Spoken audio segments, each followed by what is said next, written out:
back and ask the media team to play something, but then I'm just going to try to accompany you with beatboxing. So what we're going to do, I am going to ask you to find some, in that engagement you can also exchange contact information. Wonderful.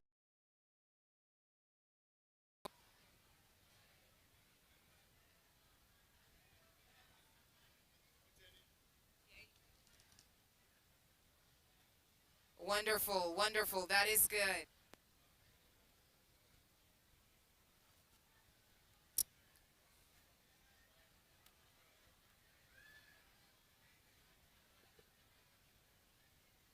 All right.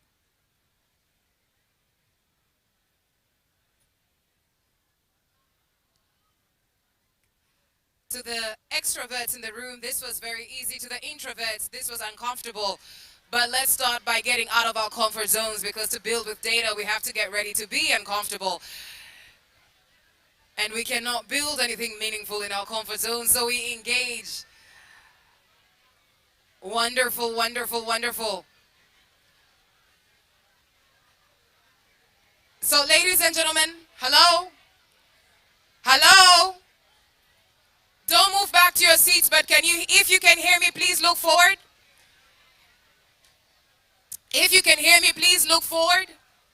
If you can hear me, please look forward. Don't move back to your seats yet. Hello?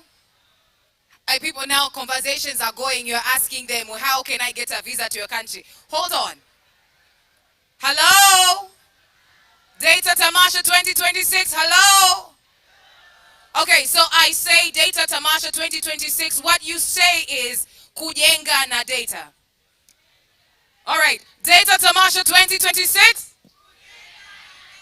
Wonderful. So this is what we're going to do. I am assuming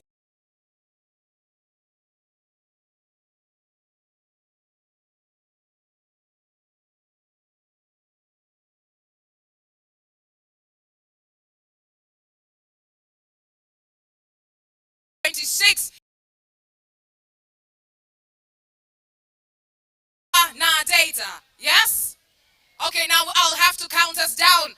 Let's let Africa and the world know what's happening in the beautiful land of Zanzibar this morning. Are you ready? Wonderful, let's go. 1, 2, 3, Data Tamasha 2026! Woo! Wonderful, please do take your seats. I will tell you what to do with those videos and those photos shortly. Give your neighbor a round of applause. Give your neighbor a round of applause. Tell them welcome. Karibu sana. Tunavyojenga na data. Ladies and gentlemen, as I introduce myself, my name is Khalil Mboy. I run a group of enterprises called Unleashed Africa Enterprises, and it is with great pleasure and honor that I will be hosting our conversations this morning, tomorrow, and throughout Data Tamasha. I have got a few announcements for us this morning. Before we proceed, the first, like I said initially, we are live streaming directly on the Policy and Tanzania Data Lab YouTube pages. So if you do have somebody who was unable to be here, let them know that they can still catch up in the conversation and make sure that they engage throughout our time together. That is the Data Tamasha 2026 is available on the Policy as well as the Tanzania Data Lab YouTube pages. We are live. And then, of course, with those photos and the videos that you have just taken, do post them across your social media pages, assuming you have already gotten consent. And the hashtags you are going to be using is 1, hashtag kujenga na data. For those who are not Swahili speakers in the room, hopefully we'll get to project that on the screen so you're not unsure or uncertain about how to spell kujenga na data. And the second hashtag is DTA 2026. Very simple. Data Tamasha Africa 2026. DTA 2026. Hashtags, same hashtag across all our social media platforms. And of course, ladies and gentlemen, I spoke about consent. Participants are encouraged to take photos. We are encouraged to share moments across the event. But please, let's make sure that we are collectively keeping a safe space for everybody. There are some of us who are not comfortable with giving that consent, and we're going to be wearing dark blue lanyards. For all of us who are comfortable with that, giving that consent of having our photos taken, we have light blue lanyards. Now, should you have a light blue lanyard and you would like to shift it to a dark blue lanyard, please feel free to go back to the registration counter and let them know. And then after that, ladies and gentlemen, I'd like to let you know, to all those who would need translation, we have translation team in the back, so please do put your hand up so we can get the translation devices to you. We will be translating from English to French. If you could put your hand up right now so that the team sees where you are. There is a gentleman right here. Anybody else needing a translation device? Bonjour is as far as I will go. Oh no, I know je t'aime. It's very important, je t'aime. Aha, all right. Je m'appelle Khalila. Listen, I know a lot more. I'm good, I'm good. I'm trying to think about manger. Hey, Duolingo did not do me well. All right, so there's a gentleman right here. I just want to make sure he gets his headset before we proceed. All right. If there's anybody else during the course of the day, please do not hesitate to ask so we can get that to you. And of course, ladies and gentlemen, should there be any interventions, any presentations, any remarks given in Swahili, I will make sure to come back to the stage and ensure that we all move along well. I will be translating as we go. It's a gentleman right here. Sir, could you please put your hand up once more? Right there. Asante sana. Ah, I know what to say. Bien. Nice. Give me a round of applause. Surely my French, right now, I can travel to those countries. I'm good. All right. And then also, given the spirit of our coming together, it is very important that we do engage in these conversations. But at any one point, should you need to take a break, should you need a space to reflect, to take a breather, there is a wellness room that has been arranged. The wellness room is on the second floor. There's a wellness room on the second floor. Should you need to find your way to that room, please do not hesitate to ask anybody from the Tanzania Data Lab, as well as policy teams, or you can just go to the registration booth and they will be able to let you know where the wellness room is located. Another thing, firstly I talked about consent, but at this point I want to talk about an area of safety. It is our collective responsibility to make sure that we are maintaining a feel of safety for everybody within this conference. So, ladies and gentlemen, as much as possible, we will be ensuring that we are creating a safe space for people to ask questions, a safe space for people to engage, a safe space for people to dig deeper, a safe space for people to be safe, but at the same time, it is our responsibility to create it for others, as well as, should you get to any point where you do feel unsafe in any way, ladies and gentlemen, please, the people that you will approach are either Mahadia Tunga or Nima Ear from Policy. Mahadia Tunga, Dr. Mahadia Tunga from Tanzania Data Lab, or Neema Ear from Policy. You will see them here this morning, so you will know exactly who they are. And after saying that, we also have a speed dating sign up happening. Somebody clapped. Hey, you're good. Let's just clap for the one who clapped, because they know. Hey, it is not that type of one that you are thinking. This is different. It is not related to Jetem. It is not. But we do have speed dating session that has been organized for tomorrow. As much as we're engaging in conversations in this place, it is also very important that we network in a meaningful way.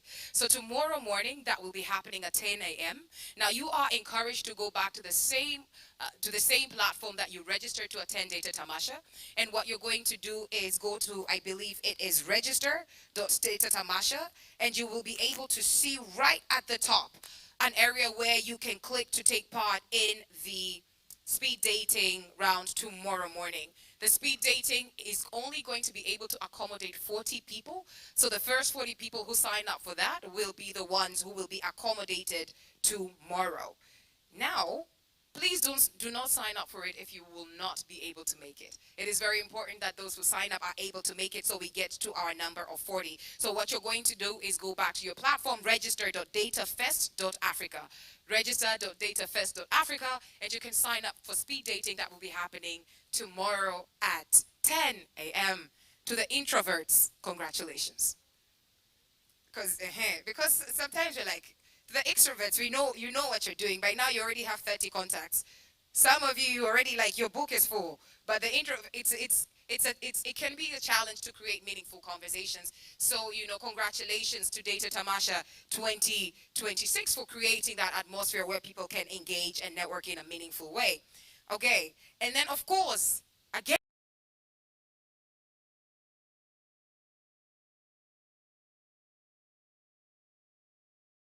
just waiting to come down. And our guest of honor, ladies and gentlemen, is none other.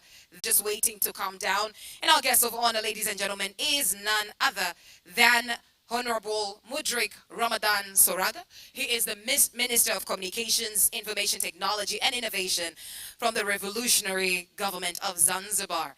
He will be coming in with a few other delegates from the government of the Revolutionary Government of Zanzibar, as well as our conveners. And of course, as he enters the room, I will ask that we all get up on our feet and give him a round of applause as he walks in, just to respect that moment. And then, of course, we will proceed accordingly. Do make sure that you take as many notes as possible, right? For all the interventions that will be shared, as much as we are privileged to be in this room, there are people within our circles of influence that are not. So I am hoping, in the spirit of Ubuntu, we will be able to share some of the things that we hear in this room with the people who are not here.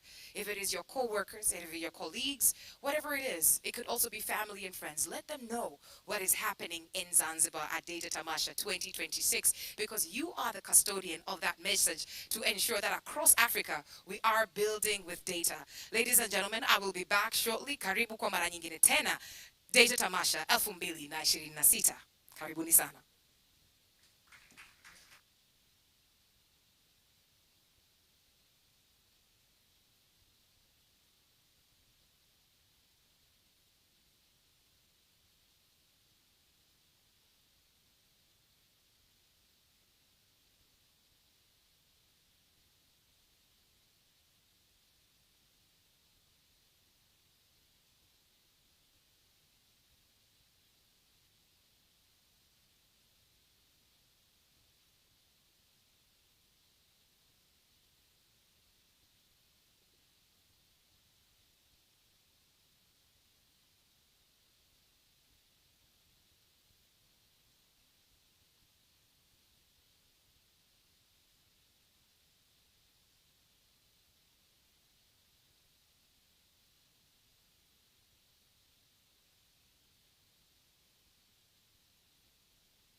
that we get up on our feet as the guest of honor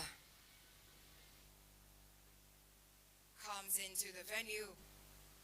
Our guest of honor this morning, Mabibi na Mabwana, ladies and gentlemen, is none other than Honorable Mudrik Ramadan Soraga, Minister of Communications, Information Technology and Innovation of the Revolutionary Government of Zanzibar. Alongside him will be other dignitaries that I will introduce shortly.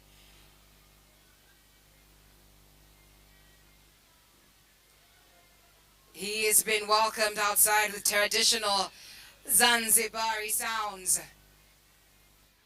And we will receive him in the room with a roaring round of applause, recognizing the incredible work that not only this ministry but the government is doing to promote and push what building with data needs to look like for the Africa of now and later.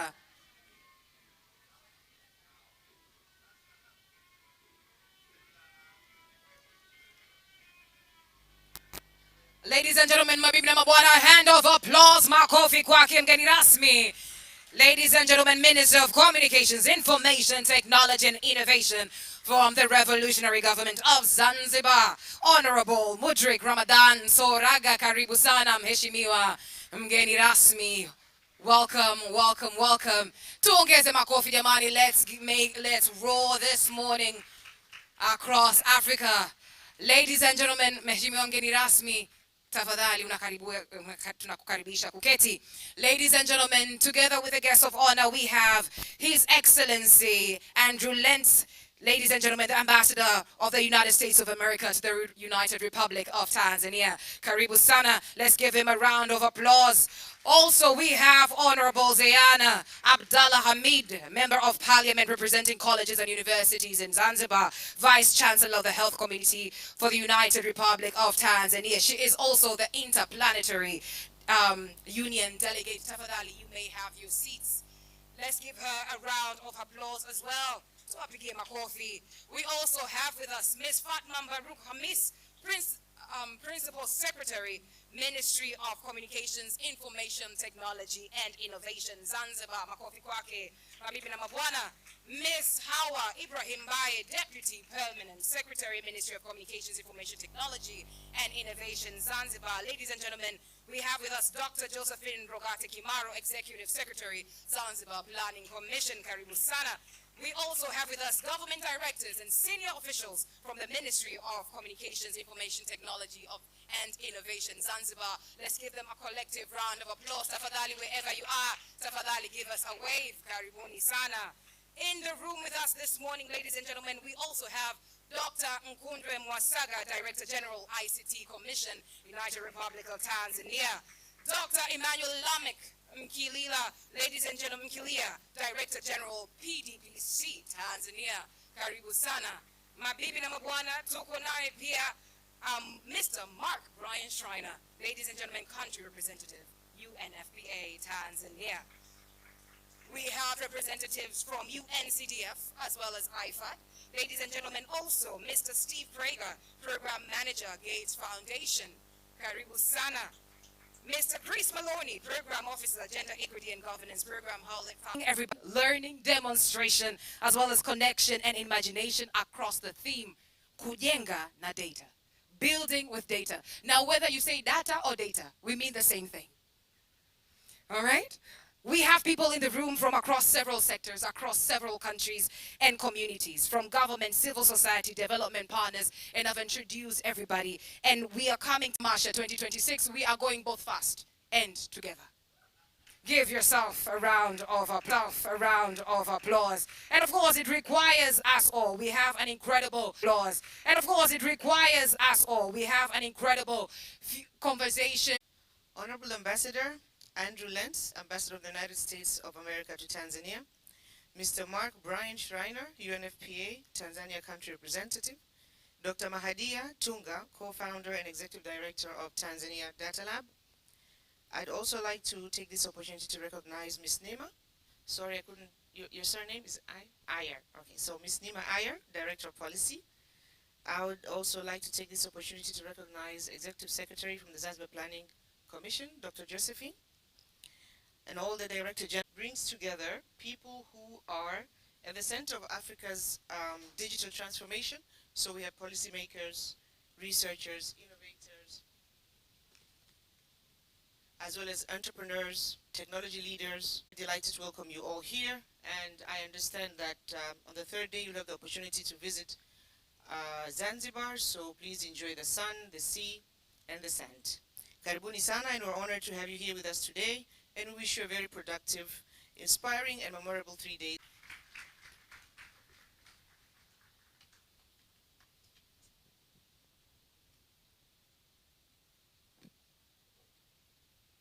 Data Tamasha? Data Tamasha? Indeed, we are building with data. I would like to recognize the presence of Honorable Minister Mudrik Ramadan Soraga, um, Mr. Andrew Lance, Charge d'Affaires US Embassy, Fatma Baruku, Principal Secretary, Minister of ICT and Innovation, Dr. Josephine Kimaro, Executive Secretary, Planning Commission, Mr. Shreina from UNFPA Country Representative, our board chairman, Dr. Sostenas Sambua. I would also like to recognize the presence of Dr. Nkundwe, Director of ICT Commission, Dr. Emmanuel Lamek Nkulila, Director General Personal Data Protection. I would also like to recognize the presence of our board members, the presence of development partners, academicians, other government officials. Karibuni sana, tujenge na data. Data Tamasha. People ask, why is data and then Tamasha? Ladies and gentlemen, we are here to celebrate what we have achieved, from building the impact, but building the impact meaningful. But those are just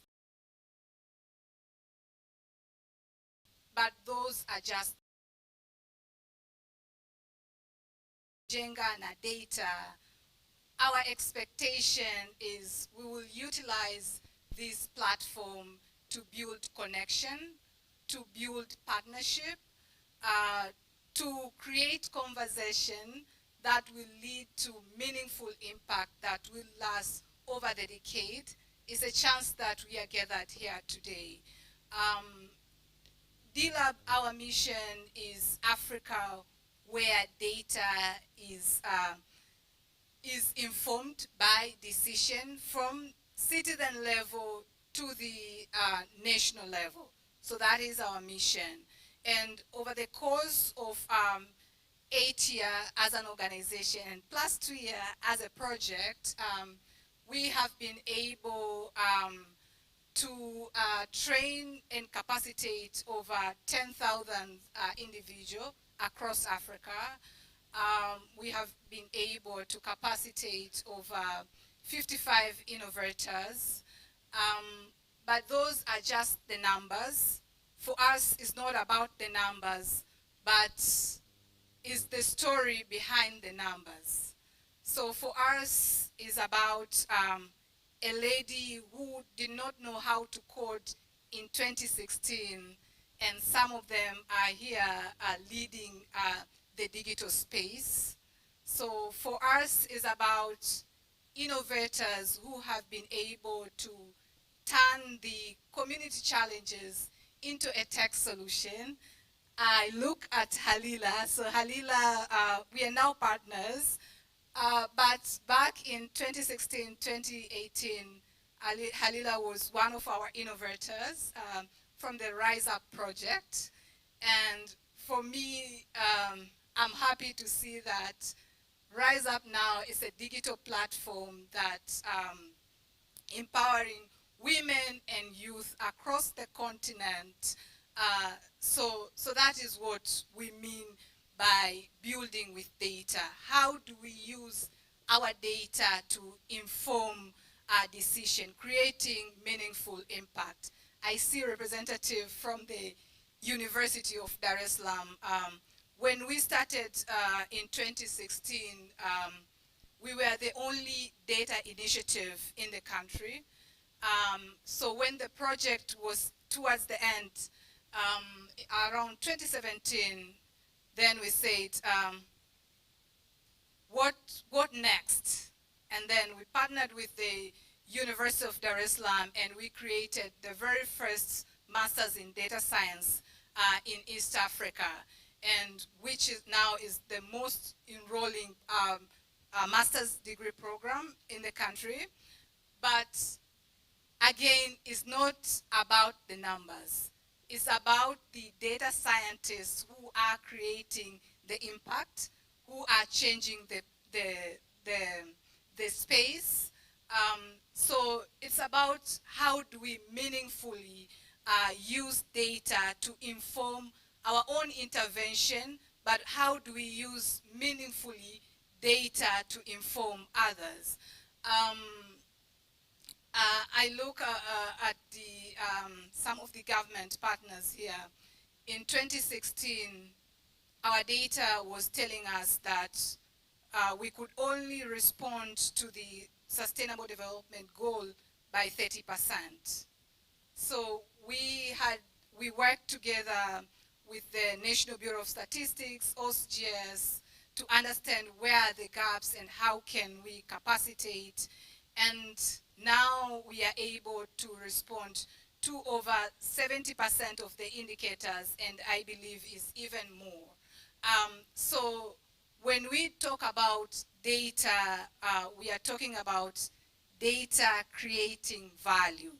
So that is how we talk about building with data. How do we use data to create meaningful impact in Africa and beyond Africa? So for me, it won't be about the WIT scholarship for Africa, for women data scientists, but what do those women do in the digital space? Are they creating safe space for others?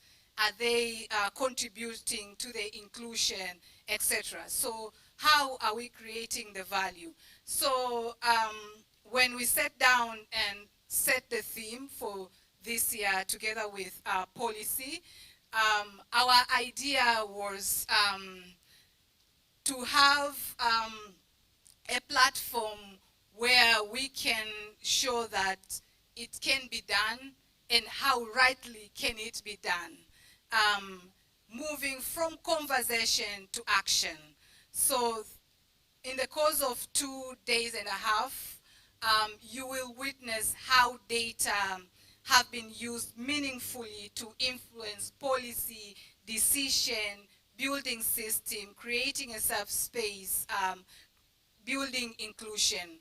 So I welcome you all to Data Tamasha Africa 2026. Tujenge na data, let's build with data, but at D-Lab we say data for action. Thank you.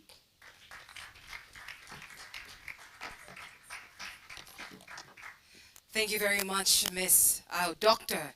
Mahadia Tunga. Ladies and gentlemen, data for action. Congratulations for all the incredible work that has been done. Ladies and gentlemen, like I said, the co-conveners is a team of 2 African lionesses we have heard from Dr. Mahadia. I request that we give another roaring round of applause. Executive Director and Founder, Policy, Miss Nema Ear. Makofi tunamkaribisha. Yukoani nayo.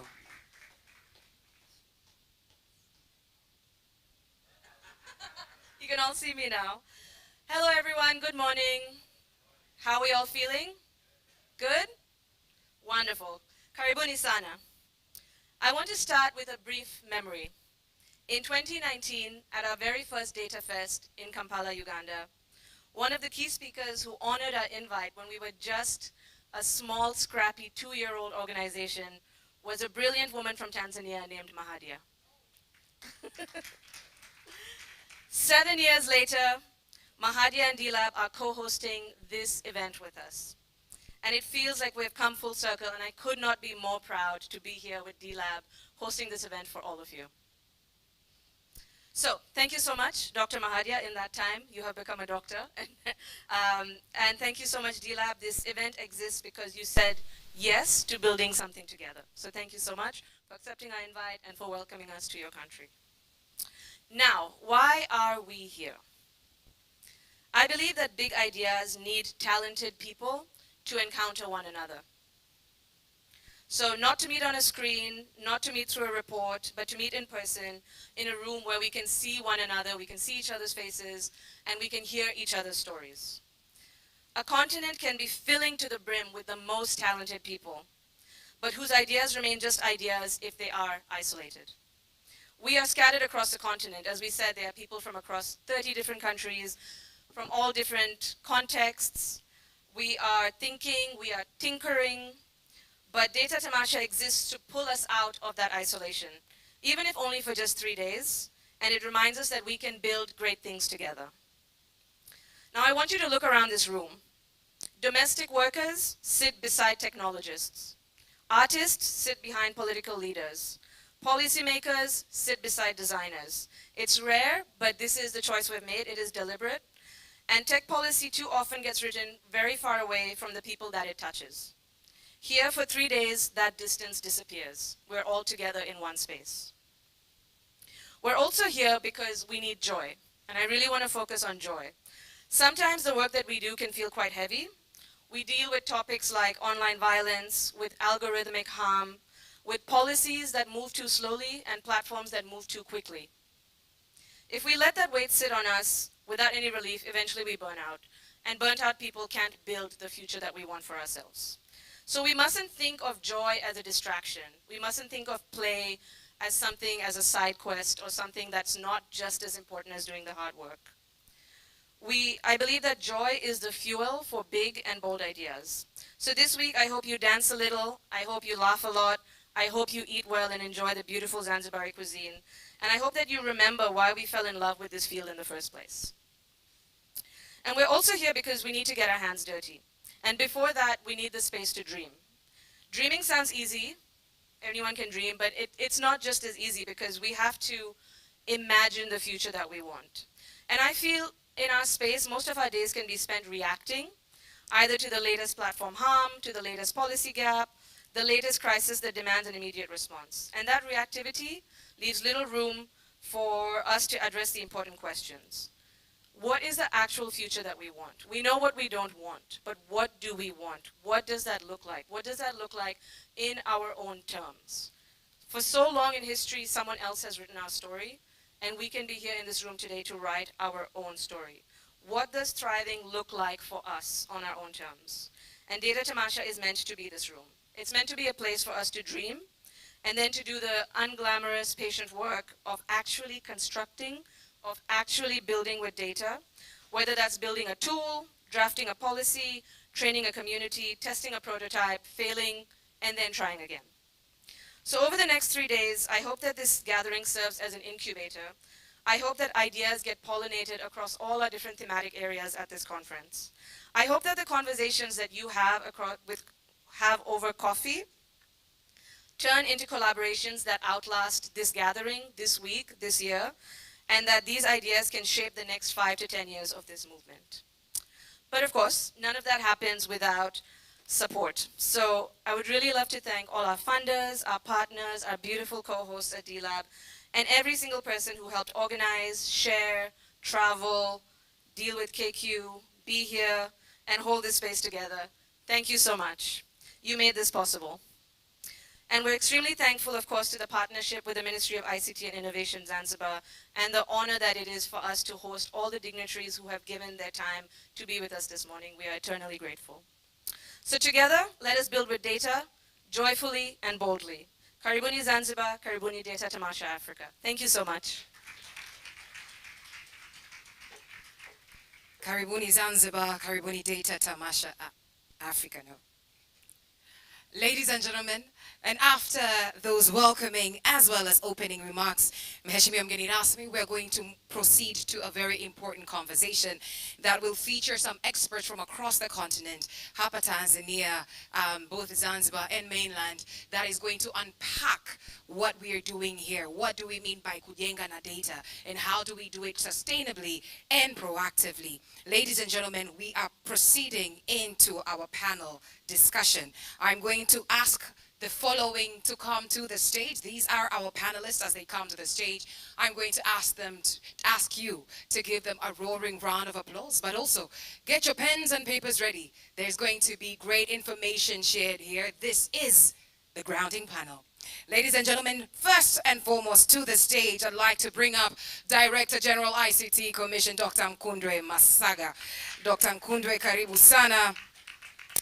Also to the stage, Principal Secretary, Ministry of ICT and Innovation. Ladies and gentlemen,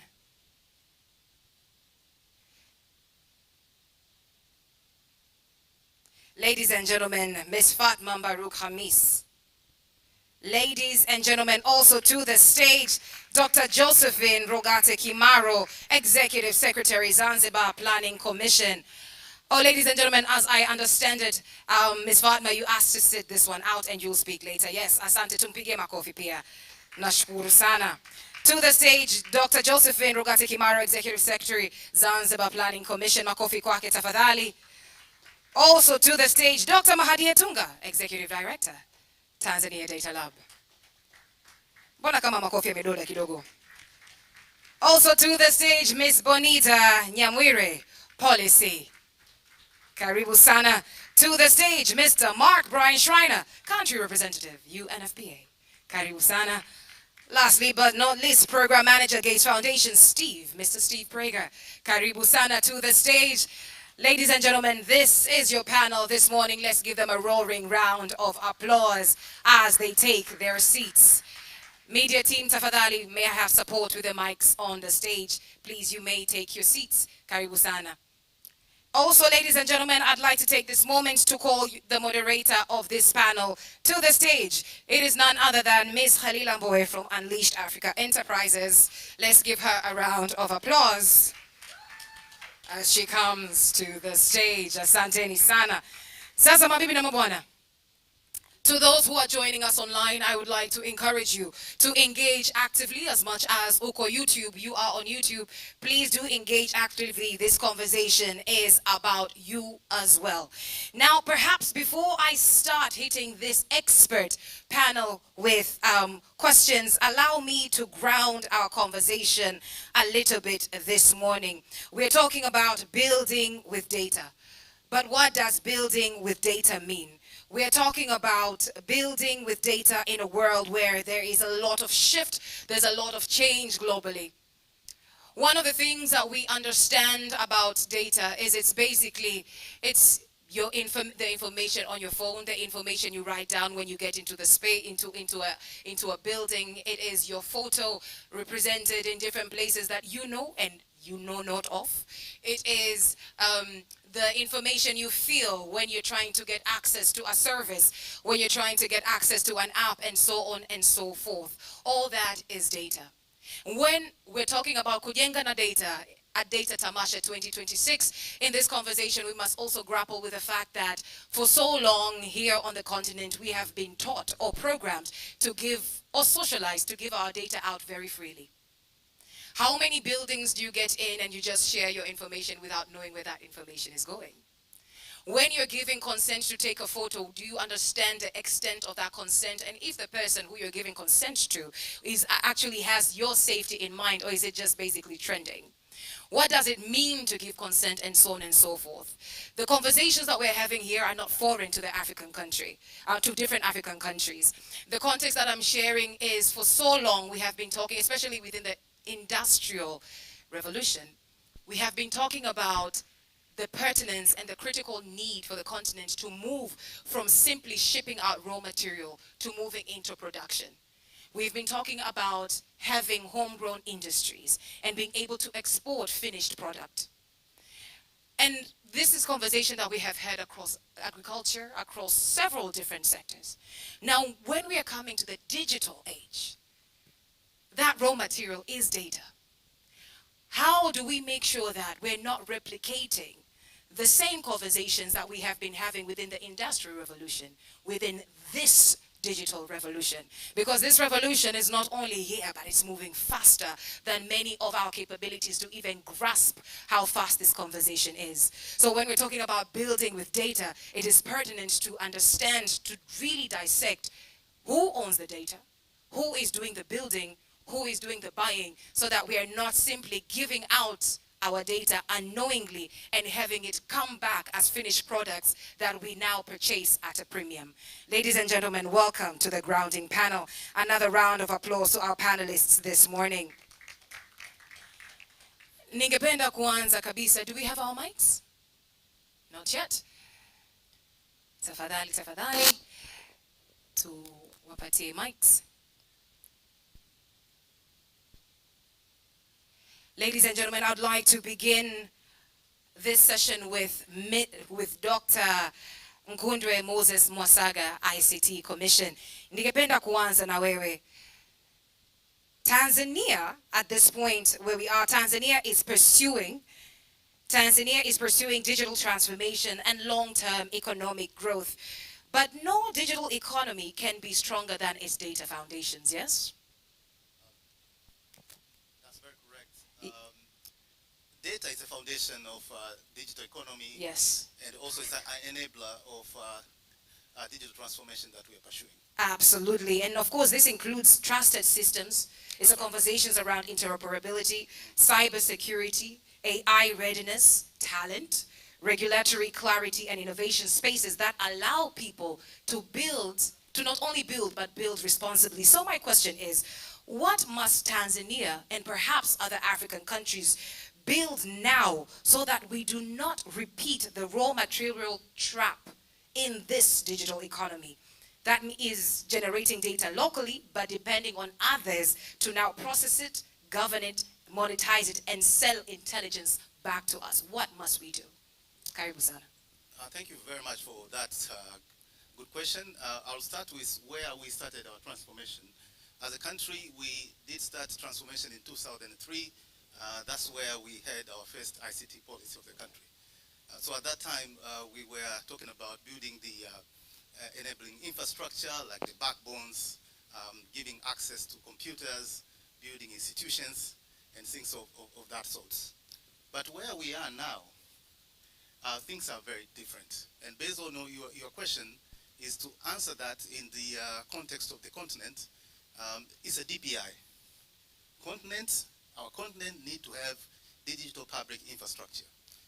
When it comes to our country, we have built a complete digital infrastructure using our indigenous experts. That is, we have digital ID number, instant payment system, and the interoperability bus that we have done. Now, to just answer what you have said, if you want to make sure that our data are used in our economy so that we can build value on top of it, the continent needs to have its own DPI.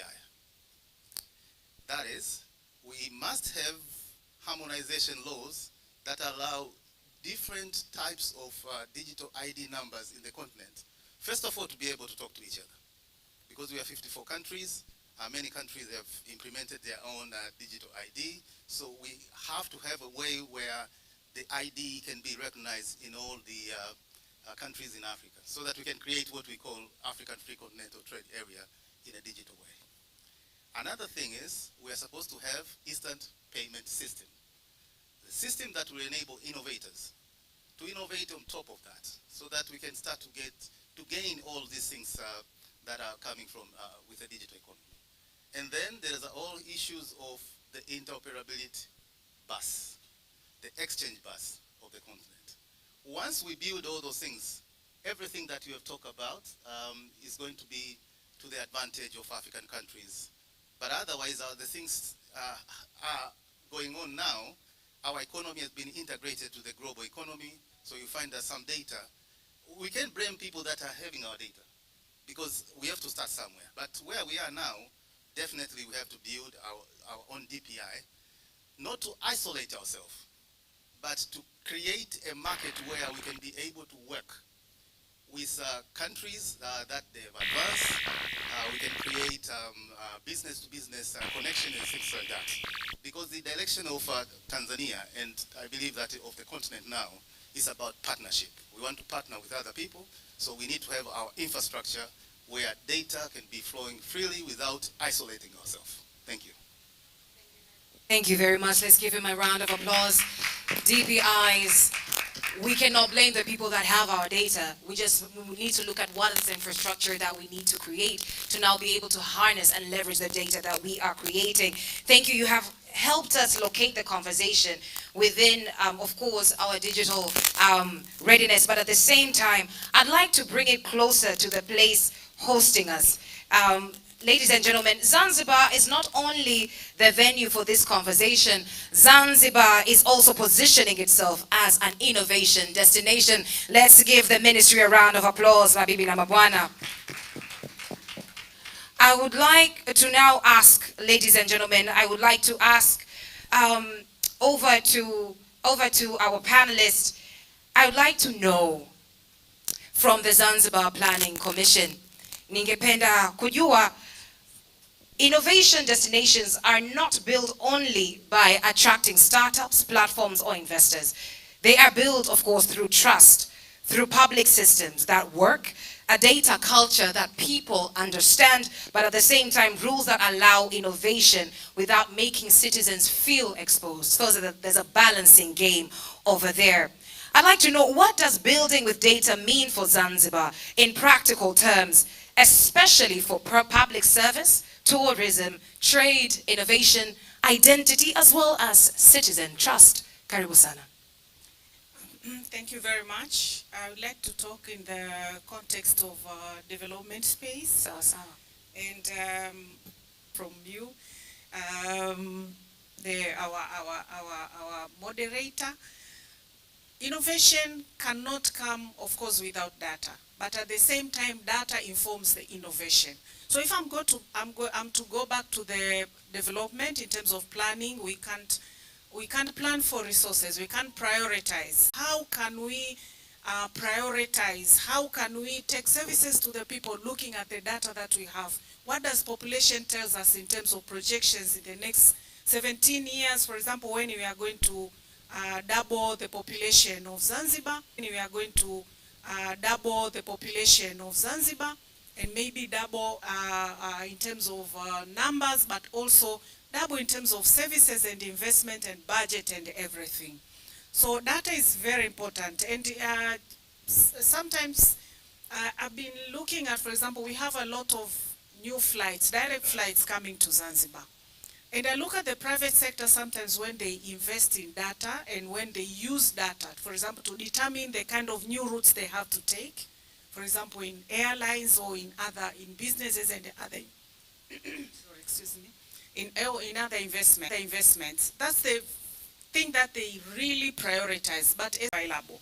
So based on today's information, if you look at, I like the fact that we are also starting to discuss about how can we monetize the data that we have, the kind of data that we produce. Data is money. Data is powerful because you can use data for many purposes. And I look forward to the time when a fisherman would wake up in the morning, a boda driver, a taxi driver, a vendor would wake up in the morning and say, where should I sell my products today? Allows collective decision making, not just for policymakers, for every citizen to be able to not just understand the power of the data that they own, but to use it to be able to make social economic transformation for themselves as well. That is a beautiful future that we can all envision, yes? Absolutely. That is the Africa we are building here at Data Tamasha 2026. Now, I'd like to now open it up or widen it up to more of let's dissect this data ecosystem that Dr. Kimaro just spoke about. Across Africa, Dr. Mahadia, across Africa, we collect enormous amount of data through research, through government systems, development programs, surveys, programs, platforms, agriculture, health, education, community interventions, you name it. We are collecting data left, right, and center. Every single second there's data that is being collected. But communities, now to Dr. Josephine's point, communities do not always see that data return as better decisions, better budgets, better services, or better opportunities. Data Tamasha, of course, is pushing us, like you said, from deliberations to demonstration. Now, Dr. Mahadia, where is the disconnect between data collection and public value? And what must change right now for communities to do exactly what Dr. Josephine said, for communities to experience data as something that serves them, not just something that they give away? That is a tough one. You're taking me back to one of the classes that I teach on data for storytelling. The question is, where do we begin? Do we formulate question? Do we look at what we have and decide what data should we collect, etc.? So it's data for action. The disconnect is in the fact that who are we collecting this data for? Are we linking to those that we are collecting this data for? At the community level, we have our philosophy at DLAB that we say, we are borrowing the data from the community. We are not collecting, because we need to be able to translate that data to the level that community can understand. The disconnect is with the fact that this data is being collected, analyses are done, and reports are being presented. But these reports are in a form that cannot be consumed by an average person. Now, how do we ensure that these reports can be understood by the citizen? You know, if the community in which we are collecting data, they don't understand the value at which we are envisioning, it's easy even not getting the quality data, because they'll just respond to these questions because you asked, and sometimes maybe you collect them and you give incentive, etc. So they will respond for the sake of that.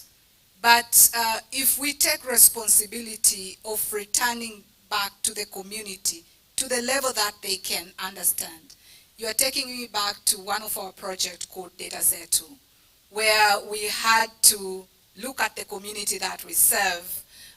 So for the coastal community, we had actually worked with the artists and designed kangas, an African rap, and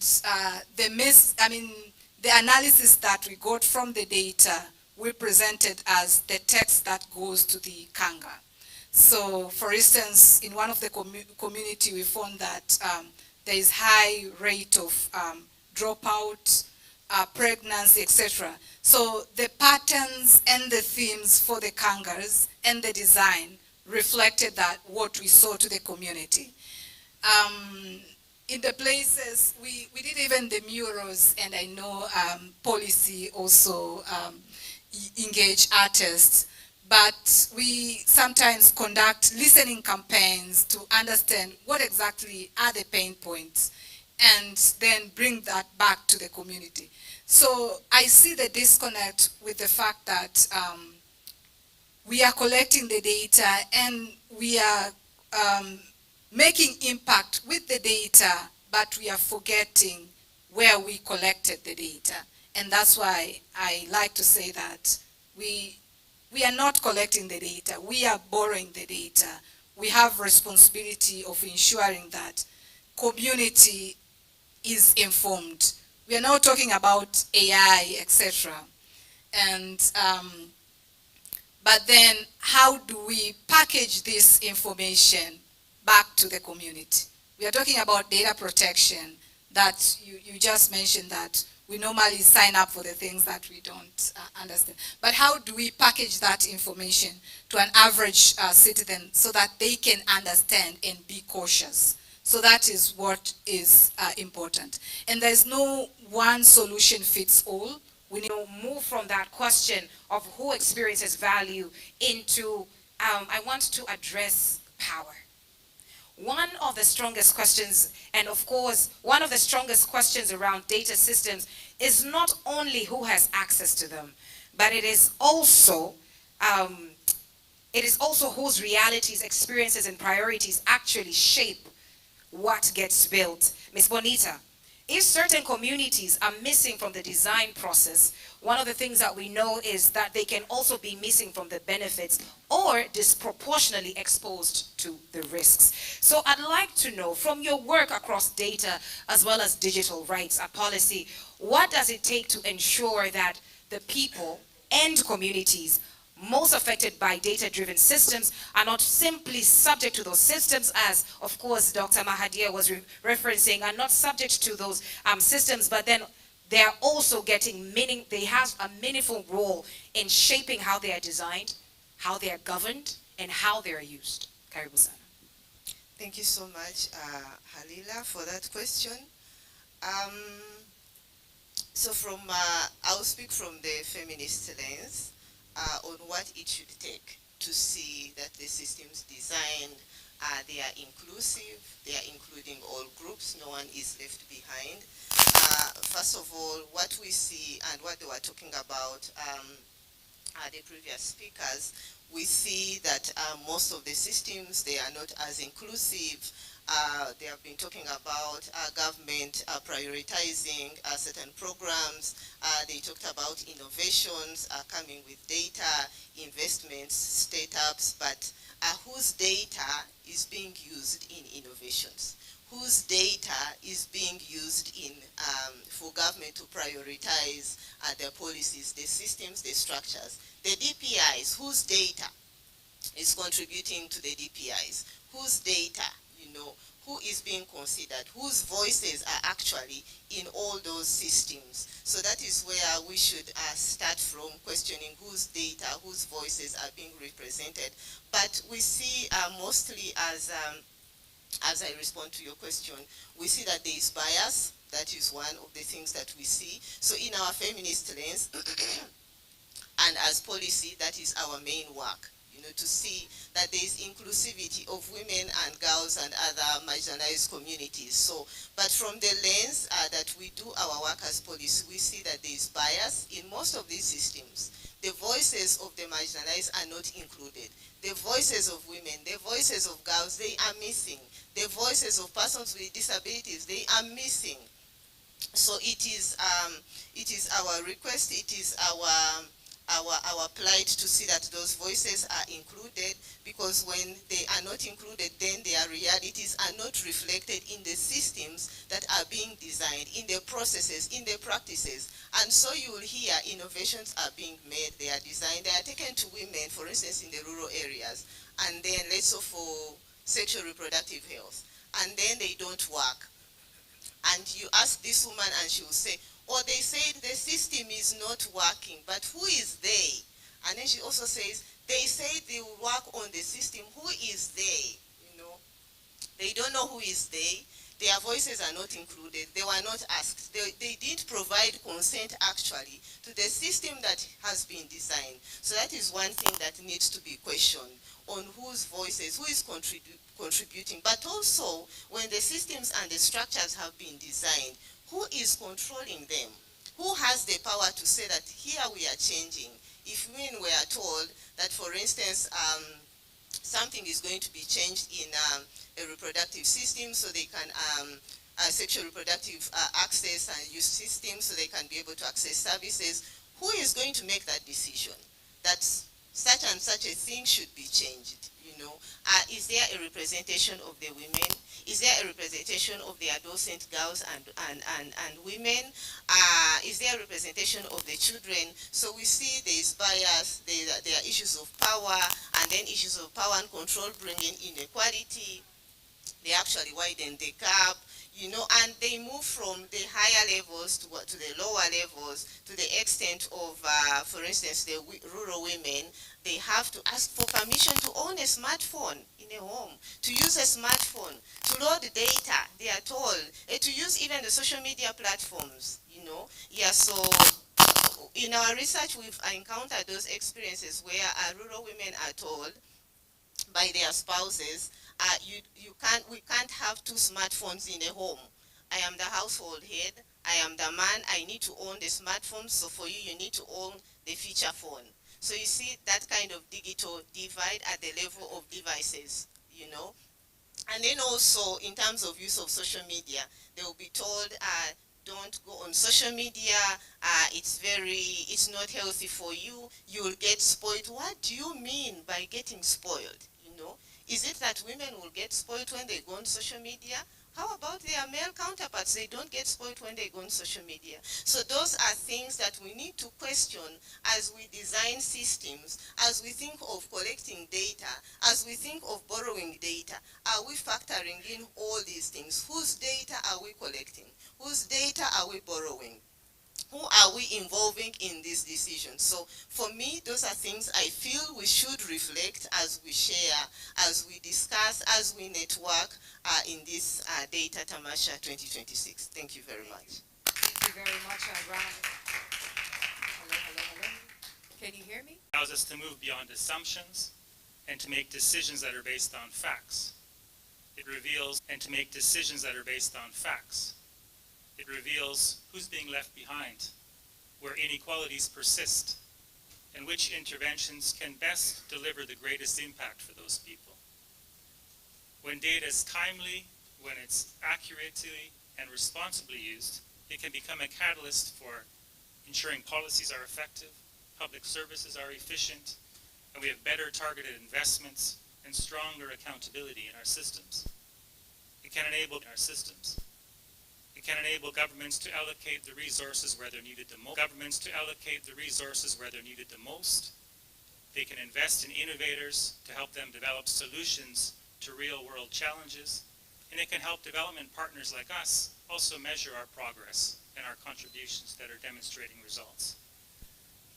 Data is the bridge between knowledge and transformation, between evidence and impact, and between today's decisions and tomorrow's prosperity. This is why conversations that are happening in forums like Data Tamasha are very, very important. And they remind us that digital transformation is very, very important. And they remind us that digital transformation is not only about technology, it's about people. It's about using innovation to improve lives, to expand opportunities, and to build societies that are more inclusive, equitable, and resilient. So this brings me to the point you raised about leaving no one behind. And this is a principle underlining the Sustainable Development Goals. Data remains one of our most powerful enablers of achieving the SDGs. It supports progress across all the goals. Without quality data, we cannot effectively measure progress. And without disaggregated data, inequalities remain invisible. Without evidence, the policies risk leaving people behind that were intended to be served. The commitment to leave no one behind begins with ensuring that everyone's counted, everyone is visible, and everyone's represented in the data that informs the national development planning and the policies. So I think to hand over and to conclude, I think one fundamental principle I'd like to leave us with is just that data needs to work for everyone. Data must work for everyone.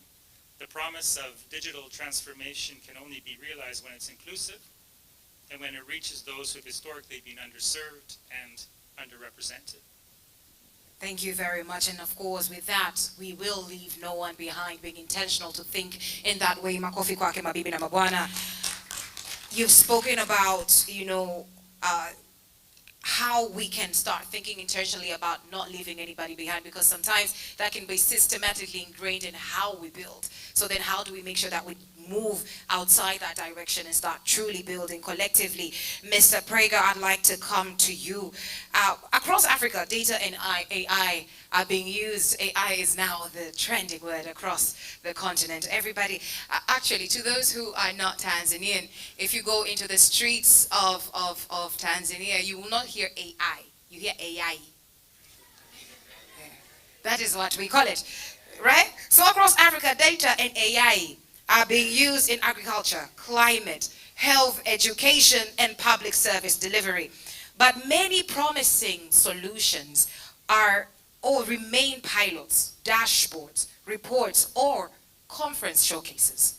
So the harder question is whether they actually reach the people they are created for, whether they actually shift the systems they need to shift, and whether they create measurable value at the very last mile. Now my question is, across all these sectors and public service delivery, what do you believe separates a data innovation that looks impressive in a pilot, which is one thing, and from one that actually reaches the communities, changes decisions, and improves lives at scale so that we are leaving no one behind? Karibu sana. Thank you for the question, and thank you for the opportunity. There's actually a common theme in a lot of the speakers today, and it's really about starting with the outcomes, starting with what you actually want to accomplish. If you were to build a house with just a pile of bricks and some sand, that house might turn out okay, but it also might not. If you start with the architecture of the house that you want, the design of the house you want, and then get the supplies and climate information to small-scale producers in the countryside of Tanzania, we like to see these parameters around who's receiving that information, how they're able to make use of it. We'd like to assure that that information addresses the fundamental differences in access to information and understanding of information, and even the resource endowments of the individuals that are taking decisions with that information. And then work your way backwards and figure out, okay, what infrastructures do we need to actually reach those last mile users? What infrastructures do we need to collect the information that's maximally relevant? And importantly, to speak to the last comments, what infrastructures do we need to put in place to assure transparency and accountability and alignment with those stated objectives? And once we have that design and that understanding in place, then we start collecting the most relevant data and make sure that that data is put to the most effective use possible. Thank you very much to Bigima Kofi Tafadali. I love what you said, starting with the end in mind. Definitely starting with the end in mind and building from there. Otherwise, we're going to be building something that is not fit for purpose. So basically, it's that entire analogy of, is it a square peg into a round hole? It will not fit. It could be beautiful, but as long as it's not fit for purpose, we are building wrongly. So ladies and gentlemen, we are past our first round. We've got about 10 minutes to close off this panel, and I'm going to move into a very much a firing round of questions to get your interventions in about a minute or so. We have laid the groundwork that data is about infrastructure, governance, economy, safety, identity. It is gendered. It is about development, and at the same time, it must start with the end in mind. Dr. Nkundu, I'm going to come over to you. I'd like to ask, from your seat, where you sit, from your vantage point, where are we still most reactive? And what is one proactive move that we must collectively make from now on to do exactly and to build kujenga na data sustainably for all and to make sure that nobody is left behind? Thank you very much for that question. To answer that question, you need to look at two sides. In the side of a government, we normally create an environment. We work with partners so that we ensure technology goes to people that we intend to get the knowledge. But we have to look at the side also of people that we target technology to bring benefit from them. So, of course, there are a lot of good points that have been explained here about truly to understand what is the final person who wants from the technology, what type of technology, if it's inclusive, and things of that sort. So to answer your question, we have to look at all the pillars of digital transformation, because we transform people. We don't transform technology. And when we want to transform people, then you need to look at digital skills first, to ensure that everyone has at least basic skills of all this technology we are talking about. The pillar number 2 is to ensure that, because it's our people who are going to be interacting with platforms, those platforms, they have to be secure. So there's the issue of cyber security there. And also, there is a component of trust. And trust is built up by 3 things. 1, protection of personal data. That is very crucial. Of course, in our country, we have a commission, and the commissioner is here with us. There's the issue of the privacy. It's very important for every human being. And the last thing is consumer protection. So we have to protect those who will be interacting with a platform, to ensure that all the issues that they are concerning them, they are handled properly. And then, for them to be able to access platforms, they have to be digital telecommunication services. So there are all these things of 4G, 5G, to ensure that they are available to everyone indiscriminately. Not this thing that, you have the best communication in Zanzibar or Dar es Salaam, and in other places not. Because we do understand the workflows of AI, they require at least 4G. So we have to make sure that at least 4G is everywhere. 5G is better, because most of the applications are coming like that. Then there is the digital economy itself. It's supposed to benefit our people. They're supposed to be able to access different services that government is providing to them, whether someone is living in a rural area or they're living in cities like, or big places like Zanzibar, where we are here, Dar es Salaam, and other places. But the last thing is, for us to transform ourselves, there are key actors that we have to work with them. 1, researchers. So we have to generate our own knowledge that is addressing our own challenges. Many things that we have been talking about, like the feminist issue and things like that, they are going to be addressed by knowledge which is going to be produced by digital research. And then we need to have innovators. So there's the issue of digital innovation. And then if we want to create employment for all of our people, they have to be entrepreneurs.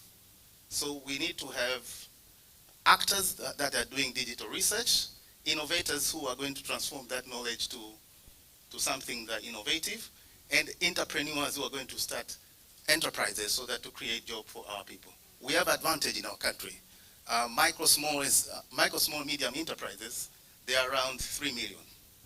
So research has to be done there.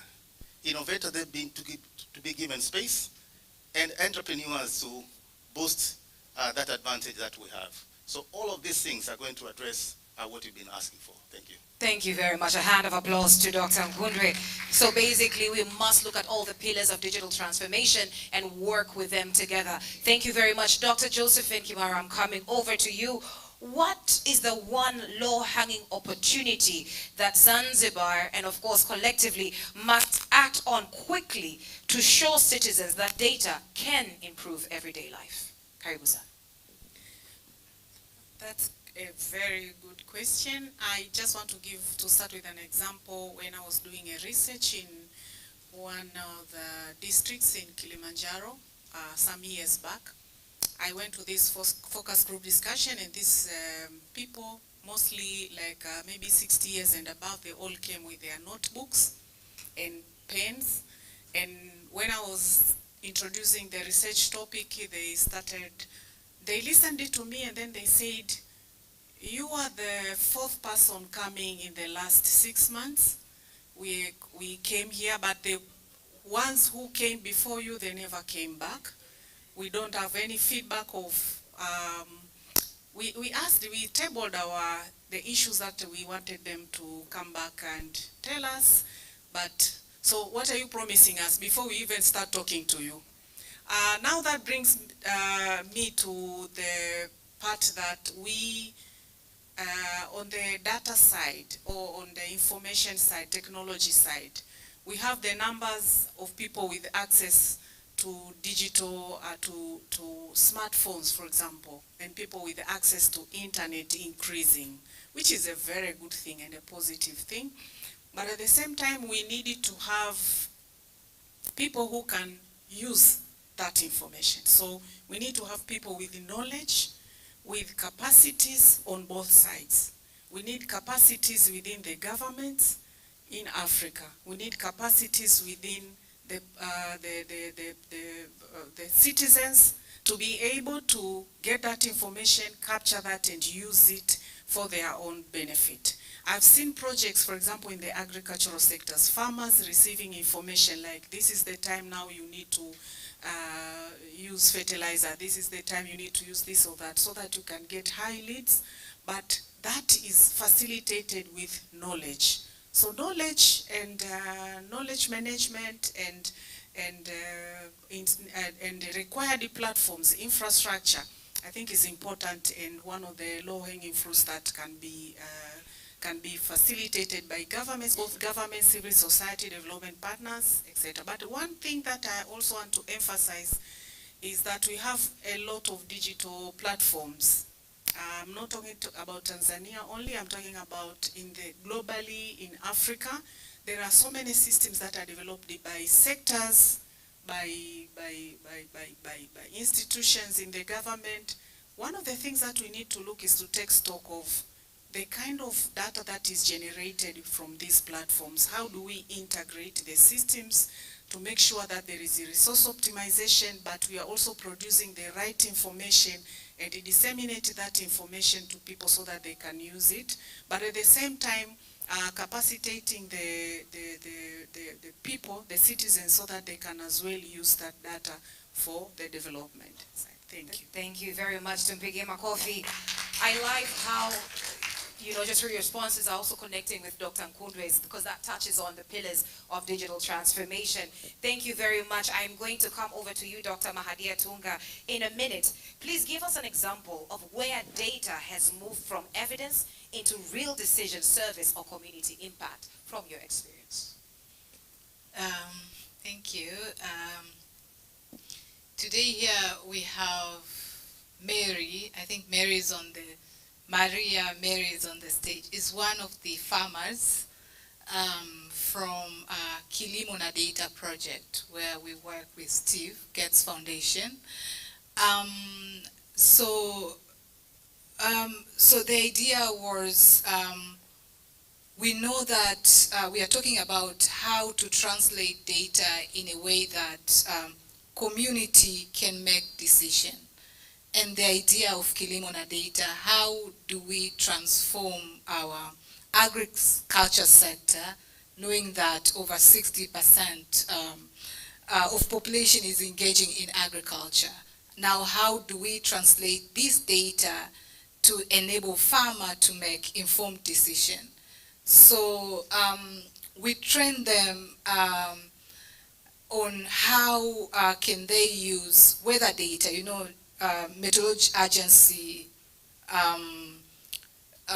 always publish the data about the weather, but what does it mean to a farmer?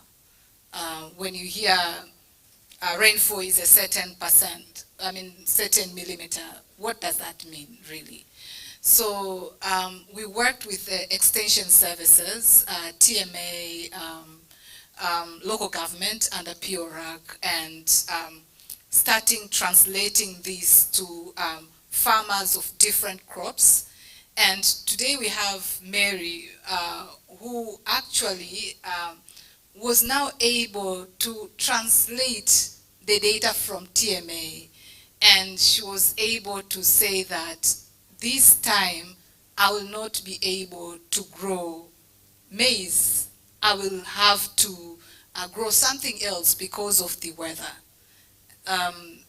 This time around, I will need to use seed that takes longer because of the weather condition. And I'll take this opportunity to welcome you all to the Kilimo na Data session, which is later on the day, where we'll we'll see this testimony where from a person, from a farmer on the ground, was able to use data to interpret, and late in a year she was able to actually double the yields just by interpreting the weather data. So to me, that's the evidence that would come in mind. Yeah. Thank you very much. A hand of applause to the project of Tamasha. But is Mary in the room? Makofi kwa Mary, hongera sana. Simama mgeni rasmi wa kuone tafadhali Mary. Asante sana, that is Mary. That speaks to knowledge and capacity. Yes? And how that can now translate into meaningful value. Hongereni sana. Ms. Bonita, I'd like to come over to you in a minute. What does digital transformation cost women, girls, and marginalized community when safety, consent, and power are not designed into the system? In a minute. We'll try. Okay, we'll try. Yeah, so if safety is not designed in the system, women and other marginalized groups will face surveillance. It's already happening with women in politics. They will face harassment. It's already happening with all different categories of women. Fraud, identity misuse. Yesterday we had our session with domestic workers, and they were sharing all these unsafe experiences that they get online. And then secondly, if consent is weak, women can become data subjects without having meaningful control over how their personal information is collected, shared, or used. We have seen this. You know, a lot of data is collected from women and other marginalized communities, but also from different other categories of people. I'll give an example. On the first registration for the national ID system in Uganda, were asked your name, your surname, your other name, your mother's name, your father's name, if you're married, your introduction letter, which allowed you to introduce your husband, your marriage certificate, and so many things, you know. And then, but you were not asked why asked for all these things. But I am happy that I think through complaining, but also through the efforts of civil society like Us Policy and others in Uganda, CPESA, WOGNET, and many others, working with Data Protection Office, Ministry of ICT, UCC, we've seen now the exercise of registering for the national IDs. The data has been minimized. It's not a lot. And then thirdly, power may not be considered.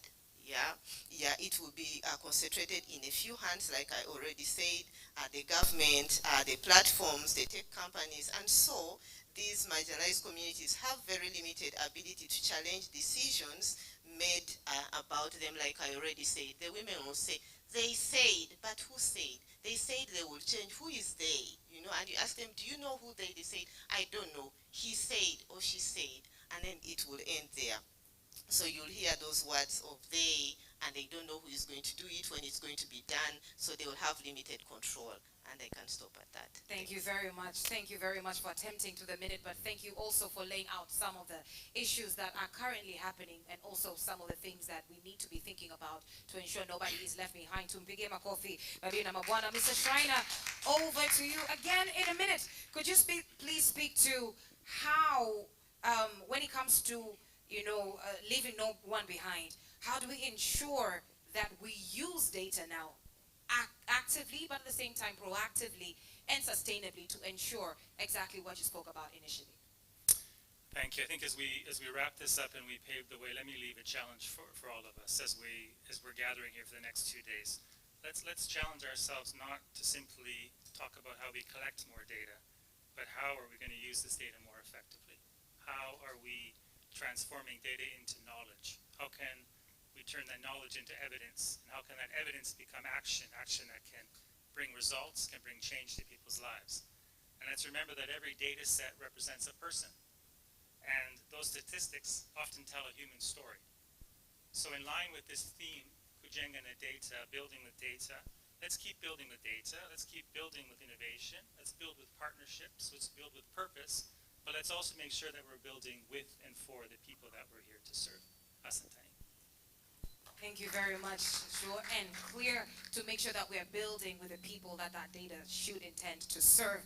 Asante sana. Ladies and gentlemen, lastly but not least, Mr. Prager, over to you. How do we make sure communities are not only providing the data while institutions, funders, and platforms capture most of the value, following up from what Mr. Schreiner also shared?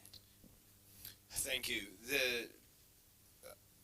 Keeping with the theme that it's actually fairly easy to collect data, it's just as easy these days to disseminate it via platforms and phones and call centers and so forth. One of the things that we really need to work on, though, is helping the downstream users of those data understand what information that's flowing their way is actually good and authoritative.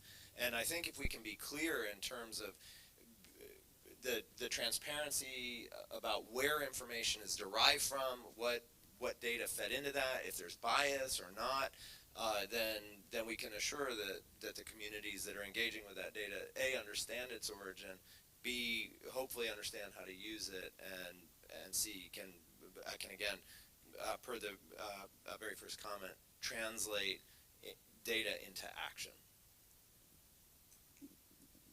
Thank you very much. Ladies and gentlemen, a hand of applause to our panel. Makofi kwa pamoja tafadhali. Thank you very much. May I please ask you to stand together for our group photo as we wrap this up. There's a lot that has been spoken about. Tafadhali tutawapiga picha kwa pamoja. There's a lot that has been spoken about, a lot that has been addressed. But at the end of the day, ladies and gentlemen, we began with a question: who builds for whom and on what terms? And what is clear is that data is not casual, it is not neutral, it is not valueless. What is clear is that data is power, it is infrastructure, it is safety, public value, and economic transformation. And that Africa knows what means to lose value by exporting raw material. Thank you very much. You may take your seats. Let's give them a round of applause as they take their seats, ladies and gentlemen. To just bring it all together, Africa knows what it means to lose value by exporting raw material and importing finished products. The digital economy gives us a chance to refuse that pattern. And the people in this room are those change makers. The people in this room are those decision makers. They're the influencers, making sure that that pattern is not repeated. But only if we understand that data is something we must govern, protect, process, build with, and own. Ladies and gentlemen, we are not here to only talk about data. We are here to decide what kind of power it becomes and who that power it will serve. Ladies and gentlemen, Data Tamasha 2026. Data Tamasha 2026. Absolutely. Ladies and gentlemen, give yourselves a round of applause for going through that panel. A lot of points have been presented, and I think not only have we learned, but we have been challenged. Every single panelist has challenged us in one way or the other. Now, without further ado, mabibi na mabwana, like we said in the very beginning with Data Tamasha 2026, not only are we going far, we are going far fast. And to be able to do that, partnerships are very important. In Kiswahili, we say kidole kimoja hakivunji. Asante sana. Now, in the spirit of partnerships, ladies and gentlemen, I would like to invite for his partner remarks the charge d'affaires for the Embassy of the United States of America to the United Republic of Tanzania. Mabibi na mabwana, makofi kwake, His Excellency Andrew Lentz. Karibu sana.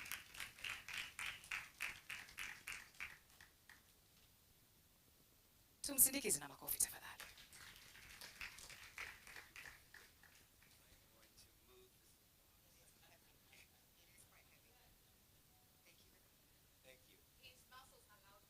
It was partnership. We got that. Thank you so much. Habari za asubuhi. Salama. It really is an honor to be here this morning and to participate in Data Tamasha 2026. And I just am really deeply honored to participate in this conversation.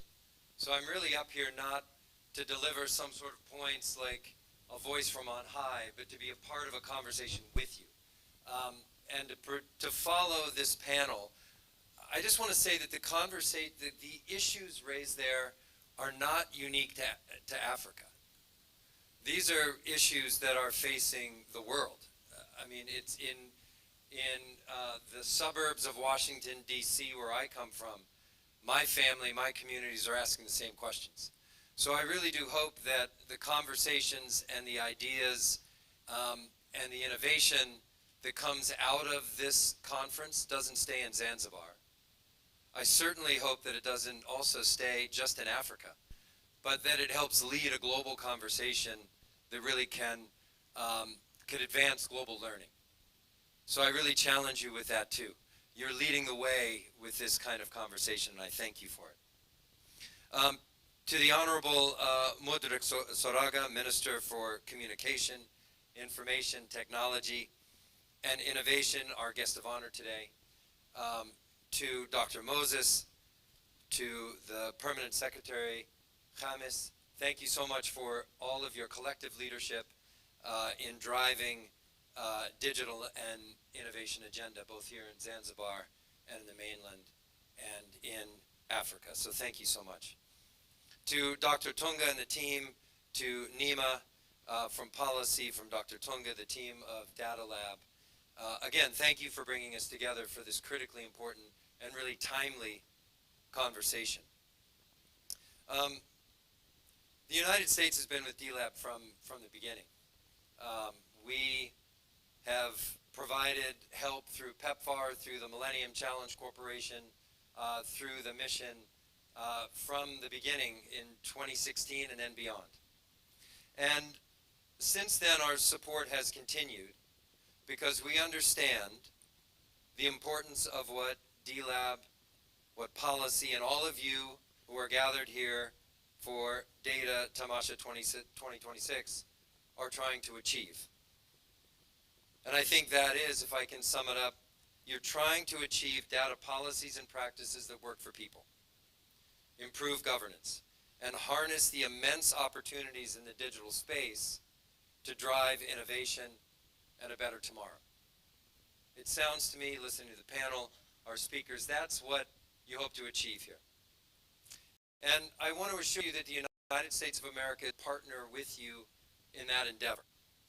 And we are actively working, like you, to secure a digital tomorrow that is free, interconnected, and safe. A tomorrow in which people can create, communicate, and innovate across borders with access to the best technology and without fear that that technology will be used to monitor them, censor them, or control what they can say or see. I mentioned earlier that this conference, this gathering, couldn't have come at a better time. And that is because Tanzania and the representatives of different countries that are here today, I think your countries, the continent, the world, is at an inflection point in our collective digital future. But speaking just about Tanzania in particular, but I think it speaks to the larger experience. Tanzania has a young and growing population, an expanding economy, an ambitious development agenda. Tanzanians, like people across the world, can access more data now than at any point in human history. You have more computing power, more connectivity, and more sophisticated digital tools at your disposal. And now artificial intelligence, AI,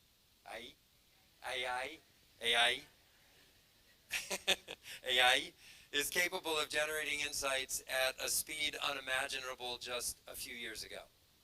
I think it's interesting, the proverb, if you want to go fast, go alone. If you want to go far, go together.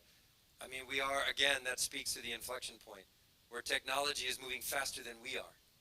So we have to catch it, but at the same time, we have to make sure we're doing it right so that we can go far.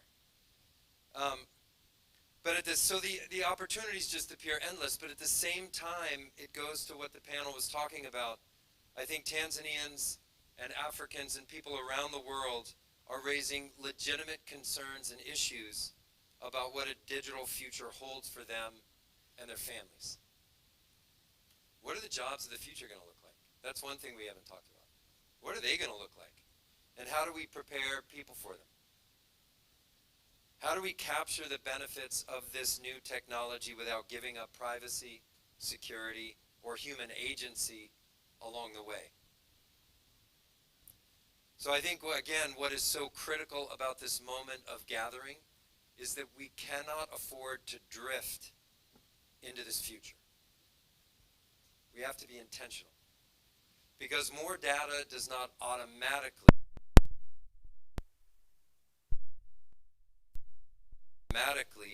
bring greater prosperity. And more connectivity does not automatically translate into greater freedom.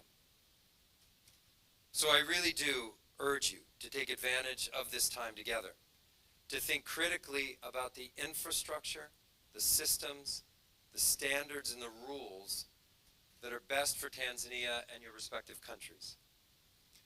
Because decisions that are made now in the halls of government, in private sector, in boardrooms, in universities, in gatherings like this in civil society, decisions made now directly affect the future and put you on a course. So be intentional. Now, I talked a little bit about the beginning about the United States vision, and I want to talk a bit more about it, of what that digital future can look like. The United States is not the only country in the world, not the only one, not the only entity that also has a vision for that digital future. There are competing visions out there. Some of our competitors and thinking about the digital future differently, some of them see digital technologies as tools of surveillance and control. Some advocate imposing stringent data localization requirements and restrictions on cloud services in the mistaken pursuit of what is getting called data sovereignty. Others promote technology that appears inexpensive at first, but carries hidden long-term costs related to compromised privacy, limited competition, and dependency. These approaches don't offer a way forward to digital innovation, data freedom, building the kind of data future that you want. They actually lead toward data and digital stagnation. The United States rejects these visions. We are working with partners around the world through initiatives like Pax Silica to build an interconnected global innovation ecosystem that allows its members to leverage advanced technologies from trusted sources, including best-in-class American companies, and to foster innovation that leads to new breakthroughs.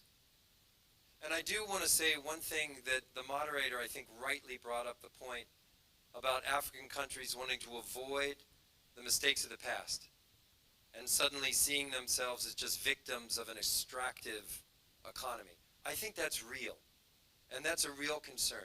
The one thing, though, as you think about how to grapple with that problem, is that you don't trip into another problem, which is recreating systems, recreating methods of handling data and technology that have already been created, or creating firewalls that end up not only protecting data, but preventing you from benefit from a global economy that is moving so fast. So the last thing that African countries want to do is spend time developing the technology of the past and missing the opportunity to be agents of change of the innovation of the future. So I leave that with you as you grapple with those problems. But we invite Tanzania and African countries to join the United States in developing this new innovation ecosystem. We believe our vision and approach offers the best chance to unleash the power in this room, to empower communities, and claim the future. In closing, there's a short Swahili proverb that seems especially appropriate today. Akili ni mali. Right? Okay. So it means what? Wisdom is wealth. So I think what this panel and what the speakers before me laid out very clearly is that data, AI, tech, they are not wisdom, right? Those things are not wisdom, no matter how powerful they are. They are tools. And so wisdom comes from how we use the tools, the choices we make about them, and whether we use them to expand opportunity, strengthen trust, and improve people's lives. If Tanzania and everybody in this room gets those choices right, I am genuinely optimistic about what comes next. A Tanzania, an African continent that is more connected, more innovative, more prosperous, more secure, and not simply a consumer of the global digital economy, but a leader in shaping it. The United States is proud to be your partner and to walk alongside you as we create this future together. Asante sana, thank you. Thank you very much, Your Excellency. Ladies and gentlemen, another hand of applause as he heads to his seat, where Tanzania and Africa can move from being consumers, but to be participators in shaping the digital future. Ladies and gentlemen, after those remarks, we thank you for your continued support of this important works. We would like to invite remarks from the Tanzania Personal Data Protection Commission. Ladies and gentlemen, please welcome me in inviting Dr. Emmanuel Lamek Mkilia, Director General of PDPC Tanzania, for short remarks. Karibu sana. Mbona mmesikia PDPC? Mpige makofi, pigeni makofi.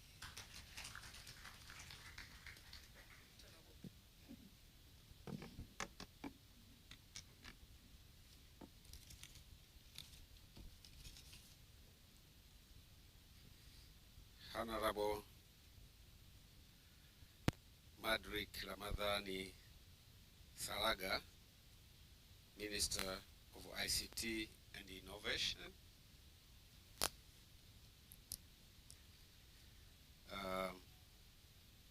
Honorable Ambassador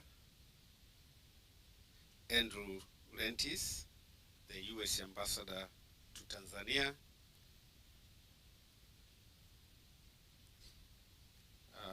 Honorable Dr. Mahandra, the Tunga Executive Director of DLAB,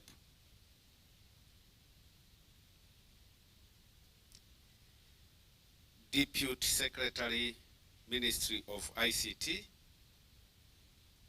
representative of the government of the United Republic of Tanzania, distinguished representative of data protection, authorities and regulators. Very interested that we started considering the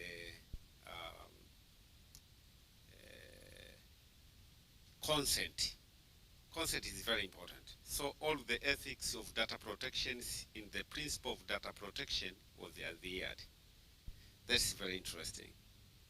But the other theme which is really very important to me is about, it's like in South Africa they call it Ubuntu. Africa for African. And this data we are looking from policy to practice, and then should we bring back the finding of data for the solution which we needed to address in Africa. So, ladies and gentlemen, and behind every AI system that uses personal data data are people whose right should be considered. Because every data behind it, there is a person with a feeling. And very important thing that we should think around is life is a drama.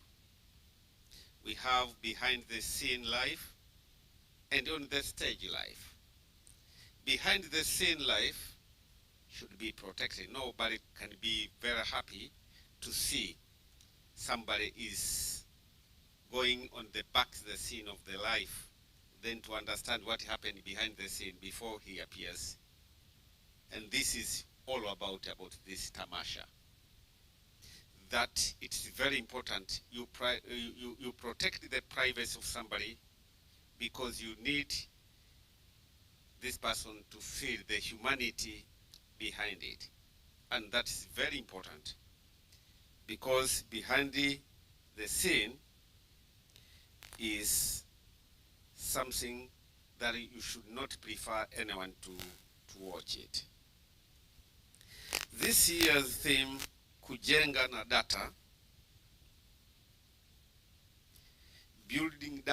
building with data, is both timely and as it speaks directly to the growing role of data in shaping Africa digital transformation and development.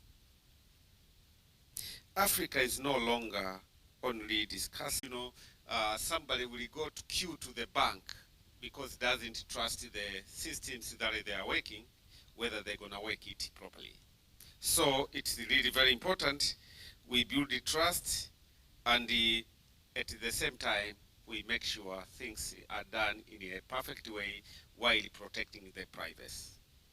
So when the data is properly harnessed, it can contribute significant economic growth, improve services delivery, and the sustainable development. So, but there is another side of this transformation that we must not overlook, and that is behind every data set is a person. Behind every digital identity is a person. Behind every health record is a person. And behind every financial transaction is a person. So whatever we are talking about data, it means there is a person, and particularly the personal data, which identifies an individual with feeling. It's not just a data set. Then it's really very important with this Africa Tamasha, whatever we discuss, we consider there is a human being behind it. And the life of every human is a drama. The time is not...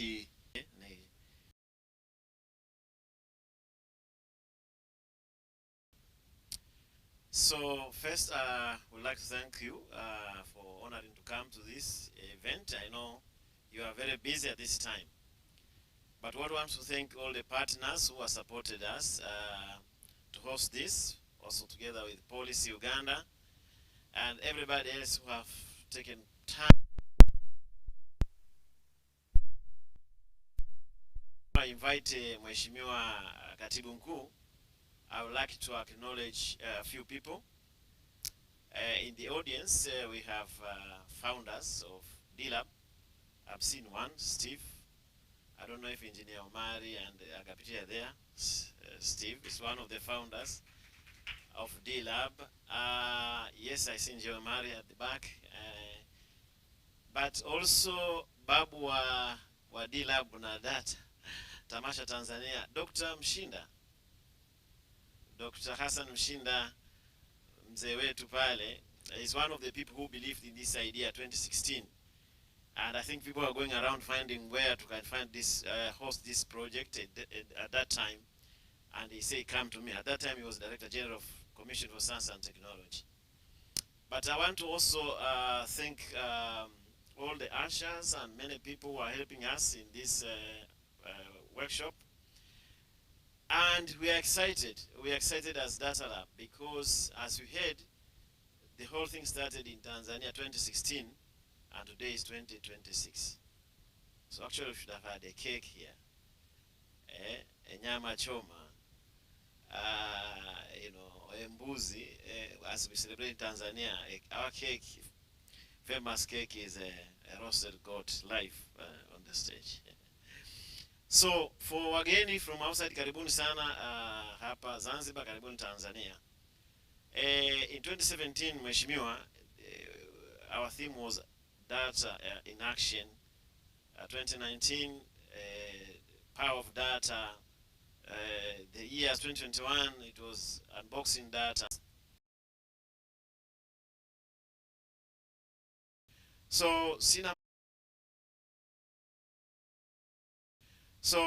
maneno mengi ya kusema except karibuni sana, and especially those who come from outside. You see, don't go without buying a kitenge or a kanga. Yeah, you can see my shirt is made from a kitenge. Yeah, it's very common in Tanzania. When you go for the excursion Friday, so you can buy little pieces of spices from Zanzibar and take treasure back home. There's so many things, tea, coffee, everything there. So baada ya kusema hayo, niseme tena Mheshimiwa Waziri, na kushukuru sana, na sisi kama board na management na founders wa DLAB ambao ni co-host lakini wenyeji kwa mwaka huu, tutaomba pia utufikishe salamu zetu kwa Mheshimiwa Waziri wa Serikali ya Mapinduzi na Baraza la Mapinduzi. Kwa kweli tumejisikia vizuri kuja hapa na tutakuja tena. Lakini for everybody, please be ready to join us next year when we hold this event again in Dar es Salaam.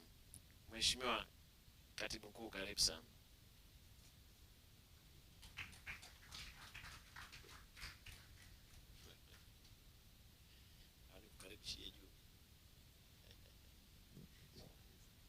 Thank you so much. Asante sana mwenyekiti. My task right now is very simple. It is to welcome our honorable guest of honor, who is our Minister for Communication, Information Technology and Innovation. We are mandated as the ministry to accelerate Zanzibar's digital transformation journey and to ensure that we enable a digitally enabled society. So, Honorable Minister, without further ado, karibu sana, uje utuongelee kwenye hadhara hii. Asante.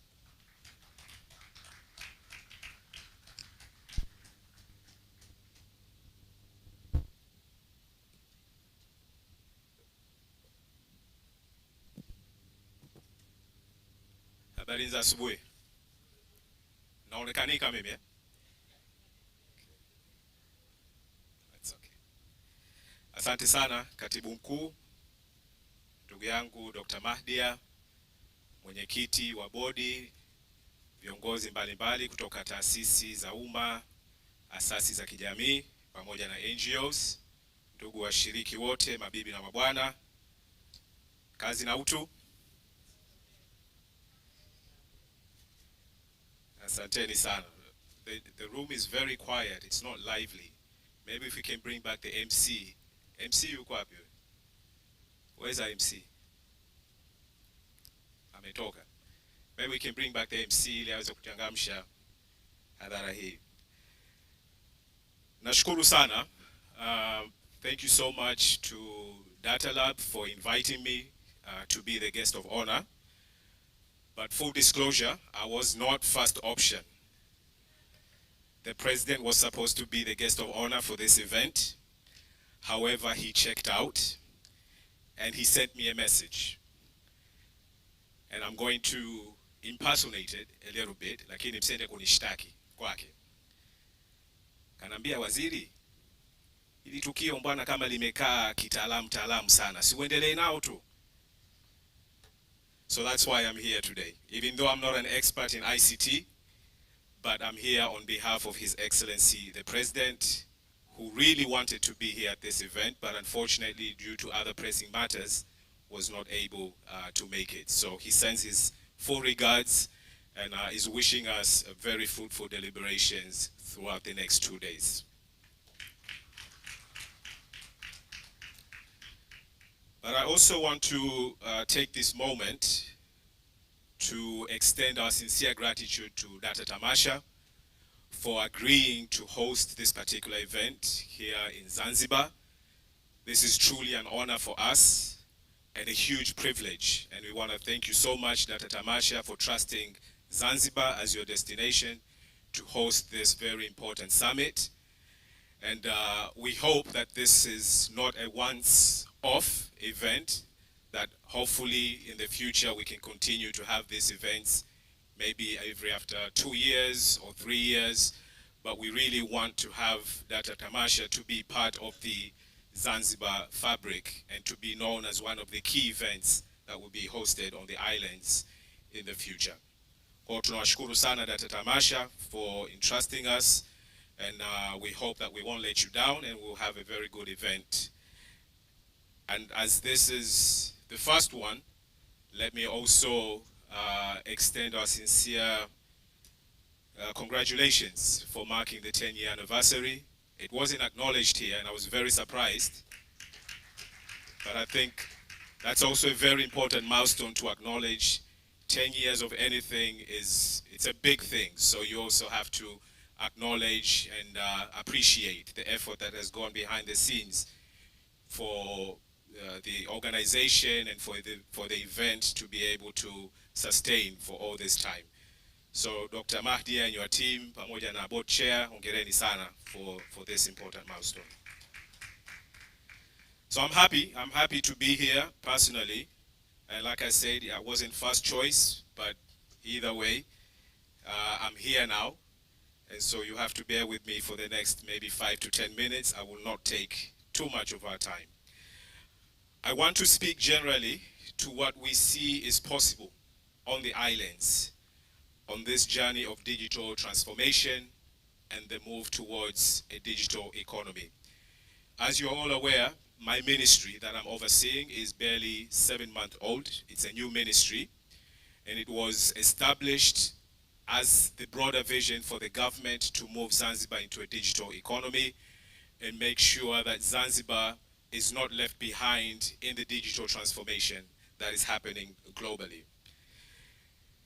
We have 5 key priority areas which I would like to mention so that we gain a better understanding of the journey and what it is that we intend to do, who we are collaborating with, what is our vision moving forward, and what we aim to achieve.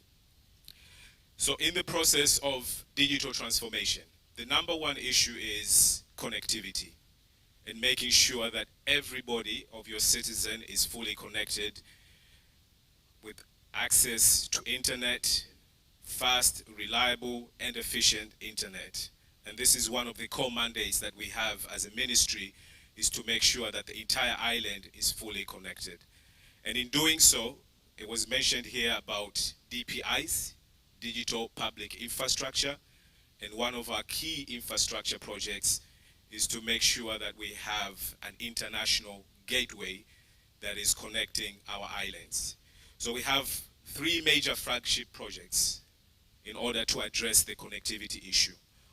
One is the fiber optic cables that we hope to have from Mombasa to Pemba, then to Zanzibar, and another cable from Dar es Salaam all the way to Unguja Island, where the landing point is at Fumba. So we want to focus on 3 major cables to connect the island and create a redundancy. So in case something happens with one cable, you're still able to sustain and have services to the people. But we are not only limiting ourselves to fiber optics or international gateway, we are also very much open to having connectivity, whether through satellite, and this is something that we've already started to explore by having discussions with various companies, including Starlink. And I know some of you might already be using Starlink on the islands, even though it's not legal at the moment. However, we have to acknowledge the fact that technology knows no boundaries. And so it's already here. What needs to happen now is for us to sit together, put in place a regulatory framework so that everybody can be happy and we have a win-win scenario. And we want to focus particularly within the rural communities. As you're all aware, Zanzibar is made up of 2 islands, Unguja and Pemba. And connectivity in Pemba is very limited at the moment. I would say perhaps less or ensure safety and security, but also limit whether it's phishing or from cyber threats and every other threat that comes as a result of people moving able to be reactive or proactive before anything happens. So detecting threats before anything happens. I think having early warning systems is the basis. I think we have all the tools. We've got a lot of think we have all the tools. We've got a lot of raw talent of young men and women graduates who are extremely innovative, participating in some of their trade shows and seeing the work that they're doing and the systems that they're developing. And the only missing link was a platform for them to be able to express themselves, how to leverage their businesses or concepts, and how to use those businesses to assist in day-to-day societal issues, the economy, and for their own personal growth. Hence, this is where the ministry comes in. And one of the areas that we're working on at the moment is to have the Zanzibar Innovation and Startup Act. I hope I got that correct, Katibu Mkuu. And this will provide now the broader framework of how startups will be operating, and we are looking at setting up a Zanzibar Startup Fund that will at least allow for capitalization for those ideas that require capitalization and to move them to the next level. But we are also hoping to have an innovation kind of governing body, which will perhaps will request it to the president and see if he will accept it. And these are examples that we have, for example, in Nigeria, where they have an innovation governing body and the president is the chairman of that body. And so for Zanzibar, we are looking at doing the same thing. The potential is enormous. We've earmarked a digital free zone in Fumba, and we invite all parties to come in. If you're interested, grab your space now before it's too late. Sorry, I'm making an advertisement a bit. So that is the direction in which we are taking with startups, and the response has been very positive. We are working with some of the premier institutions in the country, including IIT Madras, who are they've proven to be critical partners in kind of showing us the way to do it the right way. IIT Madras has well over 600 startups with a capital valuation of more than $600 billion. So if there's anybody you can learn from, it's from these guys, and we're very happy to call them as one of our partners. But also some of our local partners, Karume Institute of Technology, and hopefully Data Tamasha can come and join us as our partners. And I'm told that actually we're going to have an MOU signed in the very near future. Kwa hiyo tunashukuru sana Daktari for taking us to that next level in terms of our partnership. But broadly speaking, we want to move Zanzibar into a digital economy. And we are sort of undergoing that digital revolution. And to do so, like I said before, you need those critical infrastructure. One of our primary areas that we are focusing on, thanks to our communication authority, is building a Tier 4 data center. And this will be one of our flagship projects that we hope to unveil very soon. But also, we've just recently signed a contract with Mixed by Us for FTTH, fiber to the home connectivity, where we're hoping that more than 500,000 homes in Zanzibar by 2030 will be connected directly with FTTH through Mixed by Us and our partnership that they have with the Zanzibar Communication Authority. And I think that's a big milestone. And for this case, I would actually like to personally acknowledge our Director General, he's not a doctor yet, DG Shukuru. DG Shukuru, can you please stand up so that everybody can know who you are? That's our Director General for ZICTIA, Zanzibar Communication Authority. And so he's in charge of the flagship projects that I've mentioned, the Data Center International Gateway, and the FTTH project that we are currently undertaking. So these are critical projects, and we believe these are the foundations or critical foundations that you need. I think this was the word that has been repeatedly used when you're building a house, it's not simply about just taking brick and mortar, but how do you set up the right foundation for that? And so with Zanzibar, because of this digital transformation journey that we've begun, our critical digital infrastructure is our foundation. So when you have reliable connectivity, when you have redundancy in the international gateway, and you have a reliable data center and reliable power, then you are well on your way into a digital economy that is more reliable, efficient, effective, but also inclusive to the masses. So the political will it's there. The president has his eyes set on this ministry and the expectations are very high. But I'm also very confident because of the team that I have, thanks to the PS and all the other directors. If they are here, kindly stand up so that you can be seen. Director Samora, Director Halfan, Shia Abubakar. So this is the A team, and I'm very confident that we can get very far with them. But more broadly speaking, we want to position Zanzibar as not only as a digital space for startups, but also for big tech companies. And that will require, of course, tax incentives, putting in place friendly regulations that actually work and address the needs of those companies. And the response has also been very positive in this area.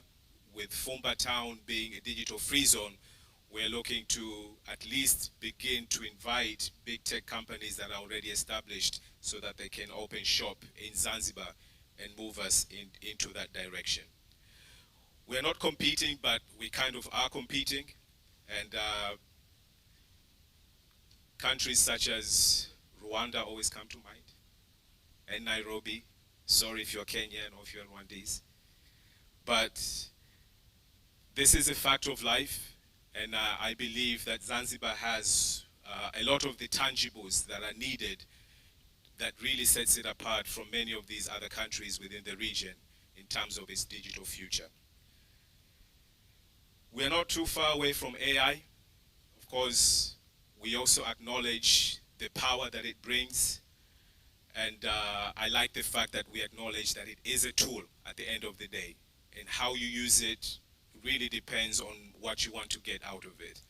If you want to leverage AI in the best way, you get, the possibilities are endless. If you want to use it the other way, you can unleash hell on yourself. So we are very much aware of AI and its potential and what it's able to do, which is why we've also partnered with Indian Institute of Technology, IIT Madras, to work on a governing framework. And we thought that we start at least as a low-hanging fruit in that area before we bring up any laws or any regulations, at least to have a general governing framework of how we're going to use AI. So Zanzibar is not shy about using AI. We acknowledge the power that it brings, and we acknowledge the potential that it has to transform the digital economy for the island, but also to take us to that next level. We hope to be a startup capital of the region by 2040, so that's 14 years from now. And I hope with all of us, kama ilivyoelezwa hapa mwanzo, if we go together, we can get and achieve those ambitions. So in terms of the policy and regulatory framework, we've finalized our Data Protection Act that is already going to be tabled at the House of Representatives. And with that, we are also hoping to have our own private data protection agency. Samahani mkurugenzi, lakini I had to bring a counterpart. But we'll work together, nothing to worry about. And then on the other part, I'm happy to inform that we have our ICT policy. If you have an opportunity to look into that, it's a very broad document, but it really lays out the vision and the action plans that we have in terms of moving Zanzibar into the digital future. Without taking too much of our time, let me conclude by, one, inviting all of you to our upcoming Tech and AI Expo, which is set to take place this coming September. Katibu mkuu nikumbushe tarehe 24th to 26th. So each one of you are welcome to come in and participate at our very first Tech and AI Expo. And like the Data Tamasha, the Expo is mainly based to put a platform for Zanzibar where tech experts, innovators, academicians, everybody can come in together and we exchange ideas and views and see how we can really move things forward in a much more positive trajectory when it comes to digital transformation for Zanzibar. I encourage all of you to make the most of this Data Tamasha. It's a very important platform, and looking at the program with the deliberations and the panel, I'm sure we'll have very positive outputs. And this is the true meaning of collaboration, or PPP framework, between government and private sector, whether it's business to business or business to government, and so on and so forth. An exchange of ideas and bringing the best minds together. So through these forums, I think we can all kind of feel free even to criticize, even if there's something that is not being done the right way, or you're desperate to see something move into a different direction. I think this is the right platform to be able to do that. So if you're a policymaker, a researcher, an innovator, an entrepreneur, or a business leader, just take it upon yourself, have a very honest discussion that when Data Tamasha is done, was I able to contribute? Was I able to say everything that I had in mind? And leave here without any regrets. Naomba nimalizie, want to express my sincere appreciation again to everybody and to the institutions and to the partners. And I would like to acknowledge Tanzania Data Lab, D-Lab, the Ministry of Information, Communication and Information Technology of the United Republic of Tanzania, Ifakara Health Institute, United Nations Population Fund, United Nations Sustainable Development Framework, and the ICT Commission, and all other partners who have contributed to making this event possible. Baada ya maneno hayo machache, it is now my great pleasure and honor on behalf of the government, of the revolutionary government of Zanzibar, to officially declare Data Tamasha Africa 2026 officially open.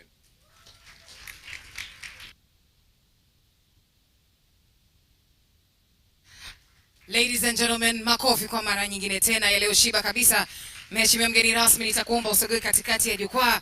Kuna zawadi ambayo imeandaliwa kwa ajili yako. To those who do not understand what I am talking about, it is your chance to learn the most beautiful language on the continent. Karibu sana. Kuna zawadi ambayo imeandaliwa. Ningependa kumkaribisha mwakilishi kutoka mkurugenzi mkuu kutoka Policy pamoja na mkurugenzi mkuu kutoka Tanzania Data Lab waje kuwasilisha hii zawadi. Ladies and gentlemen, there is a present that has been organized for our guest of honor by the executive directors of Policy and Tanzania Data Lab. Sasa sijui tuanze kuimba fungua au tutaishia tu hapo. Asante sana. Baada ya hapo, after that, ladies and gentlemen, we shall move on swiftly to taking group photos. Tafadhali mheshimiwa msishuke. Tafadhali kwa timu ambazo zimeandaliwa, to the teams that have been prepared, we're going to move the chairs in from the high table right here. We're going to move on directly to the group photos, tafadhali, so then we can move on swiftly into other activities. Naomba niazime misuli. We can both do, tutaziweka hapa chini tafadhali. Asante sana. I will announce the groups one after the other, and as I announce the groups, tafadhali ni viti vyote saba. Tuende kwa uharaka kidogo. I will announce the different groups that will be coming up for photos, and as I announce them, I will ask that you move to the stage as swiftly and as quickly as possible, tafadhali. Na hiko viti saba, 7 chairs. 1, 2, 3, 4, 5, 6. 7 chairs, tafadhali. I need it. Mheshimiwa mgeni rasmi, may I please ask you to take your seat? And then, of course, let's all Tunawakaribisha.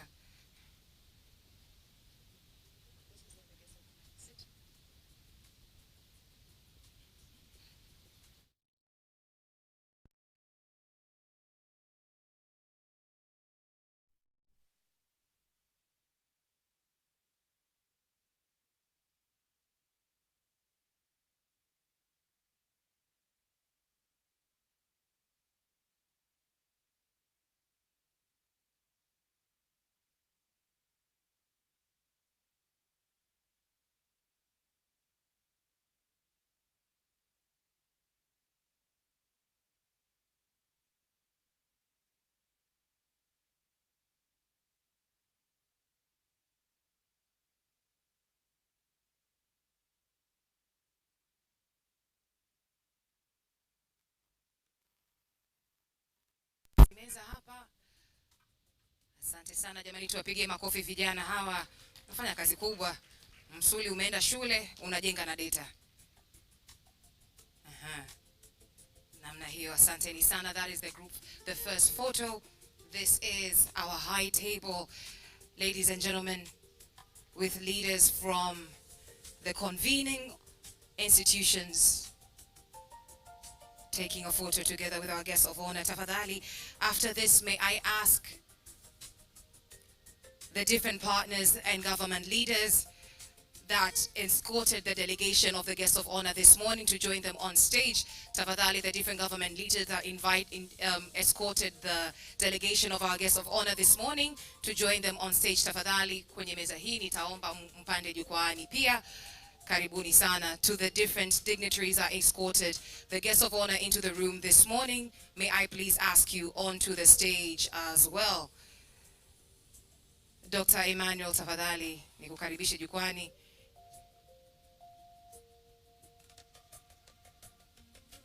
Engineer Zikt, tafadhali tukukaribishe jukwani. Asante sana. After this photo,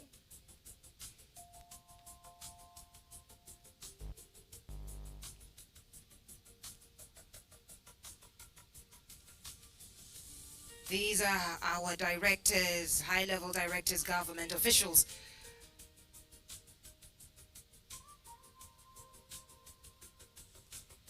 Before you leave, may I also invite our government officials representing the government of Uganda. Tafadhali, may you please join them on the stage. I understand Ministry of ICT, Uganda, karibu sana. Thank you very much.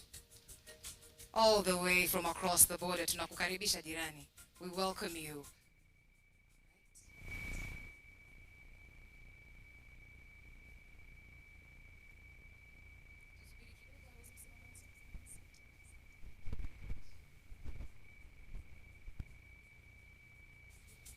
After this photo, I'd like to invite the partners for Tanzania Data Lab as well as policy to then join them on stage as well.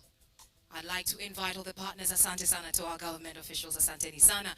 To our partners, Tanzania Data Lab Policy, may I please invite you onto the stage. To all the partners, may I please invite you onto the stage. Gates Foundation onto the stage. Aga Khan, UNFPA is already represented on the stage. All the different partners presented here, may I please invite you onto the stage. Tafadhali.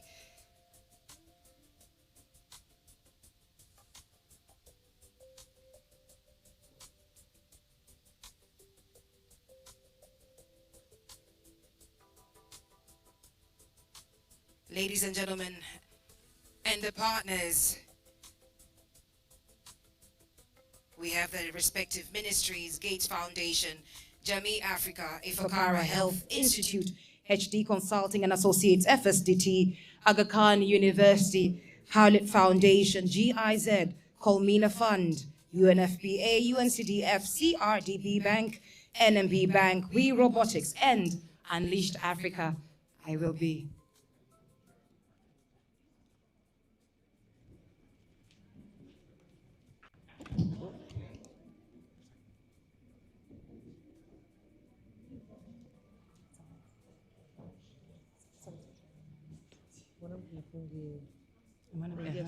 Niingie katikati. Hapa niingie katikati. Thank you very much.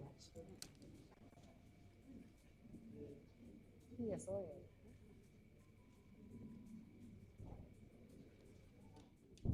asanteni sana.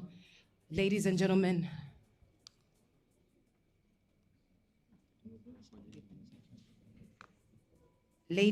after that, I'd like to call up to the stage different panelists, the panelists who spoke this morning, but I'd also like to invite the keynote speaker that will be coming on right after to come onto the stage. All our panelists onto the stage, tafadhali. That means there are some that I have to invite you onto the stage. The panelists who spoke this morning, Dr. Josephine, may I please invite you onto the stage. Our keynote speaker, Ms. Bonita, please back onto the stage. Karibu sana for a group photo.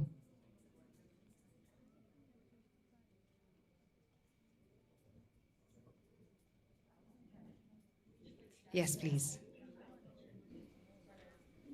Dr. Nkundwe, may I please invite you back onto the stage for a group photo.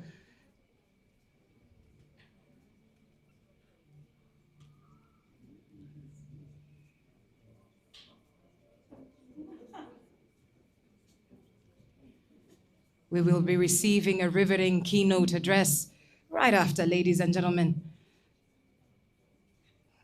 I have learned a lesson that I'm not saying.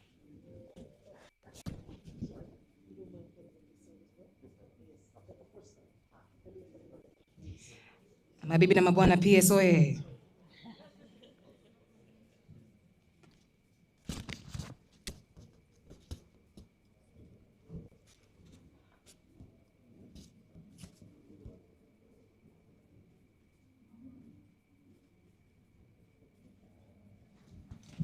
Asante sana. After that, ladies and gentlemen, to be able to organize such a conference that brings together over 30 countries from across Africa, over 300 participants, mabibi na mabwana, I would like to bring up to the stage the Tanzania Data Lab as well as policy teams for a group photo. And as they come up, may we please give them a roaring round of applause. Because when we see things look beautiful, look simple, we know that there's a lot of work that has been done in the back end. For instance, they're taking a while to come because they're also working outside to make sure that everything runs smoothly. As they come onto the stage, I'm going to ask us to give them a wide round of applause. Makofi kwao kabisa. This was the chair of the organizing committee, this beautiful lady right here. Please, let's give her a round of applause. Small but mighty. Makofi hayajatosha. Ukiona vyaelea. Asante. Sasa hapo you have to translate for the person on your left and right. Ukiona vyaelea vimeundwa. This is the dream team that has brought together Data Tamasha 2026 for the first time, not only in Tanzania, but across Africa and globally, happening along the Spice Islands of Zanzibar. So we are going to take a photo, then I am going to ask for a video, and I'm going to expect us to respond with gusto. All right. Media team, are we good? May I ask at this moment, one of the founders of D-Lab, tafadhali join them on stage. Nakuomba kwa kweli. Ladies and gentlemen, makofi kwake Bwana Steve Chacha. Do we have Mr. Omar in the audience? Tafadhali, Mr. Omar. Dr. Mshinda, yupo? Tafadhali, tuko karibiani jukwani. Tafadhali niwakaribishe. All right. So what we're going to do we have the camera crew, is this ready? Yeah. Are you ready? Okay. I don't need the mic yet. Are you ready? No, you look like you're getting ready. So all I will say is Data Tamasha 2026. You will say, Kujenga na data. With gusto. All right, you're ready? Yeah. All right, you ready? I'm ready. Are you ready? Yeah. Let's go. 1, 2, 3. Data Tamasha.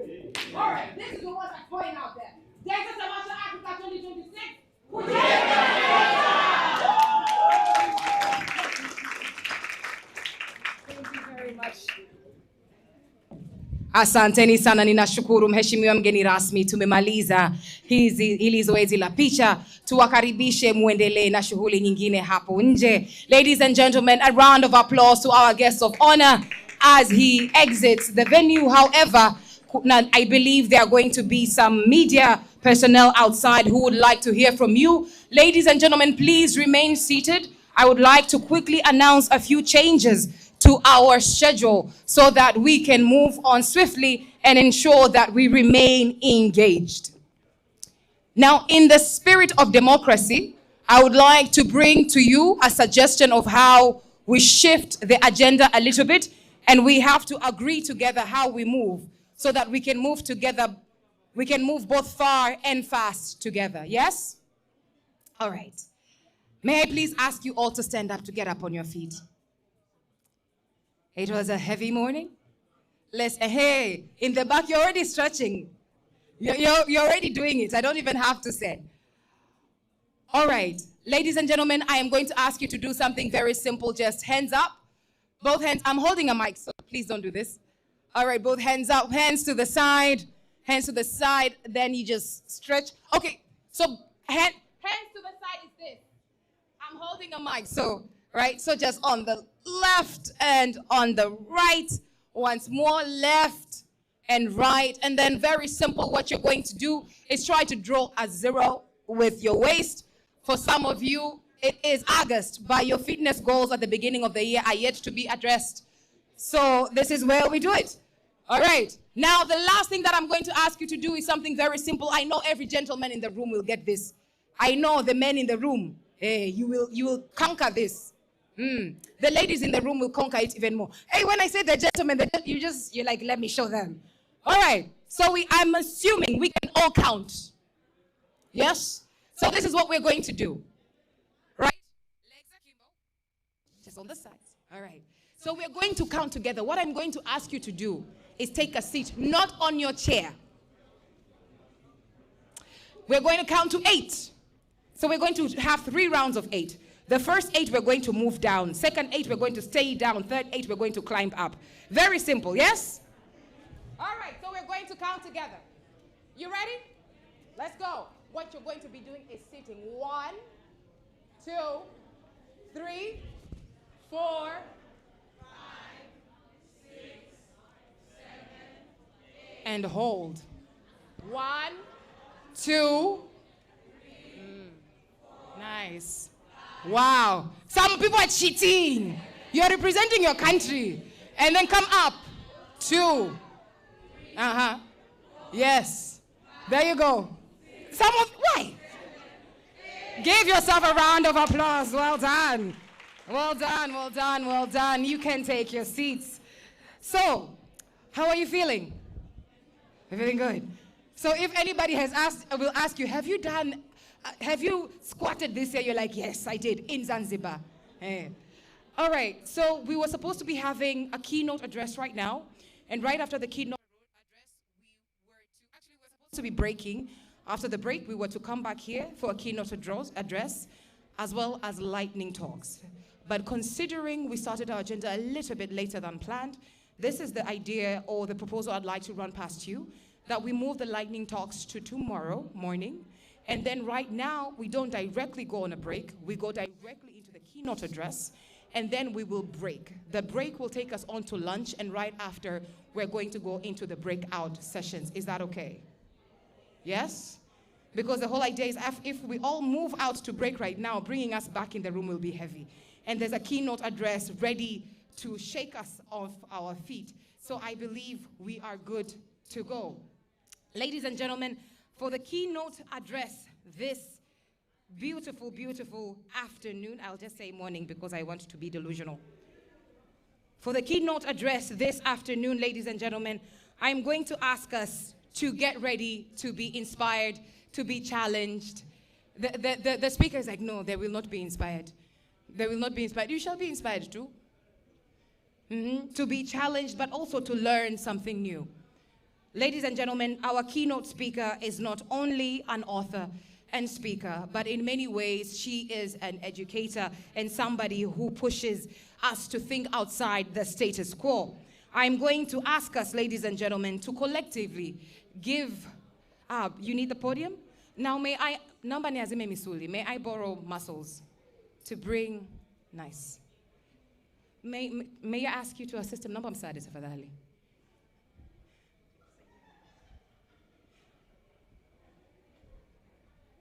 Let's bring you up onto the stage properly. Yes. No. Your job is to speak. Called one of the worst speaking slots that you can have is to be the person who is standing in between people and their lunch.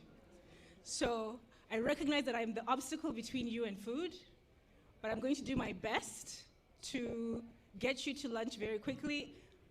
Hopefully you've learned something in the process and it's not just thinking about food. Habari za jioni, tumeshafika jioni? Mchana. Habari za mchana? Mlala salama. How many people here speak Swahili? Show of hands. Okay, so mniwe radhi nataka kuzungumza Kiswahili kidogo. If you don't understand, just give me 2 minutes. I'm going to speak to the Swahili speakers for 2 minutes, and then I'm going to come back in English. Sawa? Habari za mchana, mulala vizuri. Leo nilikuwa nasikiliza, I think nani alikuwa nazungumza hapo asubuhi? Na alikuwa nazungumzia mambo ya infrastructure, innovation, privacy, na ningetaka tu kuuliza haraka. Je, neno maalum ya infrastructure kwenye lugha ya Kiswahili ni nini?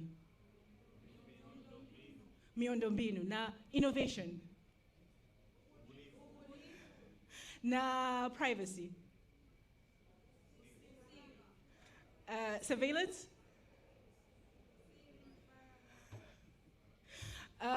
Algorithm? Tumeambiwa AI ni AI. Je, kuna neno lingine? Akili unde, hiyo nimesikia. Kulikuwa neno lingine nilikuwa nataka kuuliza. Data privacy nimeshauliza. Na ni kuashiria kwamba saa zingine huwa tunazungumzia mambo ya teknolojia kwenye lugha ya Kiingereza na tunaona kwamba hakuna haja ya kutafsiri maneno maalum. Si ndio?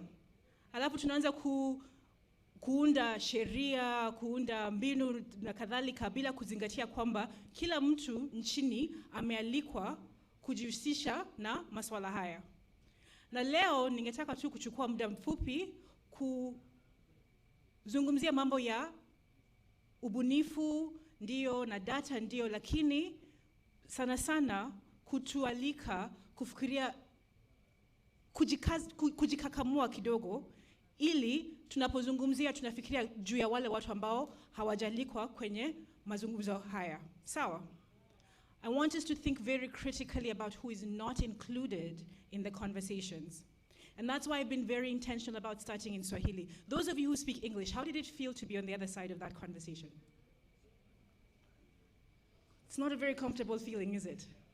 That people are having a whole conversation and building a whole discourse and you can't participate. And I want to challenge all of us, because this is one of the theoretical pillars that I'm going to be touching on today, that most of us, most people in the world, the vast majority of people in the world are experiencing conversations about digitalization in translation. We are building a superstructure that is primarily in English. I wouldn't even say French or Spanish, even though there's something that's happening there. And everybody's being invited in translation, and that has secondary impacts. Those of you who speak English, to what extent who don't speak Swahili rather, to what extent would you feel empowered to contribute to the conversation that we just had in Swahili? Would you feel like you would be able to engage as a meaningful participant if we were making laws? If we were designing innovation center and we said, come, but you are the only person who doesn't understand the language that people are. And someone said, we're having an innovation competition. Tumewalika kila mtu, come and participate in our hub, but you don't understand the foundational languages that are being spoken. So I want you to sit with that discomfort for a second while I share some of my thoughts this morning. As you saw in the program, my name is Nanjala Nyabola. I am a writer, researcher, political analyst. I wear very many hats. And in this particular conference, in this particular context, I'm coming to you as someone who has been thinking about the politics and the ideas that shape our digital reality. I'm going to ask you to think with me about theory. I think a lot of the conversations that we've had so far have been about practice, right? Have been about data as an instrument, as an object, as something that we use, as something that we deploy. But I want you to take a step back and think about theory. And I don't want you to be scared with thinking about theory, because part of what I hope to do with this body of research that I'm working on is to demystify the process of theory, one, so that it's not something that happens in the academy, in the ivory towers, but it's something that we do and we engage with and we build together. But I also want us to think about theory as something that we co-develop, that is not an expert standing from on high, delivering as if some kind of messiah, but something that we are co-constructing together. And to think about theory as something that is important to reframing how we understand, collect, use, deploy data. Too many times, those of us who are thinking on the African continent, we are not invited to participate in the theoretical conversations. We are end users. We are even part of the product. You know what they say? If the platform is free, if the software is free, you are the product, right? When you think about social media, you are not the consumer of social media. You are the product. The consumer of social media is the advertising company that is paying the social media company for access to you and your photographs and your words.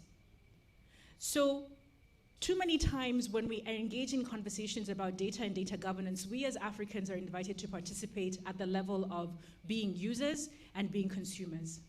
We're not given an opportunity to think more profoundly about if we had all the power, all the agency, all the creative energy, is this the data reality that we would build?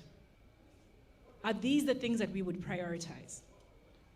And I give language as an example of how that might work. If you had all the power to shape, for example, how data privacy regulations are developed, would you be writing your laws in English or would you be writing them in Swahili or any other African language? Right? If you had to build something, if you had to code something and say, well, what's the biggest priority? I want to build a platform that does X, Y, Z. Would surveillance and surveillance tech be your priority? Or would you be thinking more critically about solving the problems that are closer to the lived reality of your community? I think about theory when in relation to digital technology, specifically in line with decolonial technology. Those are two words that we're increasingly seeing more and more people putting together because there's a realization that there are power imbalances that are embedded in the way our data realities are being constructed. Something scary is happening with digital technologies broadly and with data governance and data management more narrowly. Surveillance tech, systemic violence, normalization of the systemic violence against women and girls, exploitation of the natural environment. In these conversations that we've had today, we've spent a lot of time thinking about the positives of data and the positive of data management.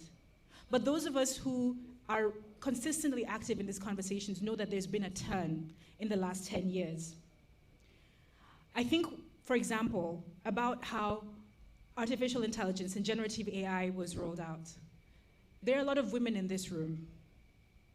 When you first heard about Gen AI, just by show of hands, how many of you thought, wow, this is a fantastic idea? Exactly. I don't know a single woman who, when was told, hey, Gen AI, it's fantastic, thought, amazing. Most of us probably had the same thought, right? This is going to be used to harm women. This is going to be used to tilt what is already a very gendered digital reality, data reality, further towards injustice towards women. And that's what we've seen, right? On X, on Twitter. His mother called him Twitter. I'm going to call him Twitter. If he wants to change his name to X, he's going to have to get a new birth certificate. If on X, on Twitter, you can now today, for the very low price of $8 a month, create non-consensual images of women using photographs, data that they've shared on a different context, and distribute it with very little consequence. Now, that's not probably how they would explain that. They would probably say, no, we embedded this Gen AI into the Twitter back end, and it's all very advanced and technologically, it's progress. But the reality is, when you build digital technology without taking into consideration the real experiences of 51% of the world's population, you are communicating something about how you view that 51% as a participant in your digital future. You're communicating something about how you prioritize the safety of women, the safety of children in the data reality that you're building. And these are some of the contextual questions that I argue we can't resolve just by thinking about regulation, just by thinking about trust and safety. These are more profound questions about theory, about what kind of shared digital future we want to construct and what role each of us will play in that reality. I think a lot about labor, for example, and how our concept of labor or how our digital reality reflects a very specific concept of labor. What kind of digital jobs? This morning we heard a lot about the creation of digital jobs, but what kind of digital jobs are we creating? What kind of digital jobs are possible in the data reality that we've created today? When I say tech workers, I think many of you will have in mind someone sitting somewhere in an office in front of a computer writing code, correct? Is that who you think about when you think about a tech worker? Someone who is coding, someone who is doing, what is it called? Troubleshooting, development, etc. What if I told you that the vast majority of tech workers don't actually code? What do they do? What do they do if they're not coding? Behind every large-scale deployment of digital technology is an invisible army of workers who are doing work that is not considered labor. When we think about the children in the Congo who are being sent deeper and deeper underground to mine the raw materials that go into making our mobile phones and our computers possible, is that not part of the supply chain of digital technology? When we think about large language models, LLMs, and we think about the people who have to clean up the back ends of these LLMs so that they can be commercially viable. Right now in Kenya, we have thousands of content moderators, thousands of people working in offices, making sure that when you go onto ChatGPT or Claude or whatever platform you use, you're not instantly confronted by the worst of humanity, right? Someone has to make these platforms commercially viable. Are these people not tech workers also? Amazon Go was touted as the future of independent shopping. I don't know if you heard about this. It's a supermarket, you go in, and there's no staff members. You walk around, you pick whatever you want, and then you go to the checkout, and you tap your card, and there's nobody. And everybody said, wow, technological advancement, how great. It's actually low-wage workers in India watching on surveillance cameras, making sure that you don't steal anything, making sure that whatever you pick off the shelves matches whatever you've put on the till, and then approving the transaction on the other end. Every year, we have every day, every year, every week, every month, we have all of these people who do all of this labor that is upholding our data reality, our digital reality, but their work is not recognized, their safety is not prioritized, their contribution to the planet, to the context that we're creating isn't acknowledged. I also think about the material reality of our shared digital future. I love hearing politicians and policymakers speak about data and digital technology, because the first question that always comes to mind is how, where, when, and with whom. I think the most successful magic trick that we've seen the last 25 years is tech companies convincing us that our digital lives and our data lives are somehow disconnected to the physical reality of the planet. It's hard enough to get people to think about digital infrastructure. It's harder still to get them to think about how much unchecked expansion of data collection that we can bring to bear to building. When you think about the African context, to what extent can eye color really be considered an identifying feature? 98% of African people have brown eyes, right? So why do we collect eye color data on ID cards? Because someone told us that's how you do ID. You collect fingerprints, you collect the eye color. We don't even question it, right? Someone told us this is how we do identification. We collect eye color and then we collect fingerprints. Data collection, data processing, none of these are neutral technical ideas. They reflect specific theoretical beliefs about what data is, how it can be collected, how it can be used. And because of that, we owe it to ourselves to sit in these questions of theory so that we can provide answers and contexts that reflect the priorities that we want to govern our data future. I think one of the sources of theoretical knowledge that can help us navigate these questions and find interesting answers is what I call, or what is called, African feminism. And African feminism is a body of thought, it's a network of thought that emerges from African women theorizing with the lived experiences of African women. It's not saying to the exclusion of everything else, but it's something that I think adds to the theoretical landscape that pushes us to think more deeply about some of these contextual questions. When I look at how African women use their agency to define their relationship with power, I see a possibility of different outcomes for our data present and our data future.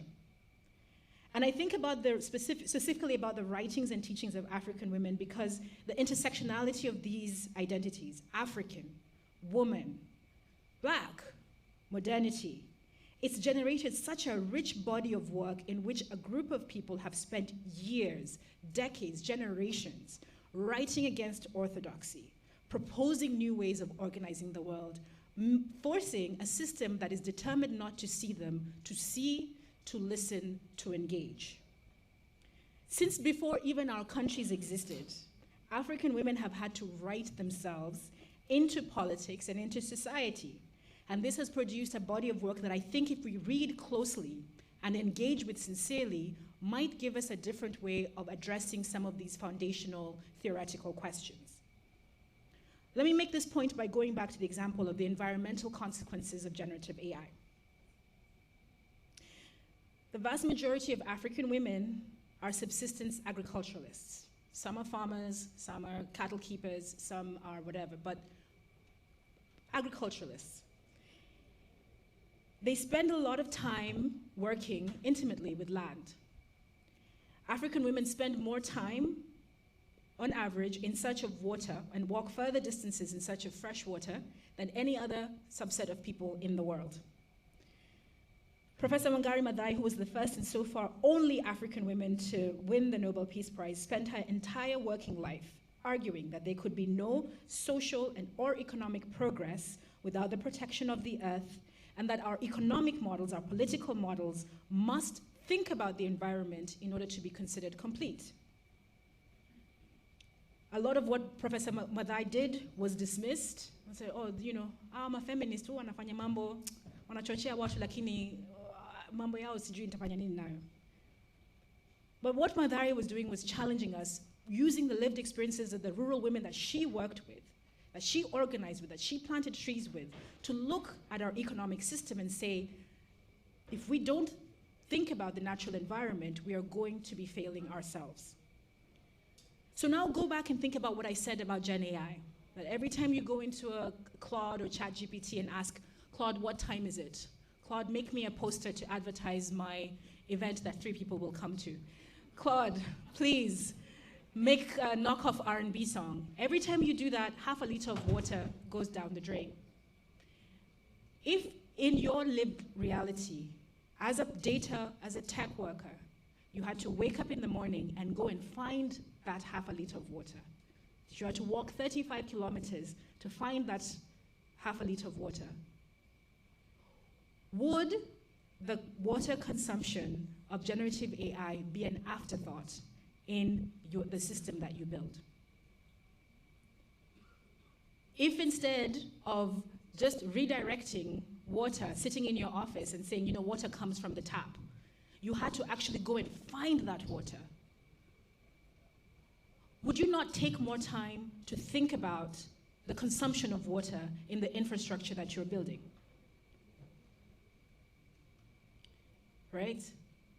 Right now, we're seeing this massive resistance growing towards data center in rural communities, in peri-urban communities, in predominantly Black, Native American communities in the US, in Spain, because the data centers are being built in some of the most impoverished neighborhoods in the world. And people are saying, hang on a second, you are sitting in your offices in Silicon Valley or whatever, breathing fresh air, drinking fresh water, and I'm sitting here inhaling the fumes, inhaling the secondary effects. Is that not part of the data infrastructure? Thinking with the lived experiences of African women, I think, illuminates questions that often get left behind.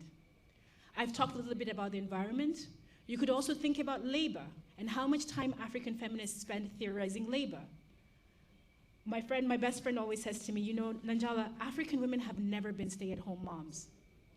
Never in the history of the world have African women been stay-at-home moms. We do work, we might not get paid the same, and the work that people do might not be considered labor, but it's work and it matters. And the process of theorizing that labor leads to questions that we can then apply to our data realities. Whose labor counts? Whose labor is made visible? Whose labor is adequately compensated?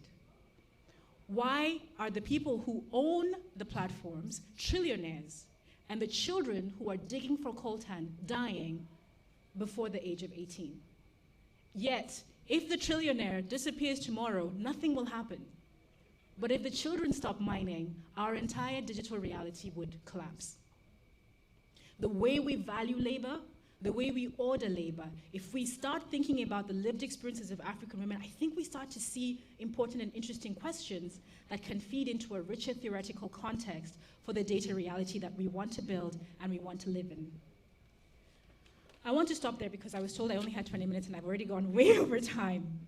The core point that I'm making here is not just that we can't keep moving things around the surface and simply accepting ideas that are imported from elsewhere, but that we have scope for agency, and we have scope for creativity, and we have scope to shape our data realities in ways that reflect our lived realities. We don't just have to accept what has come before, even when we can see how broken it is and how much damage it is doing to the world, to the natural environment, to the present, to the future. This last summer has been the hottest summer on record in the world. Right now, I think in the UK, in Western Europe, they're coming out of the 5th heat wave that they've had. It's the hottest July since last year, which was the hottest July since the previous year, which was the hottest July since the previous year. We cannot afford for some of these questions to continue to be subsidiary. I think African feminists have been challenging the foundations of social and political thought for so long that it shows us how impactful embracing that theoretical challenge can be. We don't all have to become philosophers, but we can make room for different ways of thinking to challenge us, to do better, to build better, and to reflect our realities better as we move forward. Don't be afraid of the foundational questions. Don't leave things that have come before.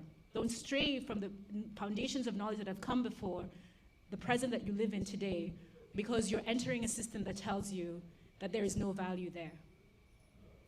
Theorize in Swahili. Theorize in, I don't know, Luo or Luya, whatever. Build things that make sense for you. We can't continue to accept digital monocultures that negate the possibilities that exist within our societies. The work is hard, But I think that hard work will lead us to a better future than what is promised by the trajectory we are on today. The question I think for all of us is, are we prepared to do it? Na kwa hayo machache, asanteni, mwende mle msi kasirike na mimi sana.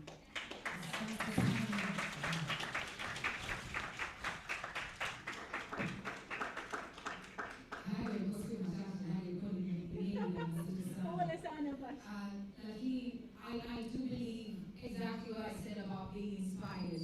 I was definitely right. Inspired to think differently. Inspired to think deeper. Inspired to ask bold questions. Because many times in spaces like this, one of the things that can happen is we might end up becoming subject to very shallow conversation and being agreeable. It's fine to be on the same page, but I think that was an invitation, as we've received from the very beginning of today, to ask bold questions, to be able to capacitate ourselves to, in every single way, truly be able to build meaningfully with data. Because we can either build cosmetically, or we can build something that actually has a meaning. So in later generations, they can actually look at you. Yes, you shall be a grandma or granddad someday. Yeah? No, don't lament. This is the reality of life. But to a point where somebody can look back, you can feel that truly, we each and every single one of us had a contribution in making a greater tomorrow for the African continent and otherwise. Ladies and gentlemen, another hand of applause, Miss Nanjala Yamola. And with that, Mabibi Namugwana, with all that, I feel that we are full intellectually, but let's go feed our bodies so that intellect can work better. Food has already been served. There is lunch served right outside. There's a restaurant right straight out of this door. There's a team outside this main door that is positioned to hand you coupons. You cannot access the lunch venue without the coupon, so please do make sure that you receive your coupon at the door, right here, then head on directly to lunch. Lunch will be from now all the way until 1:55. Lunch closes at 1:55, so please make sure that by 1:55 you're ready to move out to the breakout rooms. We have a few breakout rooms happening. We have a few sessions happening at the same time. You can definitely refer to your agendas, but really quickly, 3 breakout rooms will be right within this space. This room is going to be broken up into 3. So there's going to be a room towards the end, right in the middle, and on this side, that will be cinnamon, maripa, and anato. Cardamom, not cinnamon. Cardamom, maripa in the middle, anato right here. So the breakout rooms, the first one in cardamom will be Who Owns Your Impact? Data Sovereignty for Feminist and Civics Tech Organizations, run by Open Up, Gabriela Razano. Then the one in Anato will be Data for People, for Planet, and for Africa. This will be run by Priya Chetty, Research ICT Africa. The one in Maripo will be on borrowed tools, borrowed data, towards an Africa framework for AI and data governance audit. This will be run by Article 19 East Africa, as well as African Internet Rights Alliance. The same thing. That will be run by Angela Minayo. And then upstairs, we have clove, ginger, and cinnamon. Clove, ginger, and cinnamon are upstairs on the first floor. Upstairs in clove will be Jenga Mchezo, a game design lab for African digital futures, run by Play Labs, Kamogelo, Makoba.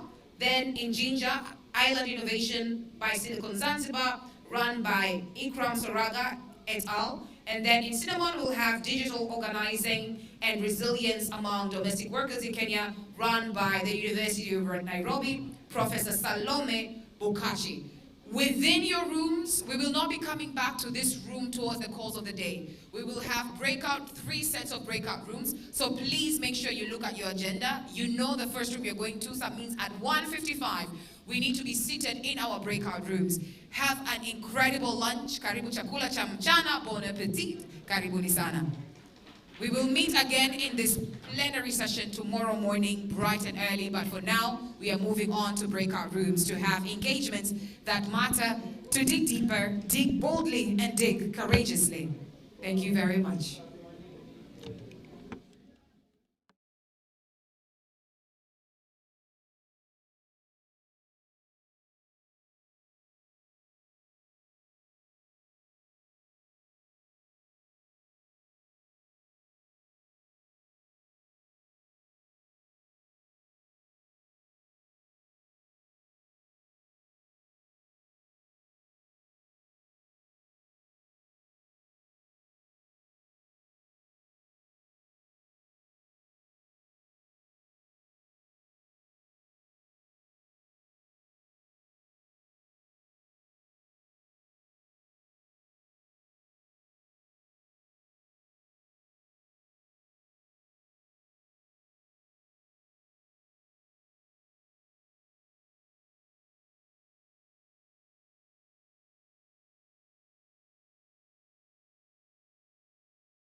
I am going to take you into our world a little bit, just what we've been thinking about, some things that we've been working on. We're a little bit obsessed with data, and so I think we are actually now in the theater of the obsessed with data, which is great. So our favorite conversations are the conversations you're having today. So in terms of what to expect from this workshop, and I hope you feel you will walk away thinking that you have made the right choice, we're going to start out with a little bit of a landscape conversation from me, just in terms of what already exists on the continent, the policy landscape that we have, and the kinds of things we are trying to influence and direct and shape and take forward.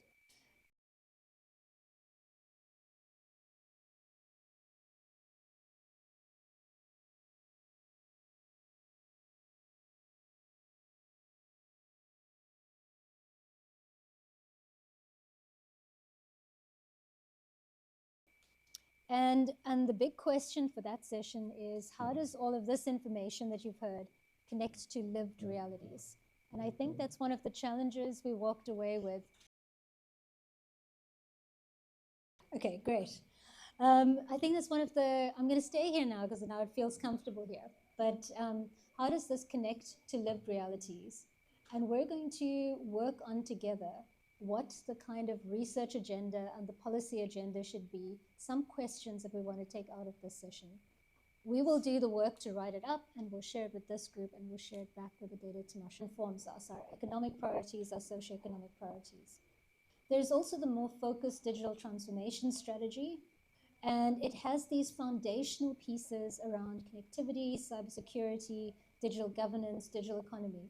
And when you read it now, in some ways you'll think about how far we've come, because this language and these ambitions, we seem to have progressed beyond it.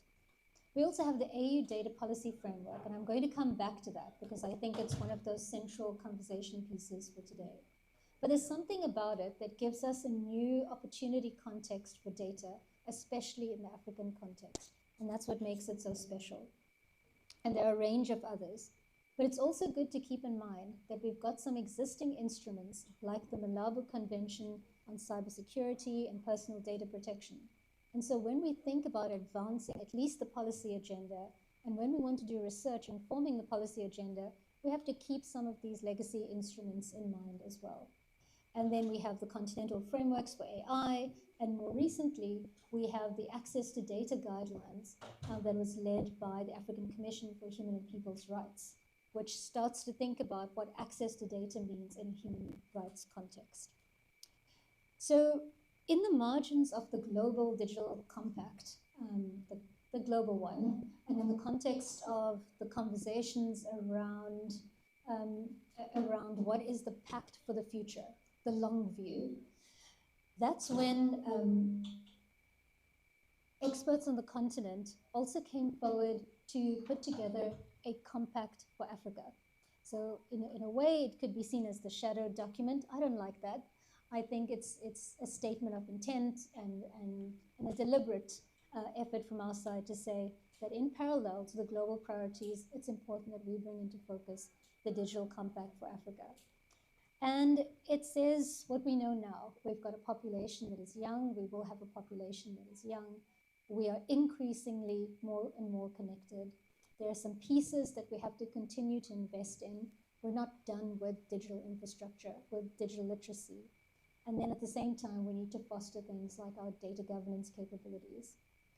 It also says that the Digital Compact for Africa must find its resonance and its alignment in that broader context of the Global Digital Compact, of the various other African instruments.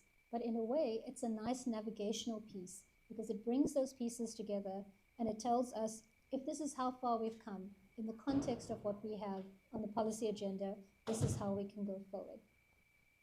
It has in there that's very useful for today, a compact of the data priorities. But if I had to pull out all the data governance relevant statements, it speaks about developing our capability.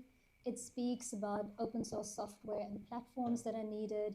It speaks about cybersecurity and data protection laws, the availability of high quality data sets to reflect our cultural identity and diversity. speaks about the relationship between data and AI infrastructure and data centers, computing platforms, and what those contribute.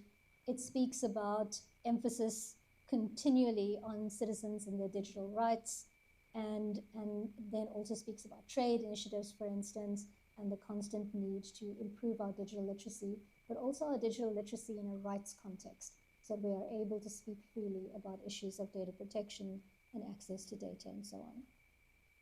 Then in that context, and I said I would come back to this, we have the African Union Data Policy Framework.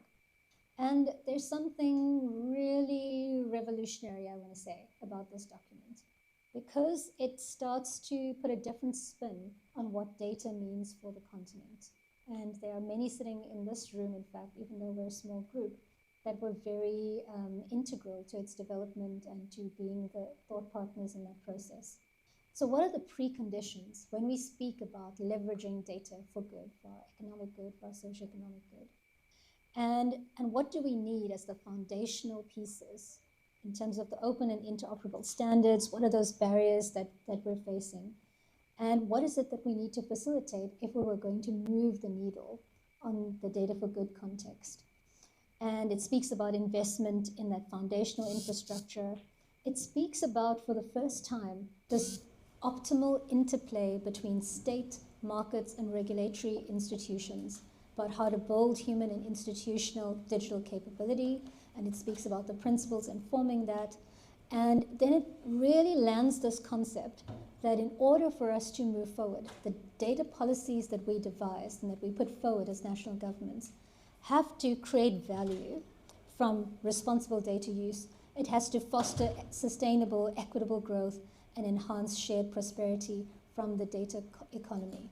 So it's around that time that issues around data justice, and I'm leaving some presents here for everyone, it's around issues around data justice and where we are, who benefits. That's when the conversations really started to come forward in a framework of how we might solve and what the implementation roadmap might be for African governments and for the continent. And it also speaks about regulation, not just from a data protection perspective, but to enable access to data and to enable better markets. So if we're speaking about fostering opportunities for local innovation, how are we going to open up the data markets as well? And then just to close off, remember that while we're having these conversations, there are a few urgent pieces in terms of the global landscape. And so what we take out of here, and as we engage globally, these are the things we will respond to. The Global Digital Compact process. And there are a number of priorities there that are highly relevant to us. And so there are some that we can drop in. For instance, the need to develop data and metadata standards designed to prevent and address bias, discrimination, or human rights violations. And you can see that if you start to do a very quick comparative, that maybe something like metadata and its value for integrity and how we preserve, it might be neglected in some of our frameworks. And then there's the UN Scientific Panel on AI, so hot off the press, it came out in July, informs the UN dialogue, and it makes, we've written a piece to sort of say what it doesn't cover. But something that it does say is that we are routinely, systematically, and consistently prejudiced by the fact that we just don't have the data agenda for us. And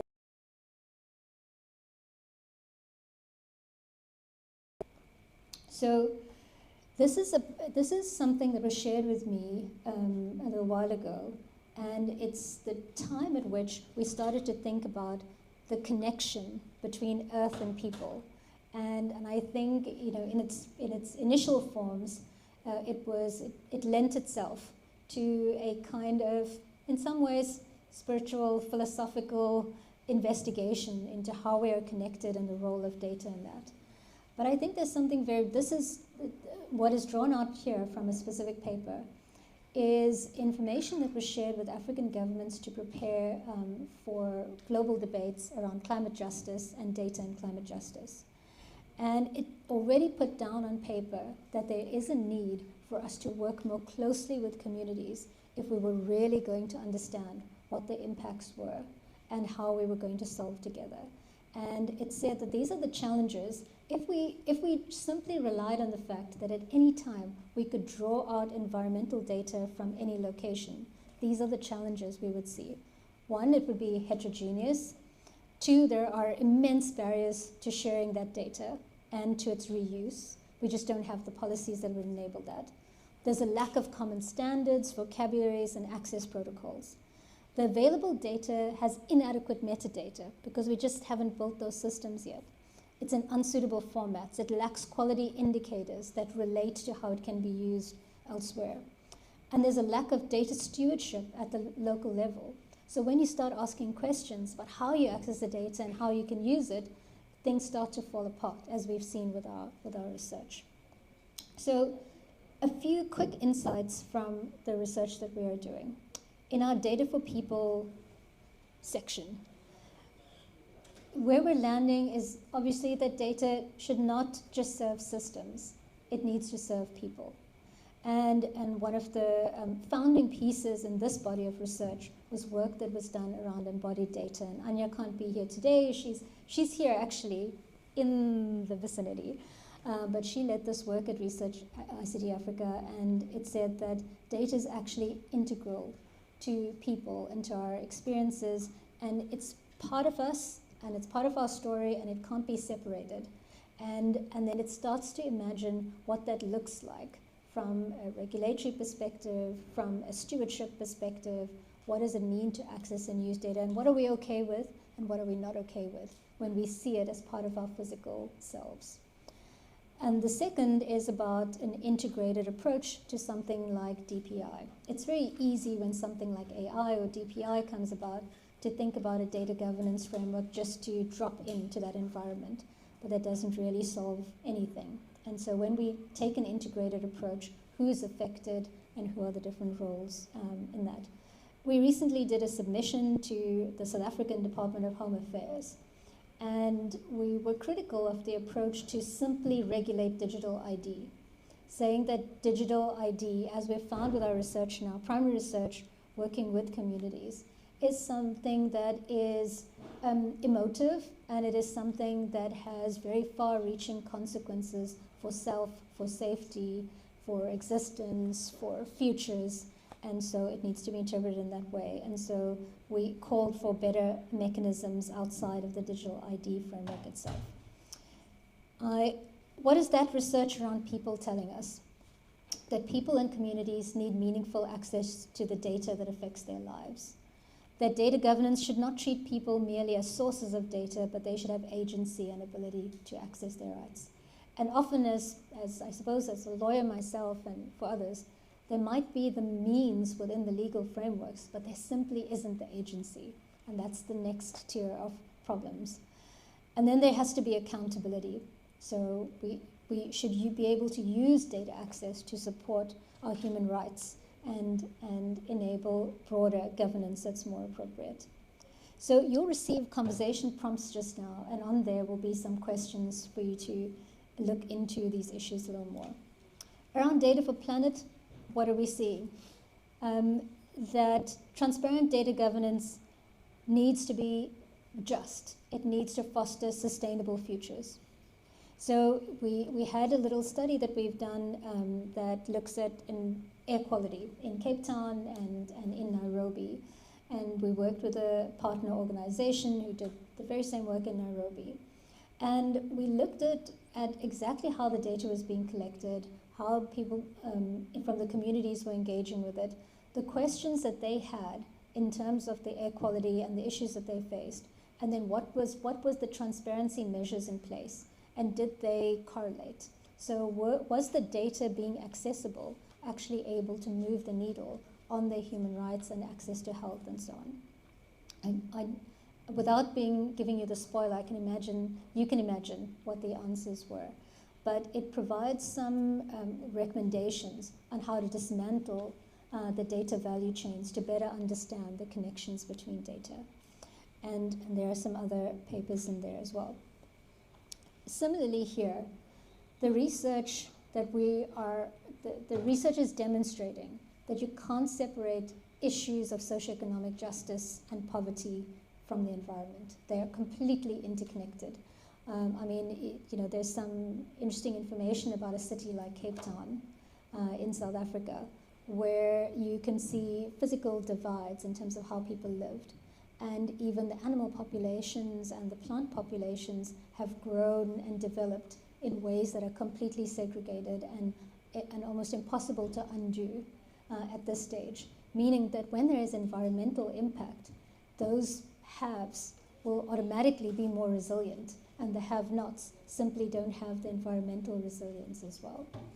And there's a lot in there to unpack in terms of the desperation that comes from poverty and what happens to the environment. So it's a deep-seated issue, but it starts with understanding what is happening in different areas and different locations and how we can respond to it. And it's only when we have that data that we can have more agency and accountability over it. And then when we come to the continent, we try to put alongside the data governance ambitions we have, what are the transformation and prosperity ambitions that we have as a continent, and see whether the data we have is serving us. If we are going to be outcomes minded, as we were urged to be this morning, then how do we tell how we're progressing against our sustainable development transformation objectives? How do we know? And what are we doing well? What aren't we doing well? And so even as we invest in infrastructure, what do we need? What don't we need? And so there are some interesting questions coming out around the evolving role of specific stakeholders and custodians in data governance chains, like national statistics officers, and their role in what happens next, and information regulators, for instance. And then what is the connection between data governance at the institutional level, in the informal settings, and then something as large as regional digital trade. And so, yeah, there's some interesting lessons in there.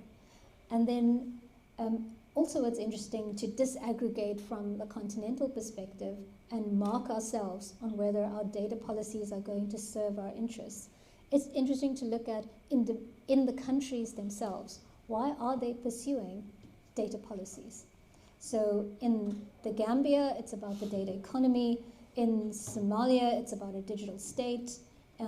These are countries we've worked in more recently. And then in the Comoros, it's about a joined-up digital government across the islands.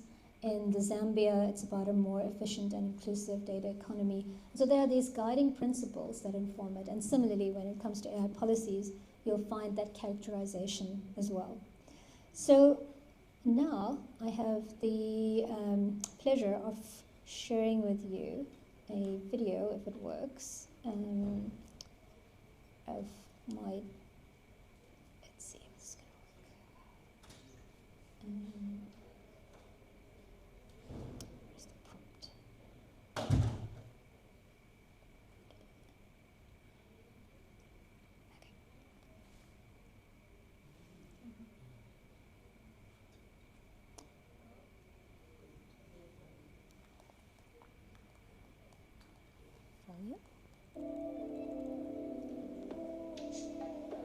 Data is part of our lives, even when we don't notice it. Every time we use an app, we visit a website, or we share information, we're eating data. Think about your ID for a moment. Not just the plastic card or the booklet, but everything it unlocks. Digital ID data touches almost everything we do. It's how people access healthcare, banking, jobs, and government services, even how they exercise their basic human rights. So when we talk about data, we're not really talking about computers and numbers. We're talking about people. As more services move online, the institutions that manage this data, banks, home affairs departments, and other private intermediaries, need to be properly equipped to serve us well. With the right mechanisms in place, this data can help governments understand what the communities need. It can help researchers find solutions to public interest problems, and it can help businesses create new opportunities. But that opportunity means nothing if people don't have a say in how these tools are used and don't know how to exercise their rights when something goes wrong. Which is why we also have to ask, what happens to the people when this data is used in the wrong way? When systems break down, bias creeps in, or local data is lost, It's not an abstract glitch. It disrupts real lives. You're not just facing an inconvenience. You could be locked out of income, healthcare, or legal protection, rendered digitally invisible. That's why access to data is so important. It determines how we use data to respond to harms, create opportunities, and monitor your access to basic human rights, all while protecting your privacy, your safety, dignity, not only online, but also offline. Digitalization on its own isn't progress. If we roll out new systems without also empowering people to use them properly, then we'll only widen the gap between those who are included and those who are left behind.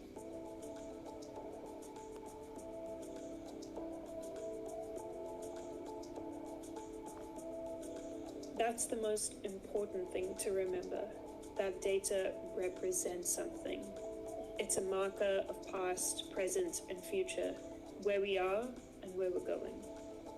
Environmental data, for example, is an archive of planetary health, one that, when managed correctly, can be used to address the crisis unfolding across land, seas, and vulnerable communities.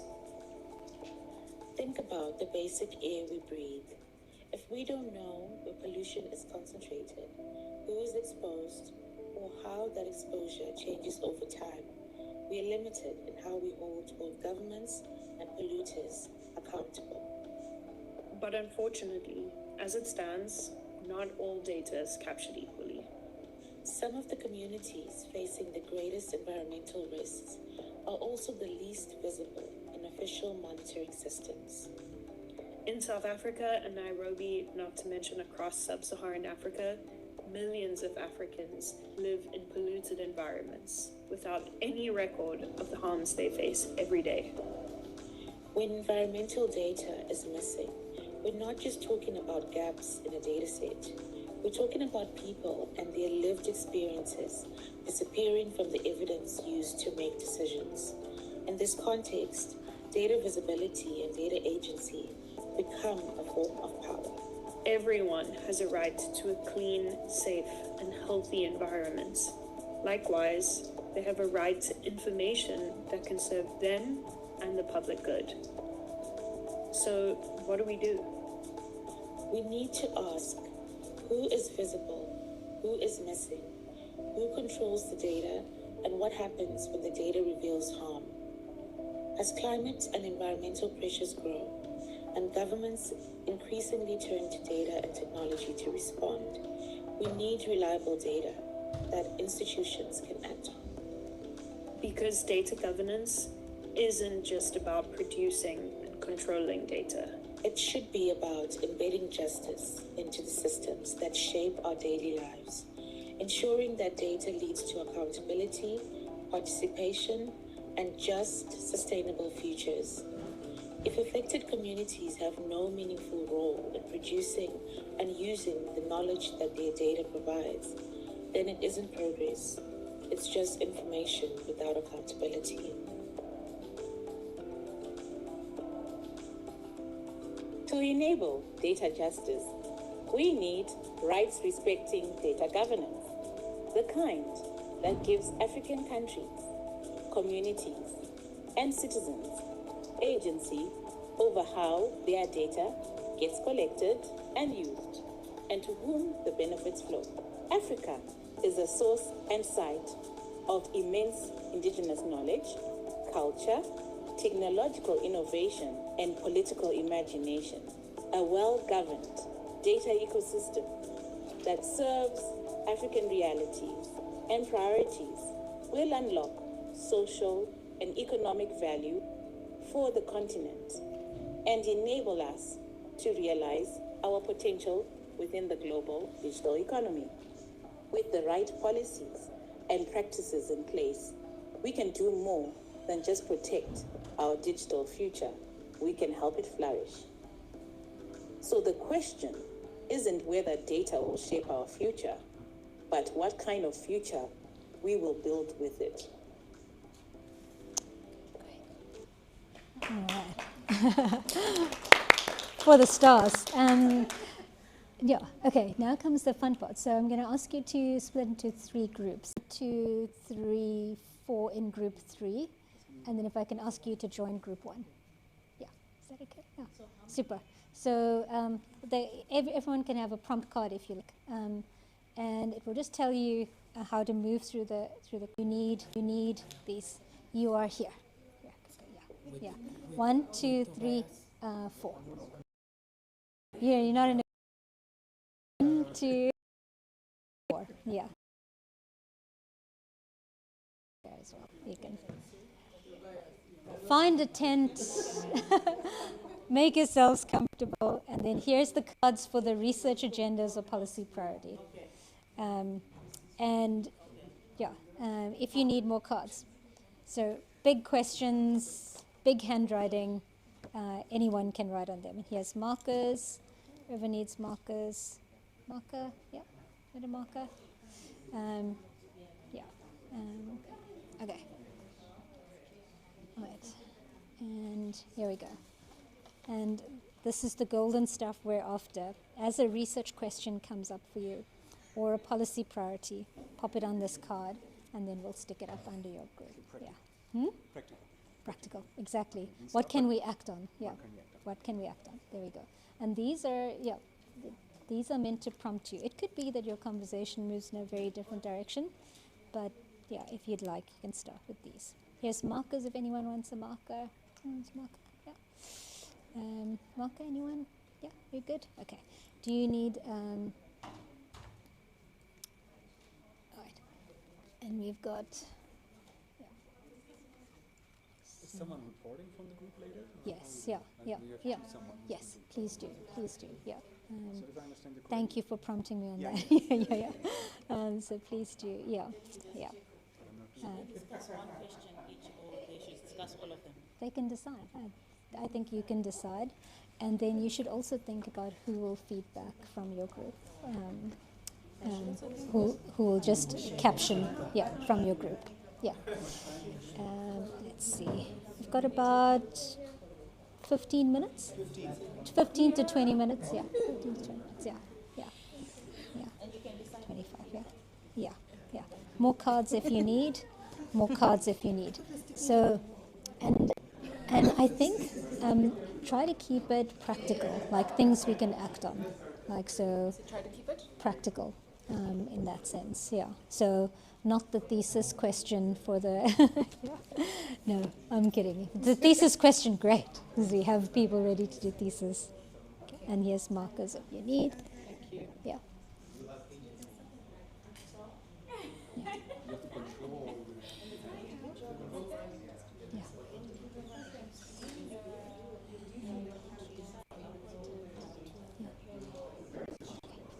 Yeah.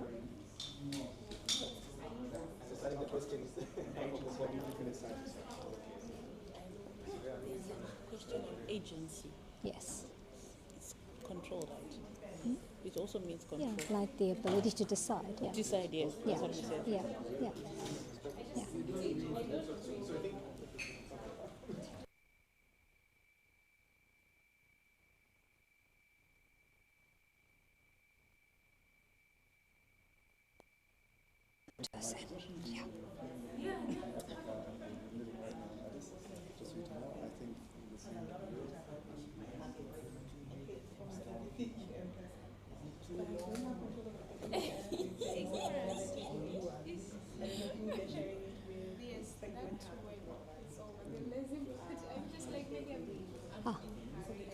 Please join a group.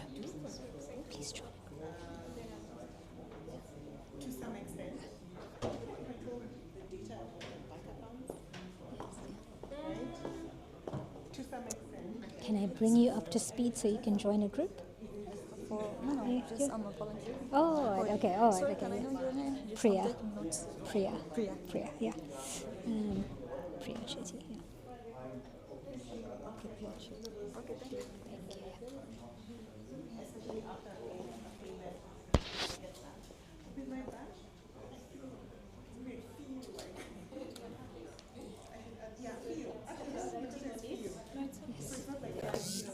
There we go, yeah.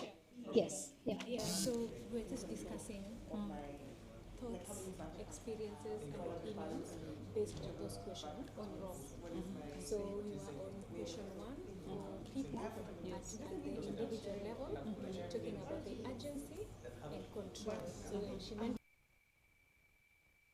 logging on to websites and yes, and what was it? The terms and conditions. She usually doesn't really Yes. take it. So Yeah. that is where a fear is. But generally, you think you are in control. But for Yeah. Yes, I think I have control, but then I lose control just because of my ignorance and Yes. I'm taking things so easy.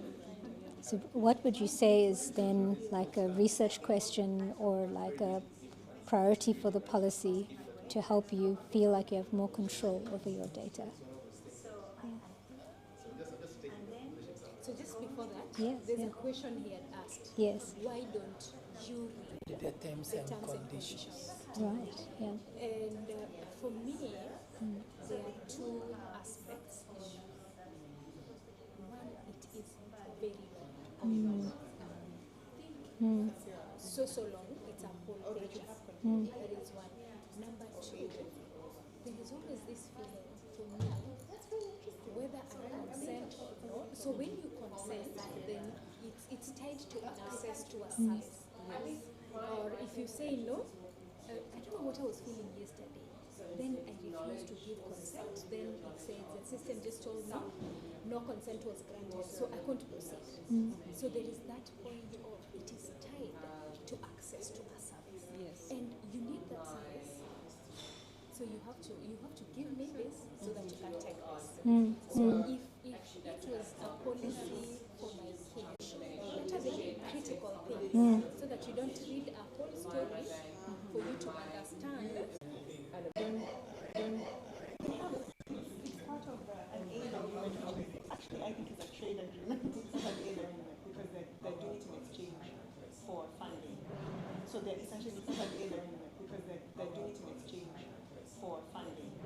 So they're essentially selling the data.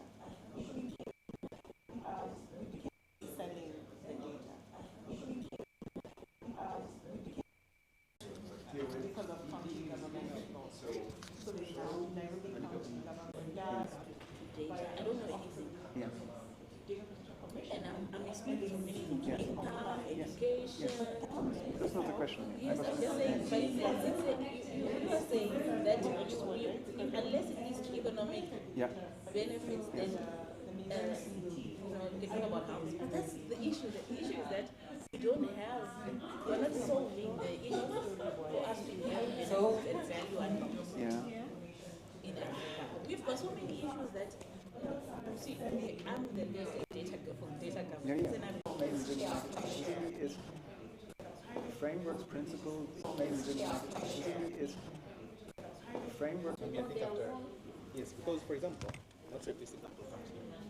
Once other topics cut half. Cut half.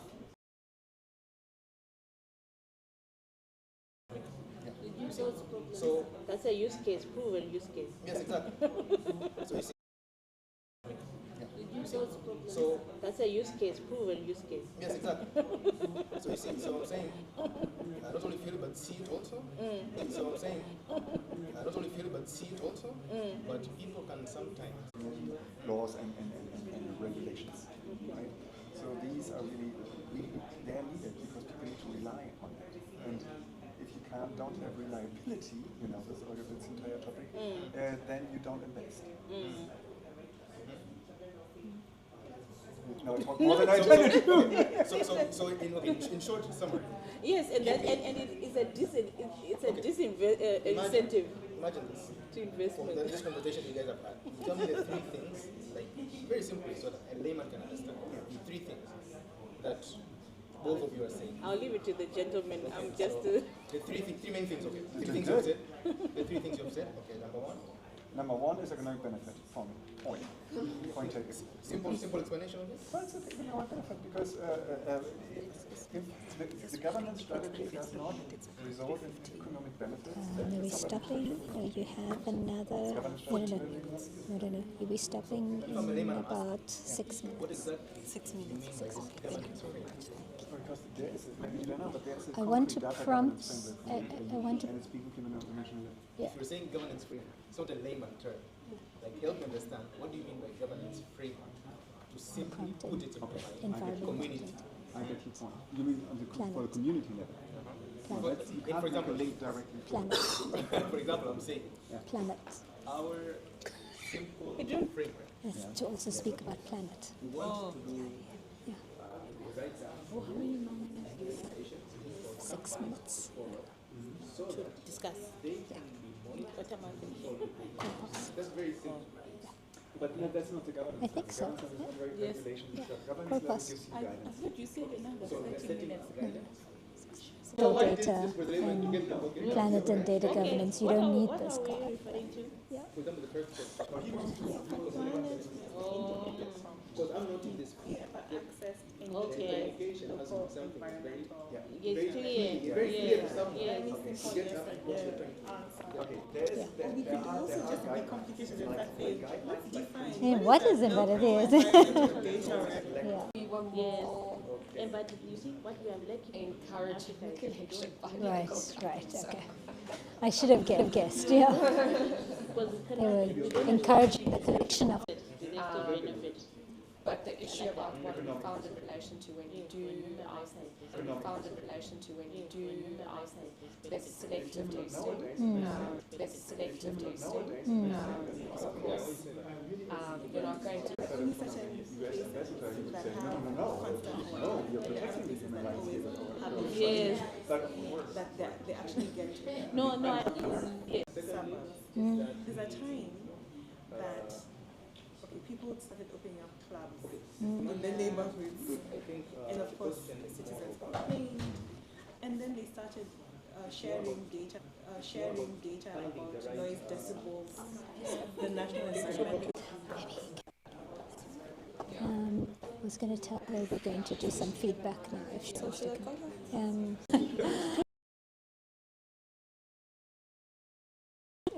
Right, so what you should plan is that in a minute or so, each person will just give us something that they recall from their conversation as a research question or a policy priority they should take forward.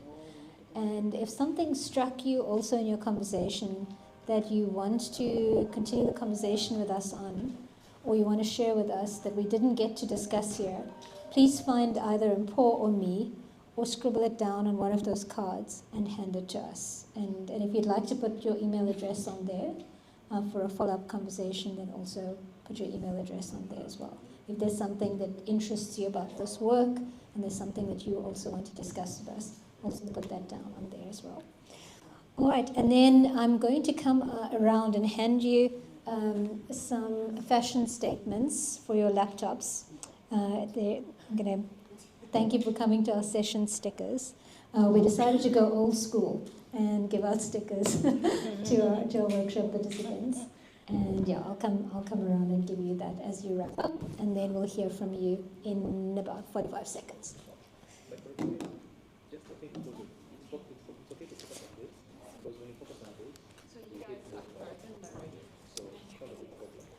Thank you. Only the cool kids will have them at the conference.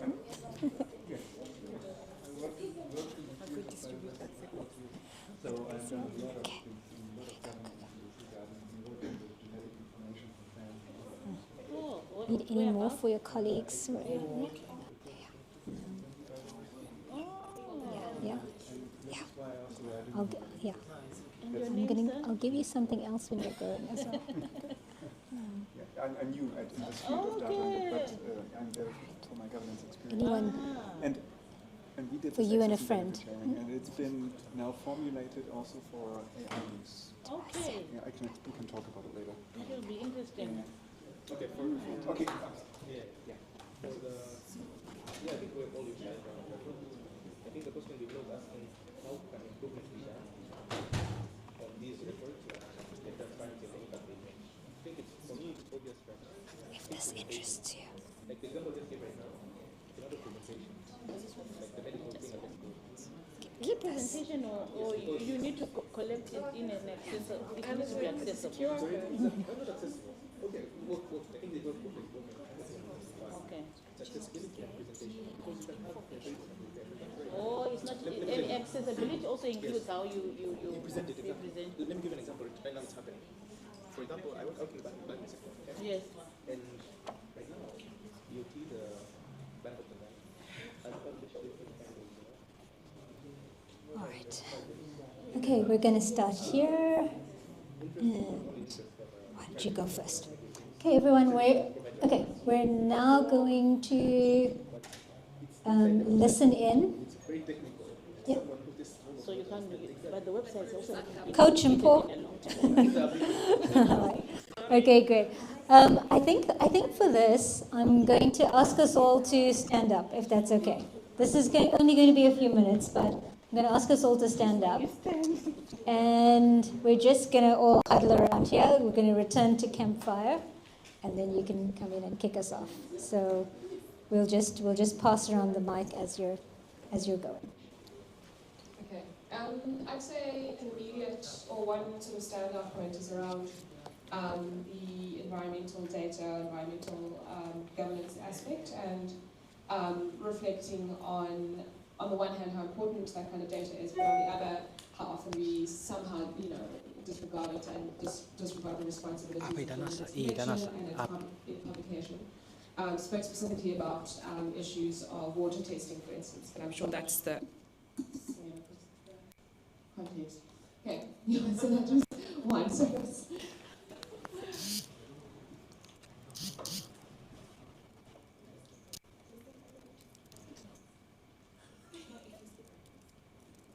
Okay. What is interesting in the for people prompt, there was a question of why we are not considering health data to feel that we have control and access to our health data. Which is interesting that why not our health, which is the most sensitive of personal data. And for us, I think the writing was on the wall for Kenya with the health data sharing agreement with the US. We're just like, no, we don't think that we control or have access to our health data. When essentially that should be the major health data set that you personally have control and access over. So that was very interesting that none of us said that we feel we have control and access over our health data. So for me, data, when it comes to whether we have control over data, I am scared the way Google keeps sending me 10 pictures I took 10 years ago, which are not online, but they are keeping. And when it comes to Africa, I think maybe this is something Research ICT Africa can look into. We had the Africa Union Data Policy Framework in November 2022. And since then and now, a lot of work has gone on in trying to harmonize data policies on the continent.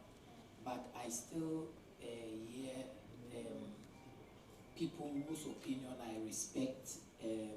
Even yesterday, I was in a meeting where one of them mentioned that there's still fragmentation and all that. So maybe we should look at why we are struggling to harmonize our policies. I mean, beyond the conditions that existed before the AUDP.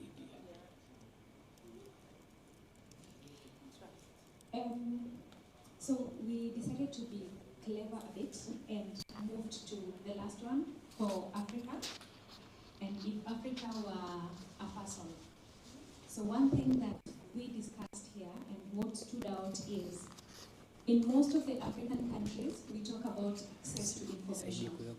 But it's access to information on paper, it's access to information on the lips, but the actual access is not happening. So if you want to get information either held by the state, then you really have to go through a long process to the extent that you get discouraged to look for this information. So if Africa was a person, then Africa is asking that make information accessible without condition. Thank you. Thank you. I think those are the two questions. just to keep discussed, but then from the look of it, the for planet area, actually I was just passing around and was saying maybe I could have a thought of it. Have you ever accessed or utilized local environmental data records? Actually, no. And in fact, it's from the community that I'm coming from. You'd see people need to know their rights in regards with the environment, like the air quality aspect, the waste management aspect, the water quality aspect, but they know nothing. So it's their right to know those information, but then for us maybe who are working in the environmental consulting, then you get to know these things are very important to be communicated to the community, and people should know their environmental aspect, but then it's not implemented as it's supposed to be implemented. And in fact, maybe you'd find even in the development projects, they are putting more emphasis in technical aspect, maybe testing water or air quality, but they don't put emphasis on taking back the information or feedback to the community, telling them what the data from their measurement or monitoring aspect is all about. So it's a whole gap on people or intergenerational differences. I'm not condemning it. I'm saying it changes it. So just mentioning that. The second is environmental data. Yes, having agency ownership coalition now of mid-sized coalition now of mid-sized, or how do you say it, mid-sized power countries. Or how do you say it, mid-sized power countries. So this goes beyond the African continent. I'm saying this from the EU perspective because we're in continent. I'm saying this from the EU perspective because we are currently not very successful in the EU to implement a EU standard in every country. Instead, we are making coalitions with other regions. And this it make difficult to have a meaningful control over our personal data. Okay, so for the three thought-provoking questions, the first question, the thing that comes to mind is that there's a bit of a difference between what actually people are concerned with, let me call it sensitive data, and the data that falls under the other group. For example, most of us right now, maybe at our homes, we have things like electricity running, but nobody's concerned about the electricity data. But there are things that you touch, for example, health, when people start raising the eyebrow on this. So there needs to be a segregation whenever we're talking about control of data. There are things that people are more sensitive towards and things that people are not, maybe they are willing to give it freely. I work in the banking industry, so for example, some of the initiatives there, like personal finance, PFM. Personal finance requires and it helps people us serve our communities with data maybe about their patterns so that they're able to make better decisions on themselves. So people, generally, the general public, sometimes they don't even know how much they spent last month, how much they spent maybe on food last month. But once you give this information to them, it's very beneficial. So when we're looking at these conversations, sometimes it's not always a bad thing for some people are very willing to give you the control. And I'm pretty sure we all agree that sometimes, and I think the talk more is about having people maybe, let's say, take a trace back and remove their data. But there is a lot of other scenarios where people are very willing they're maybe not as concerned about their data as it is. And on maybe just let me touch on one of them. If Africa was a person, what data access and protection would they ask for today? I believe it's more of a conversation with the different parts of Africa itself. So I gave an example to one of our groups. There's, for example, limited information on health. And there are communities that need more health data than maybe data maybe regards on, not to take away from its impact, but let's say the general statistics of the country. like this community is more needing access to health data than the other data that is there.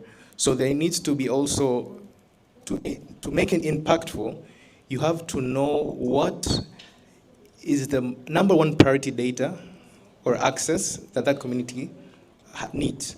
That, yeah, what is the exact problem? So don't start with all data or maybe just data that doesn't even include there. So to these local governments, it might be a much easier conversation for you to know they're facing health issues. Go to them with a health solution or health transparency issue, but not other things. Thank you. Thank you, everyone. We are officially being evicted, but thank you all so much for collaborating and going with the campfire metaphor, and and see you in the next workshops. Thanks so much, everyone.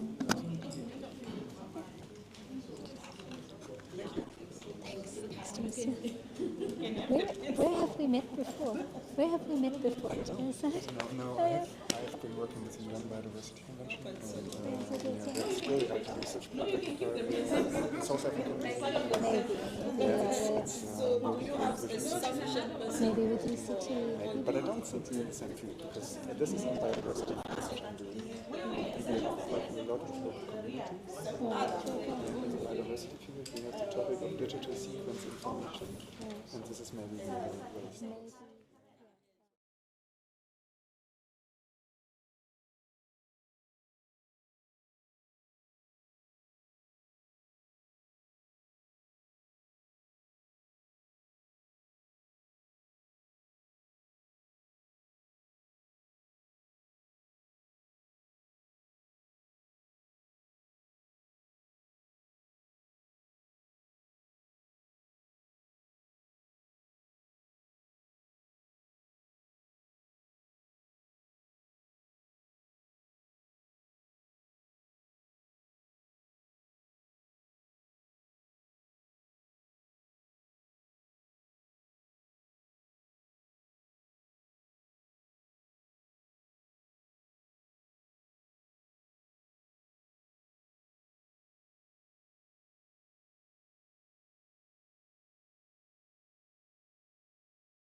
In fact, the earlier plan was to do this session around 4:30.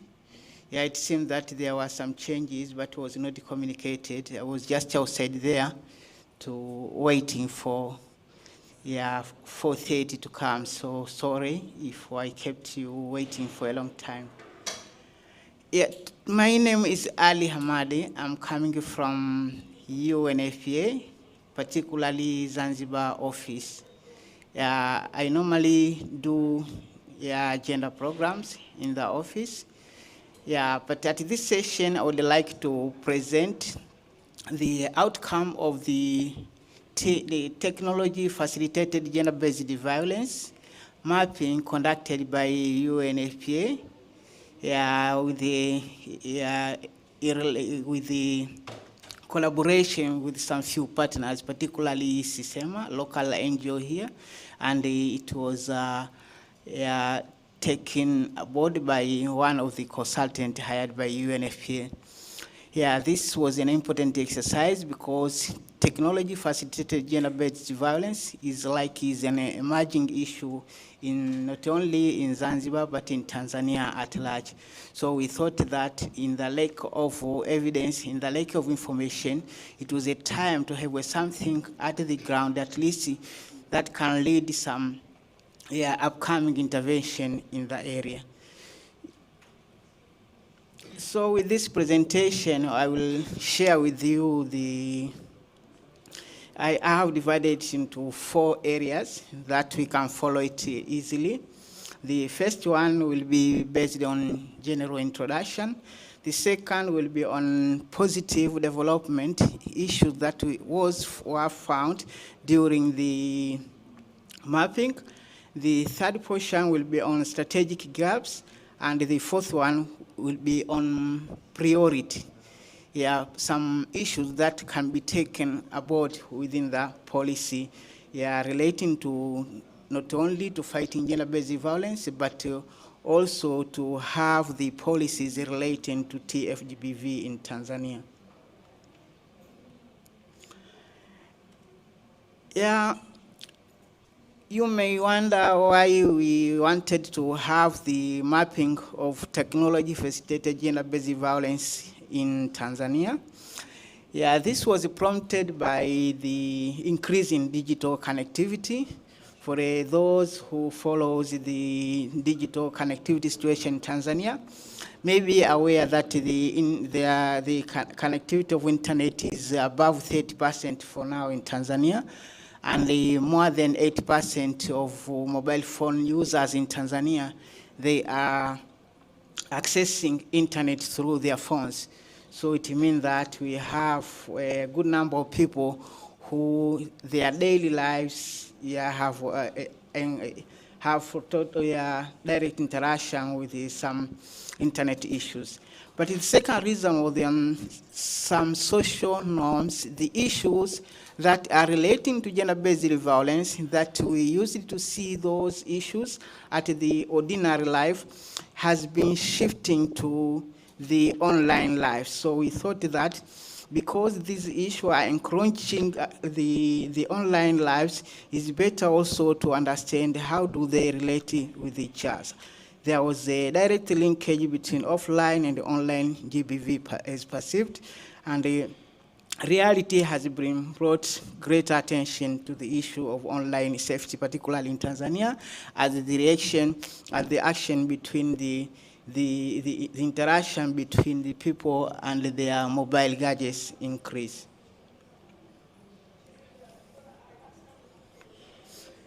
Yeah, for those who are following the issues of technology-facilitated gender-based violence, maybe you may be aware of a good number of those kind of technology-facilitated gender-based violence. They are many, but the common ones are, as it can be seen over there. The first one is online harassment and threat. These are about more repeated messages meant to scare, control, or silence someone.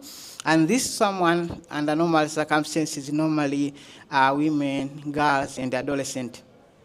Again, there is online exploitation and abuse.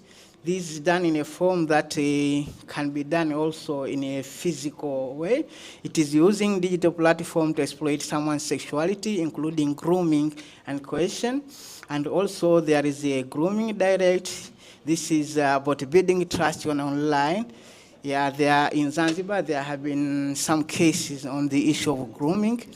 Yeah, children, adolescents, they use the phones of their parents, yeah, pretending that they are going to do some homework that have been given from schools, but normally they were communicating with someone who groomed them, yeah, build trust with them, and at a later days, they just abuse those girls.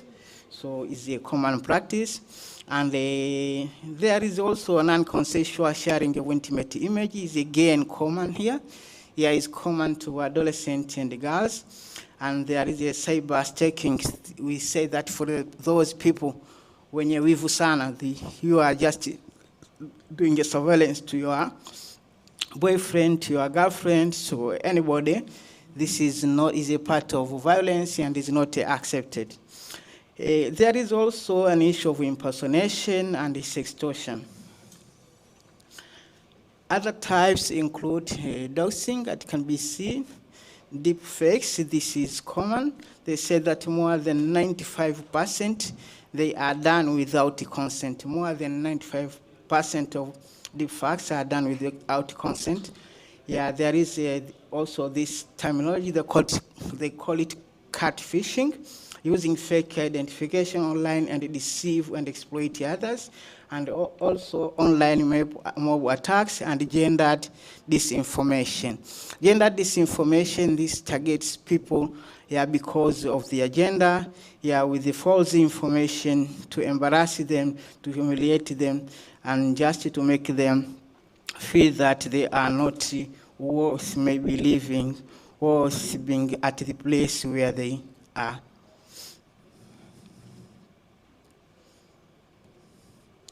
Having seen the common types, I said that there may be some more. I would like to share with you the objective of the mapping done by UNFPA. The objective of the mapping was first understanding a clear picture of how technology-facilitated gender-based violence is currently addressed within the existing system. By existing system, we meant laws, policies, institutions, and practices, but also we wanted to identify areas where current framework do not adequately address digital forms of violence. And this third objective was to support decision-making on practical actions to strengthen the national response, also prevention and a protection mechanism on technology-facilitated gender-based violence. It was an exercise that was done in Tanzania in general, meaning that it involves both mainland and Zanzibar, and within some selective regions. That was the scope. And as for its limitation was because it was conducted in 2025 during the election time. There was some missing of the key figures, but it didn't affect the result of the study. The mapping was conducted in a form of desk review, key informant interview, and was analyzed based on the theories and the practices at the international level. As for analytical framework, UNFPA used the relevant international human rights frameworks, including convention, resolution and reports of UN and other expert bodies, and it also used the national framework and the informed theoretical perspective to determine the result of the mapping. Overview of progression. Tanzania, as a united republic, has an established legal policy and institutional framework that already address key elements relevant to technology-facilitated gender-based violence, including ICT regulation, criminal justice, and gender-based violence. Also, we can say that the framework are actively applied by regulators, law enforcement agencies, courts, and service providers.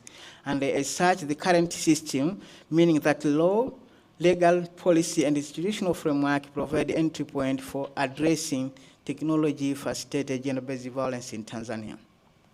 Overview of gaps show that there is a need to strengthen legal framework by introducing explicit, substantive, and procedural provision on TFGBV.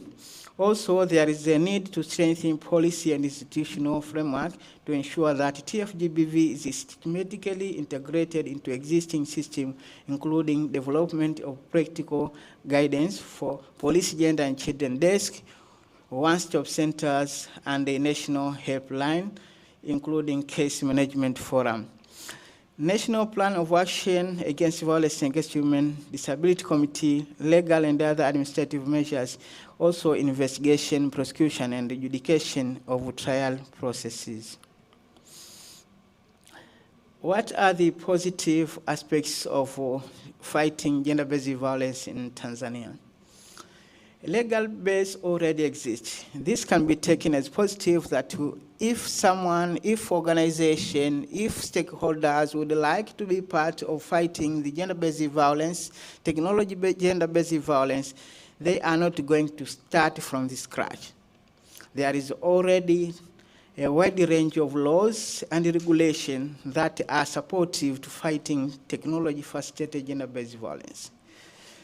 Again, there are other laws that provide powers, and among others, content control, investigation, data protection, and prosecution of online offenses, and also some additional laws such as Penal Code Cap 16 and the Evidence Act. This was not formulated, was not developed, was not acted directly to fight gender-based violence, but it still provides some environment that can be used to fight technology-facilitated gender-based violence in Tanzania. Yeah, with the relevant laws that can support our action, our plans in fighting gender-based violence, we have in Tanzania mainland almost 19 laws, as it can be seen over there. And there is also some policies. These are at least 8 policies, including National Gender and Women Development Policy of 2023, the recent National Plan of Action to End Violence Against Women and Children, VAUC 2 of 2029, National ICT Policy, National Cybersecurity and Tanzania Development Vision 2050, including those of Zanzibar. They are all supportive to fighting gender-based violence. As all has mentioned, it is some sort of atrocity that needed to be eliminated. Programmatic efforts that address cybersecurity issues and digital application. We also have establishment of computer emergency response team. During the morning session, you may have the minister responsible for ICT Zanzibar, Honorable Soraga, talking of computer emergency response team in Zanzibar. I'm not sure if there is same in mainland, but at least we have something here in Zanzibar. But there is also operationalization cybercrime unit at the police station, and these are responsible for taking care of these online cases, TFGBV cases in Tanzania. I think they are using much this unit. And we have also some e-government security operation centers. For Zanzibar, for the structure of Tanzania Union is a bit complicated. There are some laws that operate both Tanzania mainland and Zanzibar, and there are some laws that are specific for Zanzibar. So you may see that previously we have seen the laws in part of mainland that support the TFGBV cause. So here we can also mention some laws that are specific for Zanzibar, but again, support our cause in technology-facilitated gender-based violence. These include Zanzibar Broadcasting Commission Act of 1997, and some sectoral law with the media, with the arts, cinematography, and also some of the laws that earlier was meant to fight the normal gender-based violence. And some are very specific for Zanzibar. Apart from having a good framework of laws that can support our cause, we also wanted to see the institution. And for institution, we can say that there is also some institutions that have clear mandate on fighting gender-based violence. For instance, the issue of technology, particularly the use of phones and some regulation around it. For Tanzania, they are under Tanzania Communication Regulatory Authority, TCRA, but we have Zanzibar Broadcasting Commission Act here in Zanzibar. They have some specific regulation that control the, sorry, I'm not sure if I missed.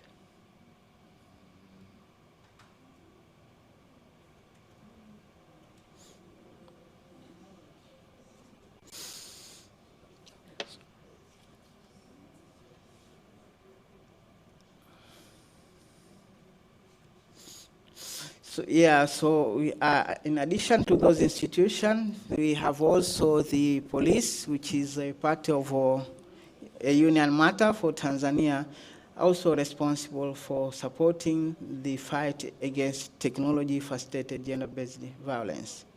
There are also some coordination platforms like National Plan of Action Against VAUC, some ministries, and there is ongoing interaction between regulators and service providers that are also positive aspects of fighting technology-facilitated gender-based violence. In general, we can say that multi-stakeholder engagement for technology-facilitated gender-based violence is taking shape. We have government institutions, we have regulators, we have CSO, we have TAMA here in Zanzibar, we have Zafela, we have the Office of Department of Public Prosecution and some private sectors, but also we have development partners and UN agencies, UNFPA, UN Women, UNESCO, and EU and the UNDP, and we have the engagement of technology companies and telecommunication actors that all support the fight against gender-based violence.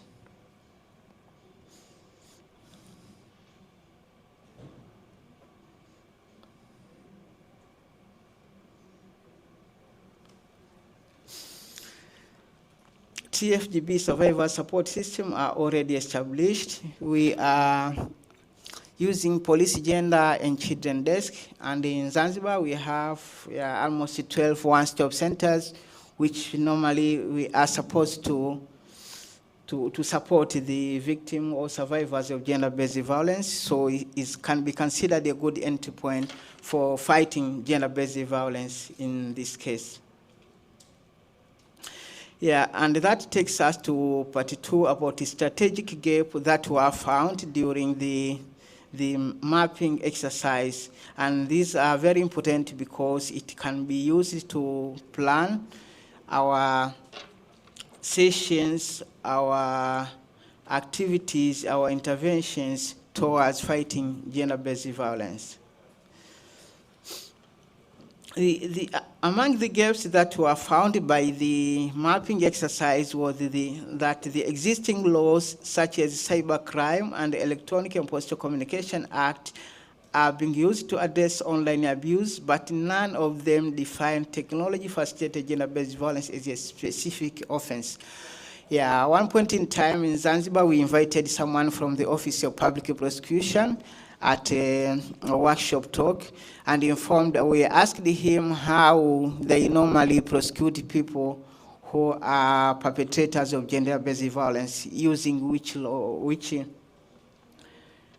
And he told us that they just try to find something relating to what has been the crime that has been committed, but there is nothing specific that can directly address the issue of gender-based violence within the laws.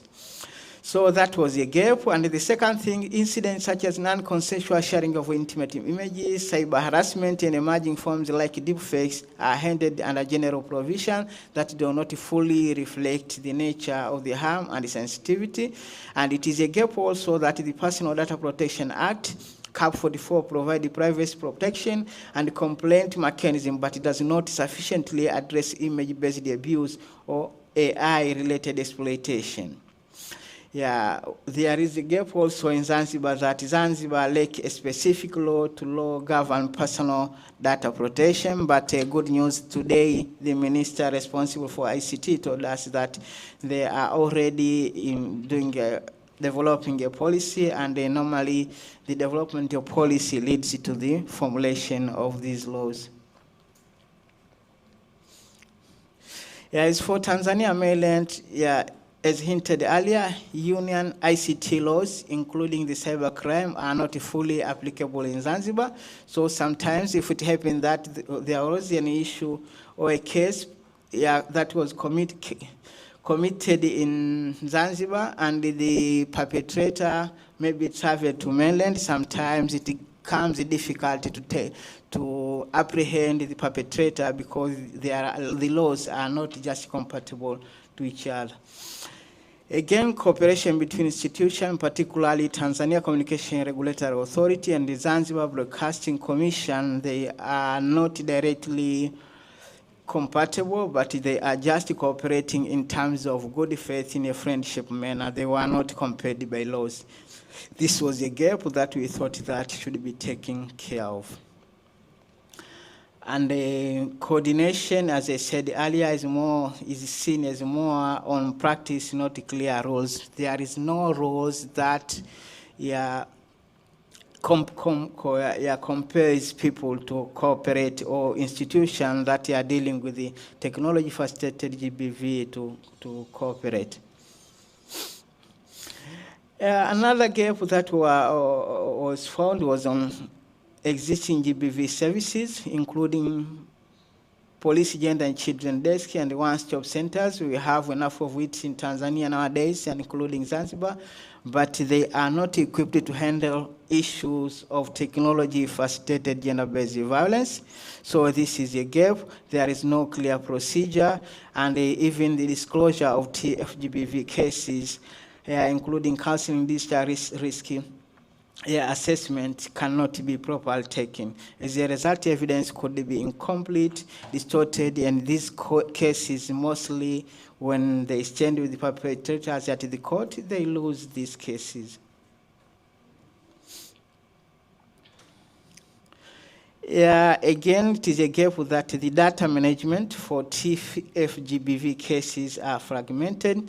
Various institutions mentioned earlier usually collect data related to cyber and other crimes, but they are not at one database.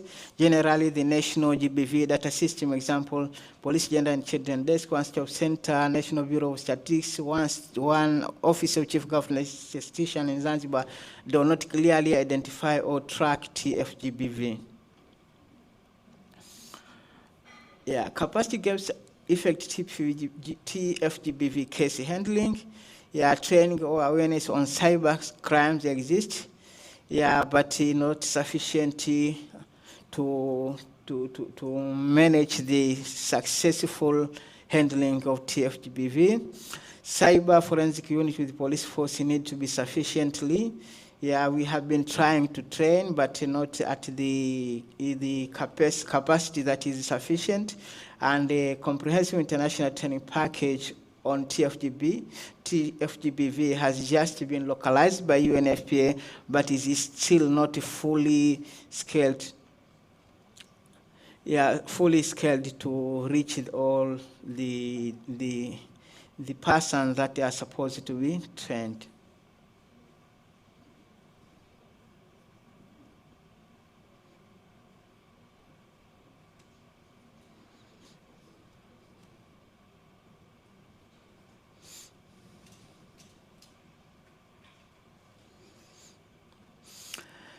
Another big, and this is maybe is a problem everywhere, is the funding remains limited and unpredictable. There is an issue in Tanzania, and I think in many countries in Africa, that the GBV issues are mostly seen as the development partners issues, and they experience some very lower funding from the government or from the local institutions. So it's again affecting the TFGBV.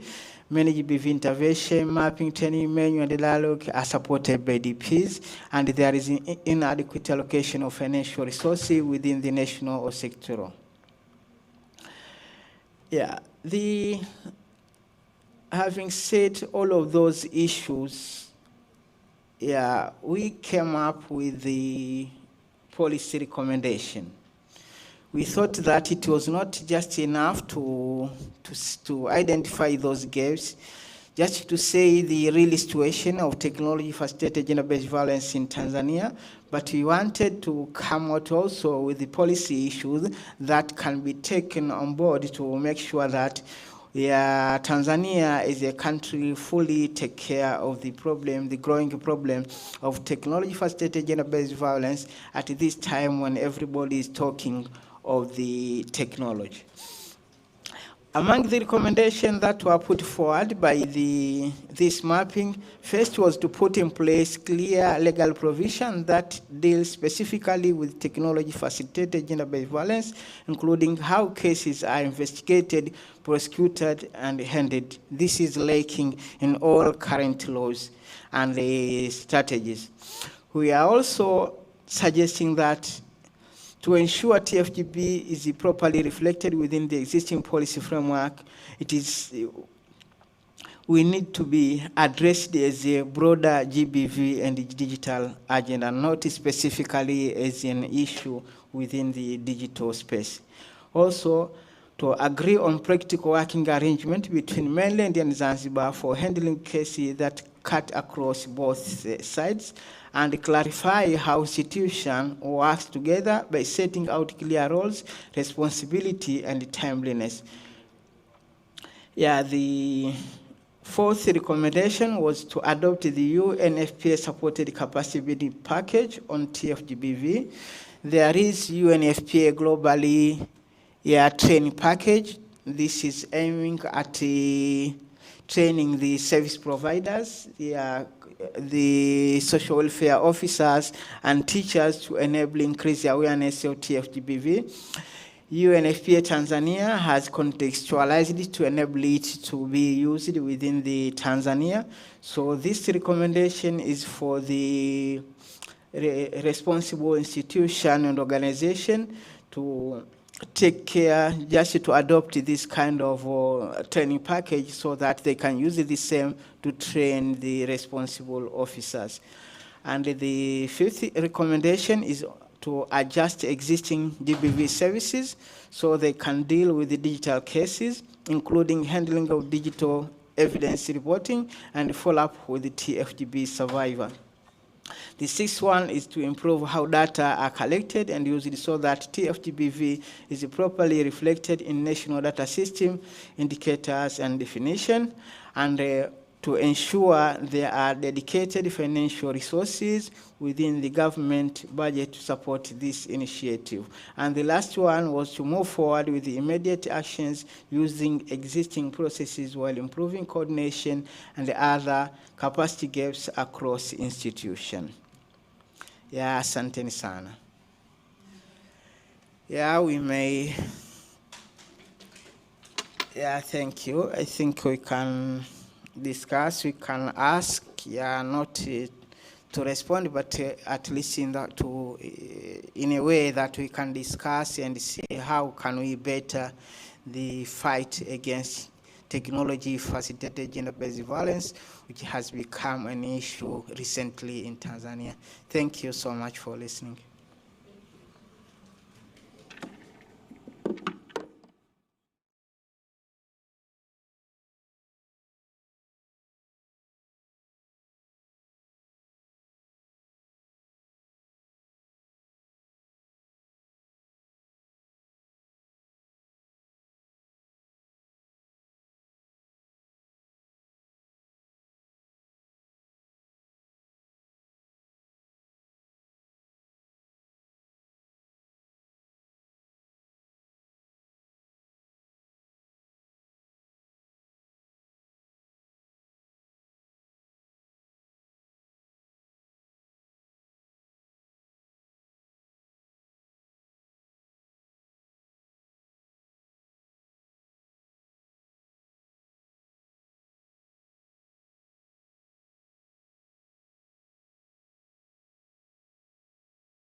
What is the government saying about TFG, the case of TFGB? Do they recognize it?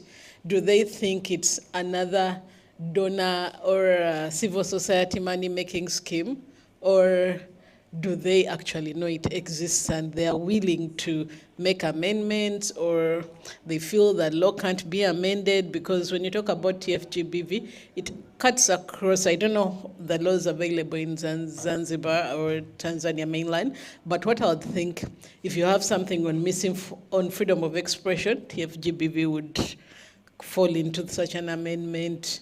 If you have something on data protection, if you have something on computer misuse, all those would fall into. So my question is mainly, was the government involved into this research? And if so, what are they promising, or what do they think about TFGBV?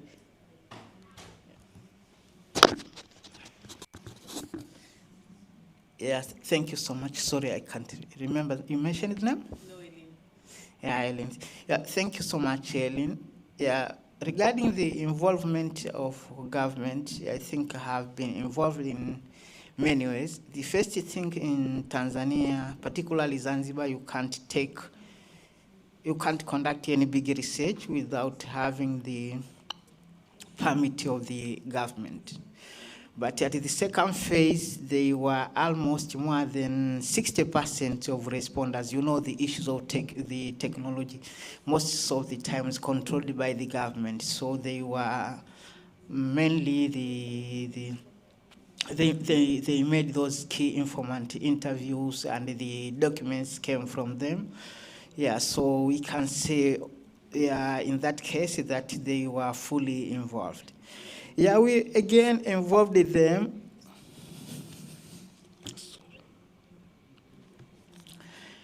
We involved them when disseminating the finding of this study. It was done in, I think, in Dar es Salaam. It was in early March this year.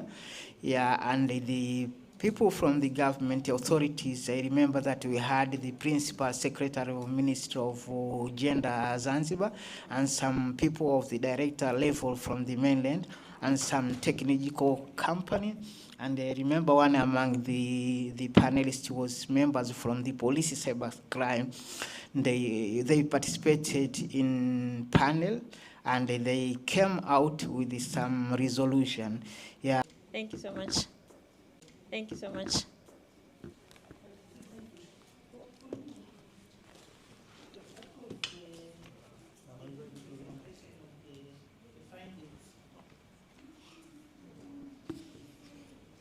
I'm Emma Piri from Zambia. I'm saying that was a good presentation, but however, I just want to find out, now that you've done the mapping, what is the next thing you would want to do? Because equally, where I'm coming from, in Zambia, we normally have a big research, which is at national level, working in collaboration with the Zambia Information ZICTA and the National Statistical Office and the other relevant line ministries and departments, including private sectors, to conduct that big research. But one thing I've noticed, we've never carried like a survey just solely on the technology-facilitated gender-based violence. It's something that is equally new. But what we've done, we've embarked on a journey to develop a national strategy to end online GBV and abuse, which is yet to be finalized.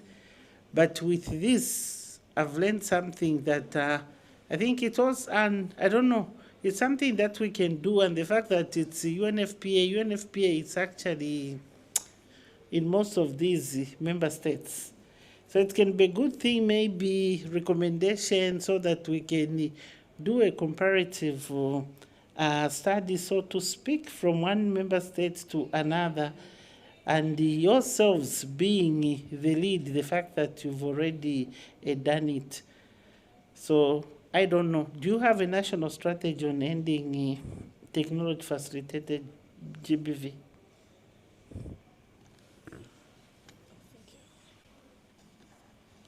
Yeah, thank you so much. Name again? Sorry, mine is Ali Ahmad. Yeah, okay, thank you so much, Emma, and thank you for your observation. In fact, it is a problem everywhere. Even people at the government side, they feel that UNs and some big organization, they like document too much. But at least with this, we can see the light at the end of the tunnel, because there is recently developed national plan of action to end violence against women and children in Tanzania mainland, and in Zanzibar also we call it NPA VOC 2.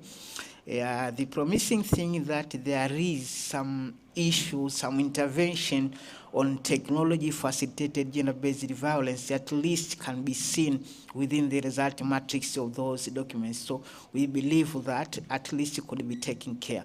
But again, it's a part of Zanzibar 2050 vision and is a part of Tanzania 2050 vision. What we were expecting that we had that recommendation, 80 policy recommendation, to feel that this has been taken care of. We wanted the issue that we suggest, like having a law, particular law that is taking care of TFGBV enacted in Tanzania, because as we said, as for now, is fragmented and easily perpetrators of TFGBV can go escort free because they cannot tightly taken into account. Regarding if we have the national TFGBV strategy, not really. Is an emerging issue, and I appreciate that you have reminded us the importance of having it. I also concur with you on the need of having comparative studies alongside this region, at least the southern East African region, to see if there is any relation within the situation, and if we can have something that can be modeled by both countries along the area. Thank you so much. I have been reminded that we had only 10 minutes.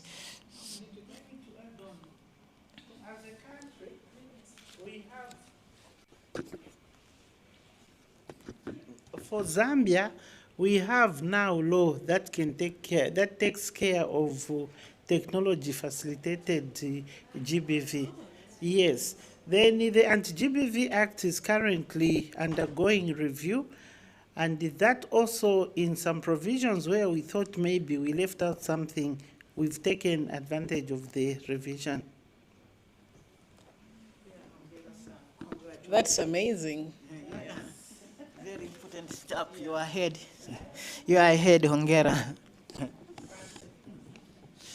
Asanteni sana jamani. Thank you so much. Thank you so much for listening. And my apology again for keep you waiting. How can you get the report? How can you get the report? Is it ready for me? I think I can share. You just write your email. Okay, thank you.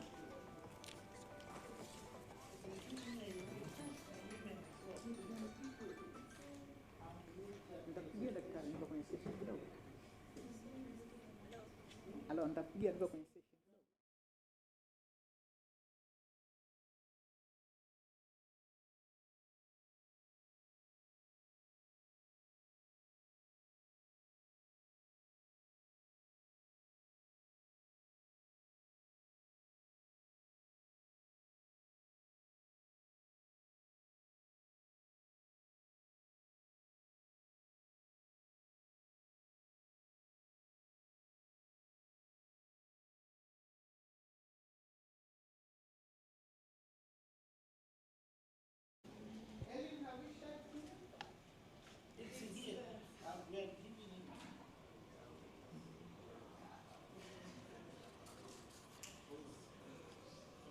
Okay.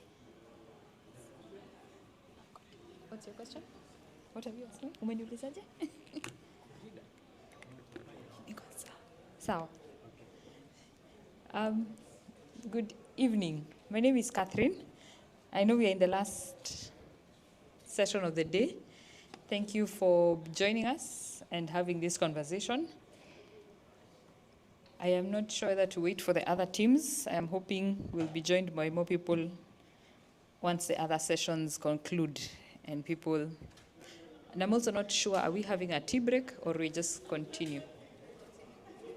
Okay. So Article 19 is a regional and global organization that speaks on freedom of expression, access to information, and protecting civic space, including in the digital context. So this is a very brief conversation and interaction.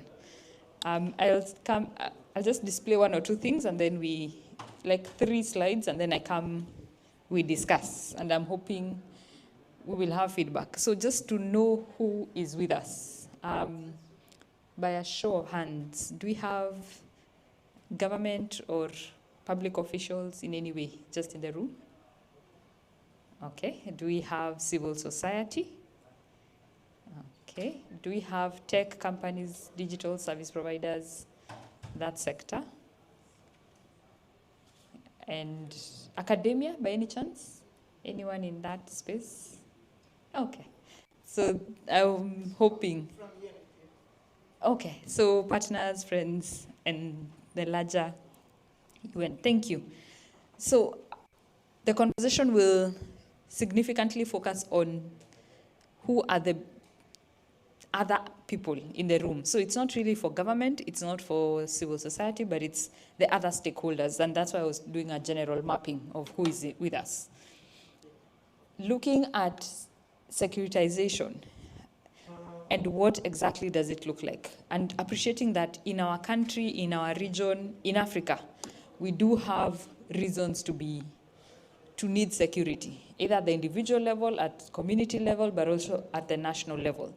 So what does that look like, and what has been the context that have necessitated securitization and the response of the government in different facets?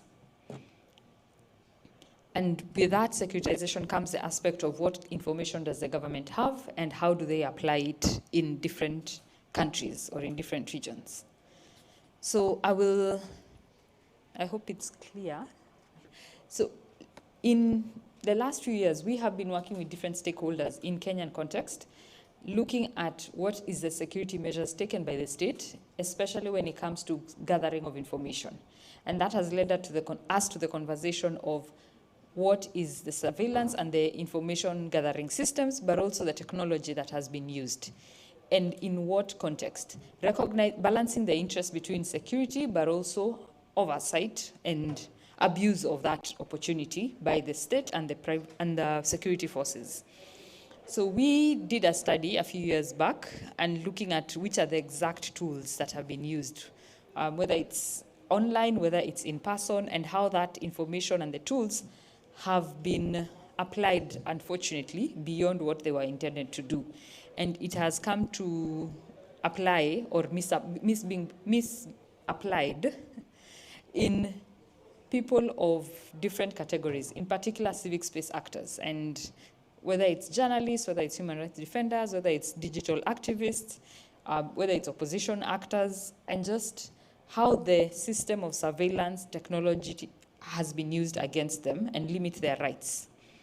So I'm trying to not use up so much context. It's an extensive research. I'm hoping a number of us will be able to just find it online. It is online, and just go through the details of experiences, times, and actual material used. So in the Kenyan experience, we had one incident, one significant moment in time in 2014, where the government was responding to terrorism. And for some years since 2008, slightly before, but 2008, we've had terrorism attacks in Kenya. So in the government response and providing security for the people, there have been measures by a few security agencies that have infringed on basic human rights and fundamental freedoms.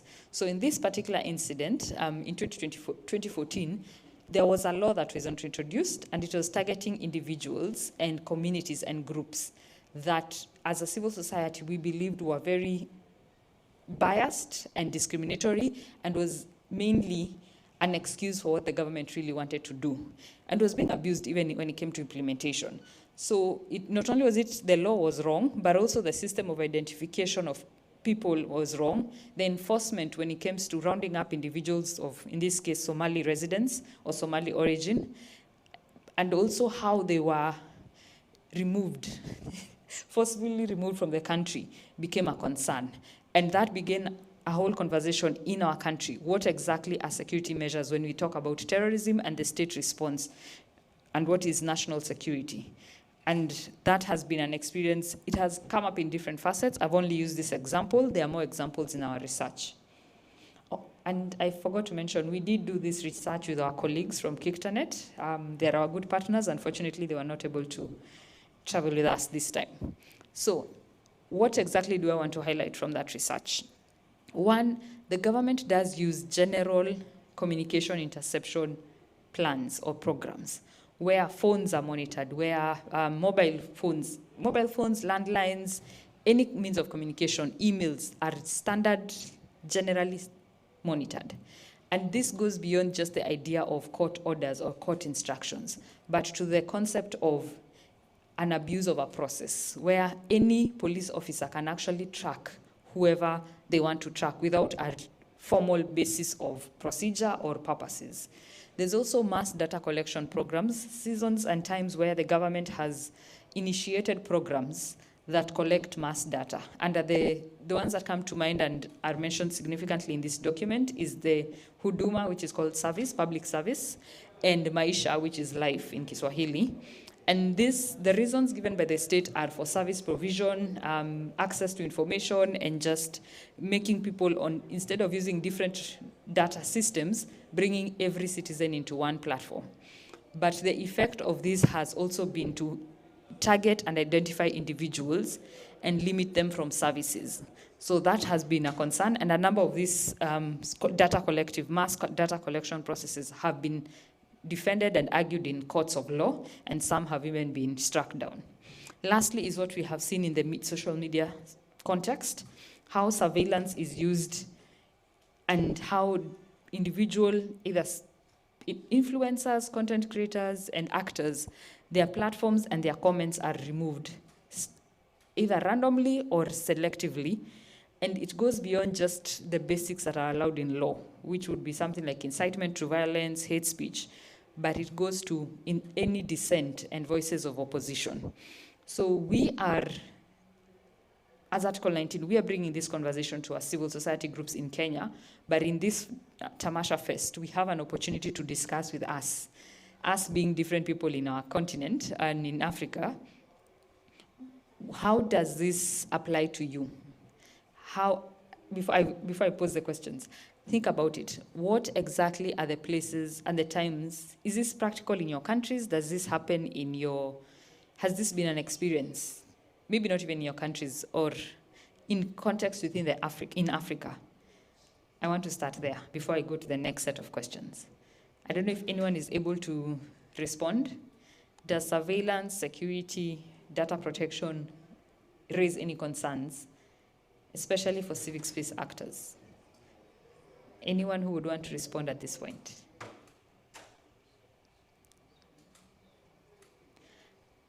Okay, let me step back. Are we on the same conversation?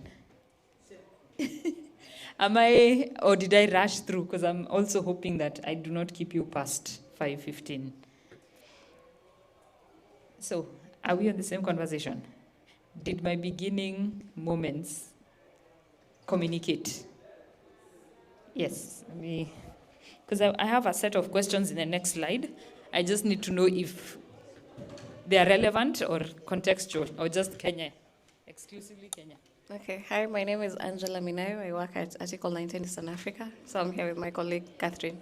Maybe to prompt is to ask if Tanzania and Zanzibar have had any terrorist incidents and how governments responded and how in that response digital surveillance might have gone overboard. Because the Kenyan example might sound, but also the Kenyans in the room like Amnesty International who should be sharing more.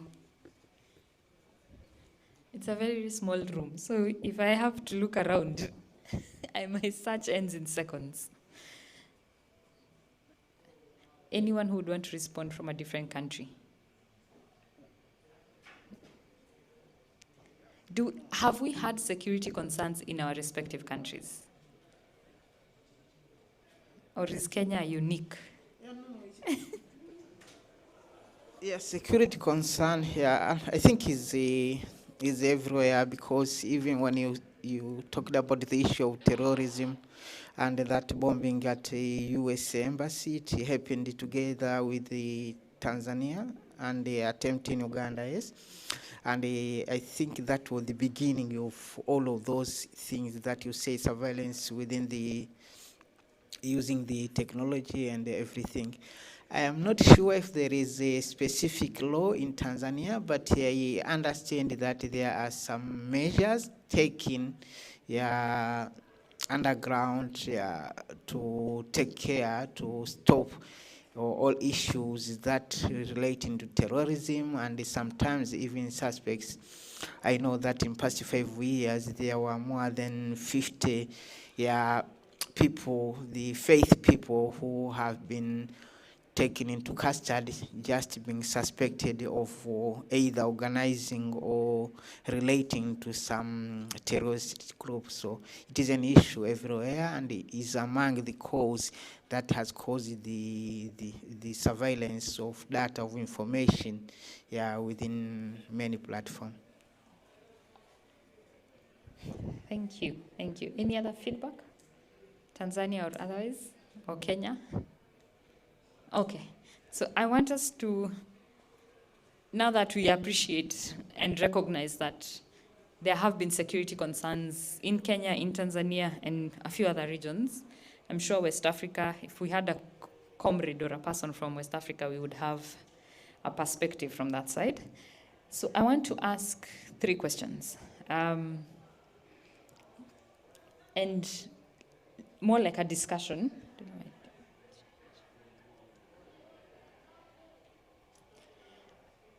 What is because the government does not necessarily create these platform systems, tools, and equipment that actually go into the conversation of surveillance.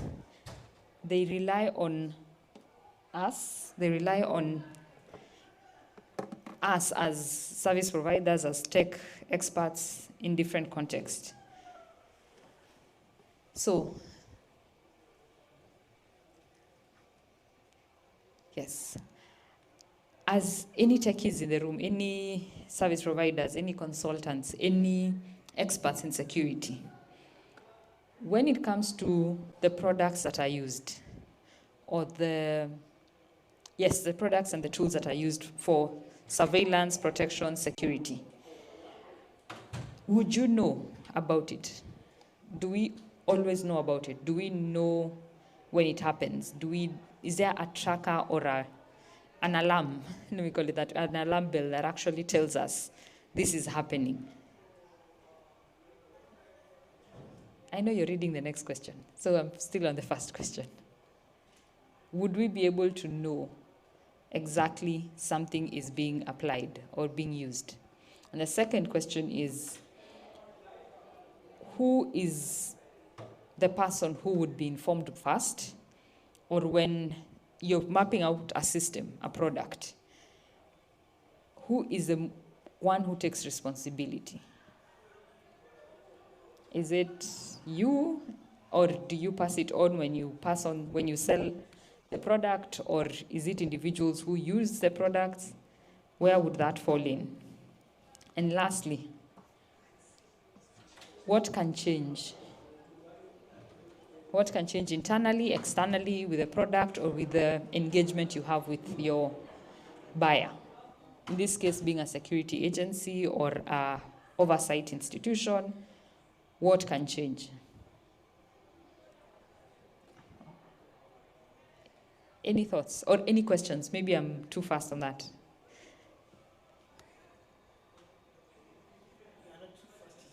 It's difficult. No, there's no magic answer. It's not a conversation that has started today, and we might not have all the answers today. But I'm wondering and questioning us as different people. What would be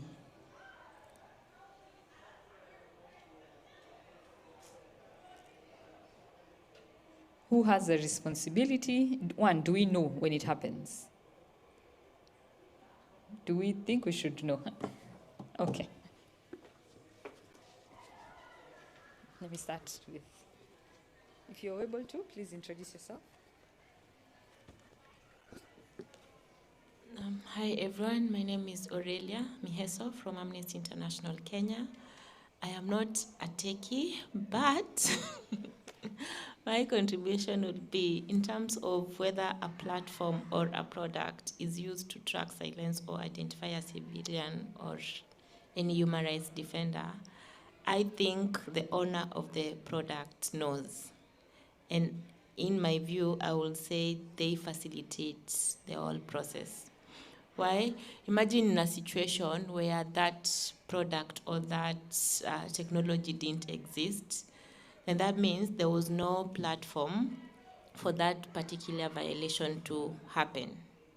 So as a back end or a provider for any tech platform or a product that is used in any way for digital surveillance, then the owner knows, and they should be able to put in mechanisms to ensure that that actually doesn't happen. And that's why we've been, for the long time, having conversations around, for example, technology-facilitated violence or surveillance based on telcos and other digital platforms. Basically because these platforms are used as facilitators for these particular incidents. And ideally, they should be approaching or adopting the model of safety by design, in that your product is not used to facilitate any unsafe or unsafe use of the platform. That means you put mechanisms in place to ensure that doesn't happen. So, which means as a service provider, then first of all, I know, and then number two, I actually agree to doing that. And I'll use, for example, the alleged cases against Safaricom in Kenya, against Meta or Google, and all the human rights violations that have taken place on these platforms or have been facilitated by these platforms. So my answer will be yes. They know, and they actually know how to stop it.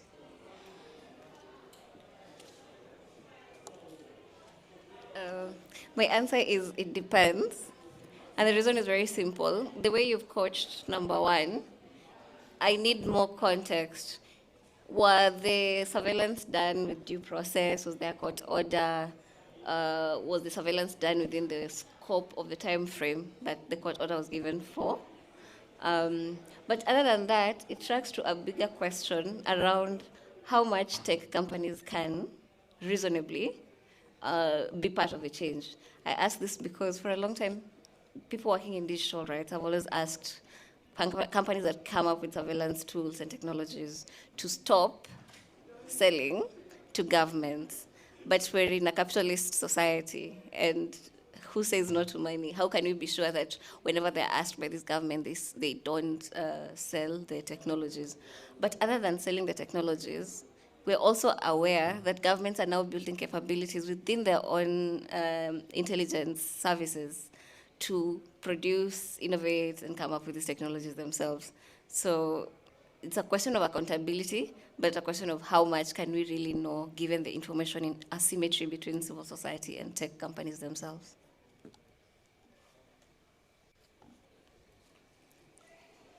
Thank you. Any other response? So I like the two aspects. And the third one was a bit scary, that we cannot manage what they build internally. But there is, I don't want to show the next slide because it's a bit of our responses. So I first wanted to just see where we are at in the room. Recognizing that, one, we do have laws and systems, especially in Kenya, I may not be conversant with a lot of other countries, that protect the end user, that protect the individual. The question becomes on actual implementation and enforcement and oversight, actually. So how do we tell who is using what, and what access do we have once it starts being used in the wrong way? Access to change, access to inform, access to report, access to influence and stop, practically. So how do we start that conversation? So this is Article 19 and Kiktanet asking our different stakeholders across the region from the fest. what is possible and what networks and coalitions can we build that actually respond to individual situations.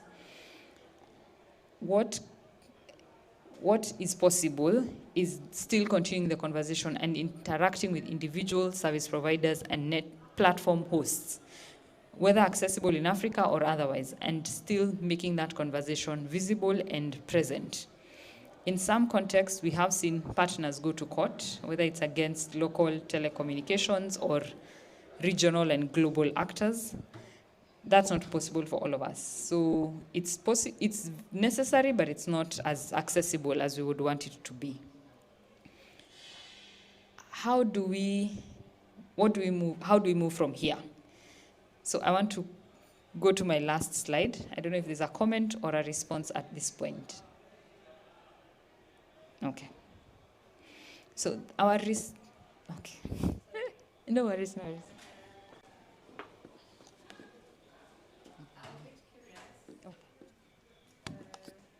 I'm a bit curious about how you think this level of accountability can work when counterterrorism laws are still giving law enforcement a lot of investigative powers when they're investigating terrorist cases.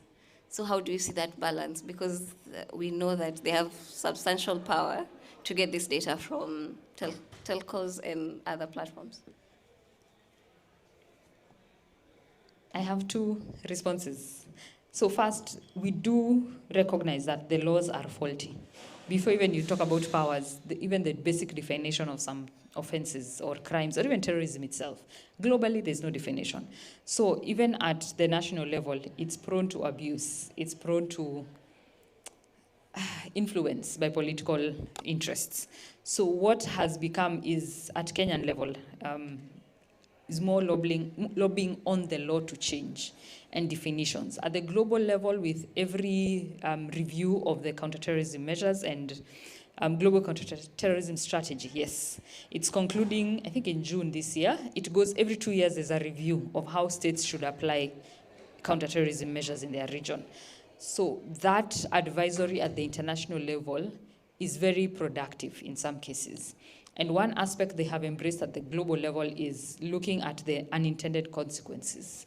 So not just looking at what you're trying to solve, but who has been affected even as you try to solve, whether out of objective application or even abuse. So bringing that conversation, sadly, when it comes to the review of that global counterterrorism strategy, Africa does not participate as much for whatever reasons. It happens in New York every 2 years. I don't say blanketly it's because of we don't want to, we are always invited. There's some resources, at least in some countries, that can enable government and civil society to participate. It's just more of not everyone has the same information, especially in Africa. So civil society tries to engage, but it's not as productive. Governments are very few who respond to it. I think Kenya was co-leading one of the working groups. We are waiting to see the report of that conversation.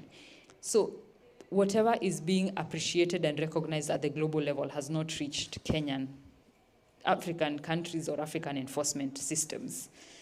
So there's a whole gap there. What can we do? I want to say court action, but it's very selective. Not every situation can reach court and have a successful outcome. So if the law is faulty, we can't go to court. We still now need to lobby and change the main law. And hopefully, with that support at the global level of how they interpret application, it will influence our leaders. But there's no guarantee that everything will apply. And we've seen what has happened. Okay, let me not finish that sentence. So there have been concerns on how counterterrorism laws are applied across Eastern Africa. So we are at a very behind stage in this whole conversation. But one thing we are hoping, this coming to DataFest and meeting a few actors in the service provider private sector link, is appreciation of what human rights look like when they provide services and where their role comes in. What extra mile can they go as service providers, as consultants, as advisories, and those level of conversations or stakeholders? So I'm sorry, we do not have that perfect answer today, and it may not come very soon for some of our countries. So I want to just highlight a few recommendations we had from our research, and this goes mostly to our different stakeholders. The report has more recommendations to government, to parliamentary committees, to police and security. So I just picked these three for this conversation. As civil society, our role is document, document, document. And it looks very monotonous and unproductive in some cases, but without that data, we can't feed the system to produce the results we need it to produce.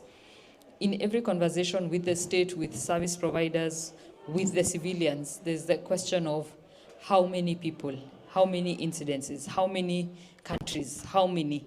So as civil society, our role, our significant place is to report on situations, violations, and incidences of concern, and communicate it in the best way possible to different stakeholders.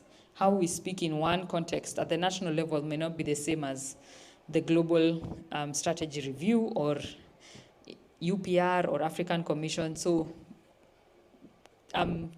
creating the reporting system for different contexts. Second is to private sector, which a number of us do participate in or are part of. How do you make sure your platforms, your tools, your advisories, your input actually respects human rights? What is the extra measures we can take? And this is also looking what you've just mentioned, businesses. Even as you look at the balance sheet effect, how do you incorporate systems and platforms that actually protect the end user? And lastly is to academia. I think the lady has stepped out.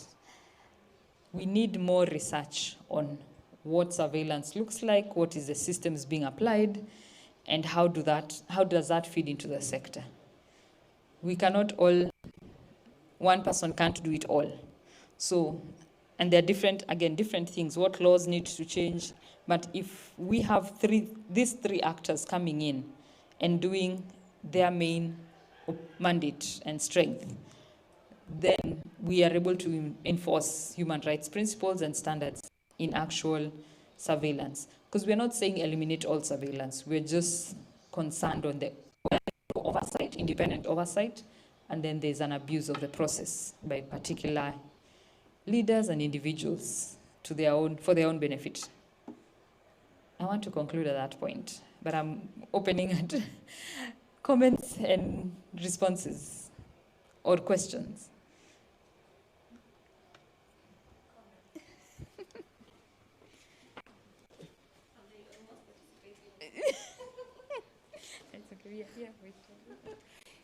I just wanted to comment on the academia bit. When I started working on surveillance, I realized that most of the surveillance research was coming from a university in Canada, I think University of Toronto or something. And they were doing a lot of research around how surveillance technologies actually work. At the time, there was one that was very famous. I forget the name, but it was a surveillance technology that can intercept phone calls and things like that. It's sad that we don't have such similar studies or research projects in African institutions, given that we know that our governments are buying these technologies. We know that they're using these technologies, especially against human rights actors. But this information is very anecdotal. Maybe you want to also look at the case brought by Kenyan human rights activists who are suing the DCI because their phones were actually intercepted, confiscated from them and then intercepted, and they found out that they had installed surveillance technologies. I think that is a very good case to include in your work and presentation in the next year. Yes. But maybe you want to reply to it first? No, I agree. Okay. I mean, I don't know. Yeah. Okay. Well, are we actually as many that we need the microphone here? I don't know. The live stream. Okay, yeah, it's true. Well, my comment is a little bit what I said in the last session and what I also heard a little bit or didn't hear on the stage that we had before on the plenary. The second bullet point, it talks about human rights standards that needs to be complied to, basically. This is what it's saying, relying on UN principles, etc. I fear a little bit, and I'm aware this is a bit of a generic statement, But I fear a little bit through data and artificial intelligence that is available also for security, but not there, not only there, but in other aspects of society. The concept of human rights can't hold anymore. And I think it is not that, the question is not, and this is what has been said on the plenary, righteously so, that human rights principles need to be applied when producing, storing, etc., data and all this kind of stuff. But I think the other way, it is also true that the availability of data and the way it is used, AI and social media, has an impact in particular on the younger generation, and I'm talking about maybe below 35, 40, how they perceive privacy and how they perceive what human rights are. I'm concluding in a second. I just want to complete it a little bit. I'm a child of the post-war era, where human rights were very important after the Nazi, after the Second World War. This era is fading. And we have totally new concepts now that are coming, maybe non-concepts, but ideas of what the protection of human rights needs to be. And I fear, and this is a hypothesis, it is not a fact, and I'm not saying I'm advocating for it, but I fear that with the new world of data and AI, we will not be able to hold on to the same principles as we used to, because today's global socioeconomic constellation and global political constellation is none of value anymore. It is one of economic and global power interest primarily. And this is a big difference to the post-war situation that we had. I'm stopping there. I could go on for half an hour, but this is what I fear. I'm tempted to ask a question back. And it might be offensive not to that generation of previous leaders or thought makers. So, who created one generation systems, us who are not trade, simply because than human rights, simply because apparently very fast. Yes. And area of law. It depends on resolutions, good faith between states, and things like that. So I admit to an extent, but the problem is that unfortunately, until the human rights system is replaced by another system, it remains to be the only accountability mechanism that we have against both governments and companies. May I reply directly? Thank you very much. And I think I agree to 90% of what you said. What I do not agree is the last sentence that you said. I also agree to that. But what I really want to say is we should ask ourselves the question in how much human rights were really complied to in the past, and how far it was actually. But at home in the 50s, the US were, during the McCarthy era, really treating so-called inland enemies very badly. So human rights,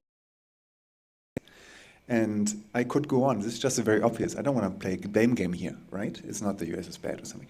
I'm half American as well.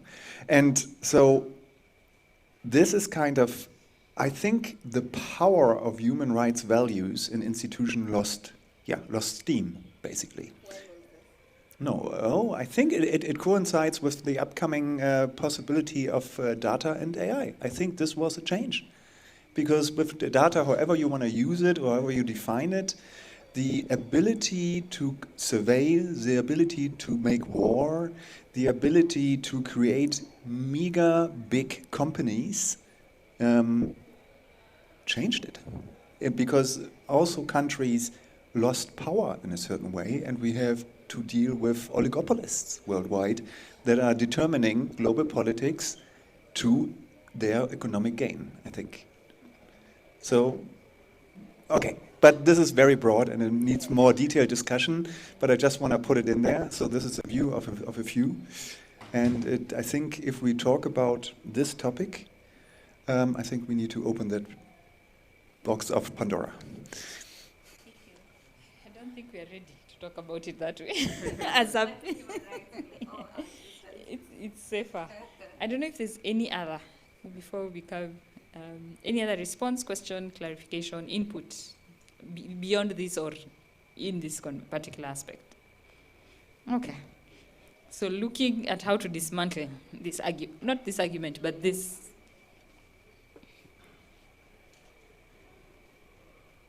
But I'm sure we're not ready for that conversation, unfortunately. I think it's because also the fact that it is all we know, a number of us, sadly. So that opportunity and that moment to step back and recreate and learn something new or create something new has not presented itself or has not been our focus area as civil society, not just as one institution. And it is a challenge. So thank you for bringing that up. I don't want to go back to this. I feel like I'll be escaping the thought process on that.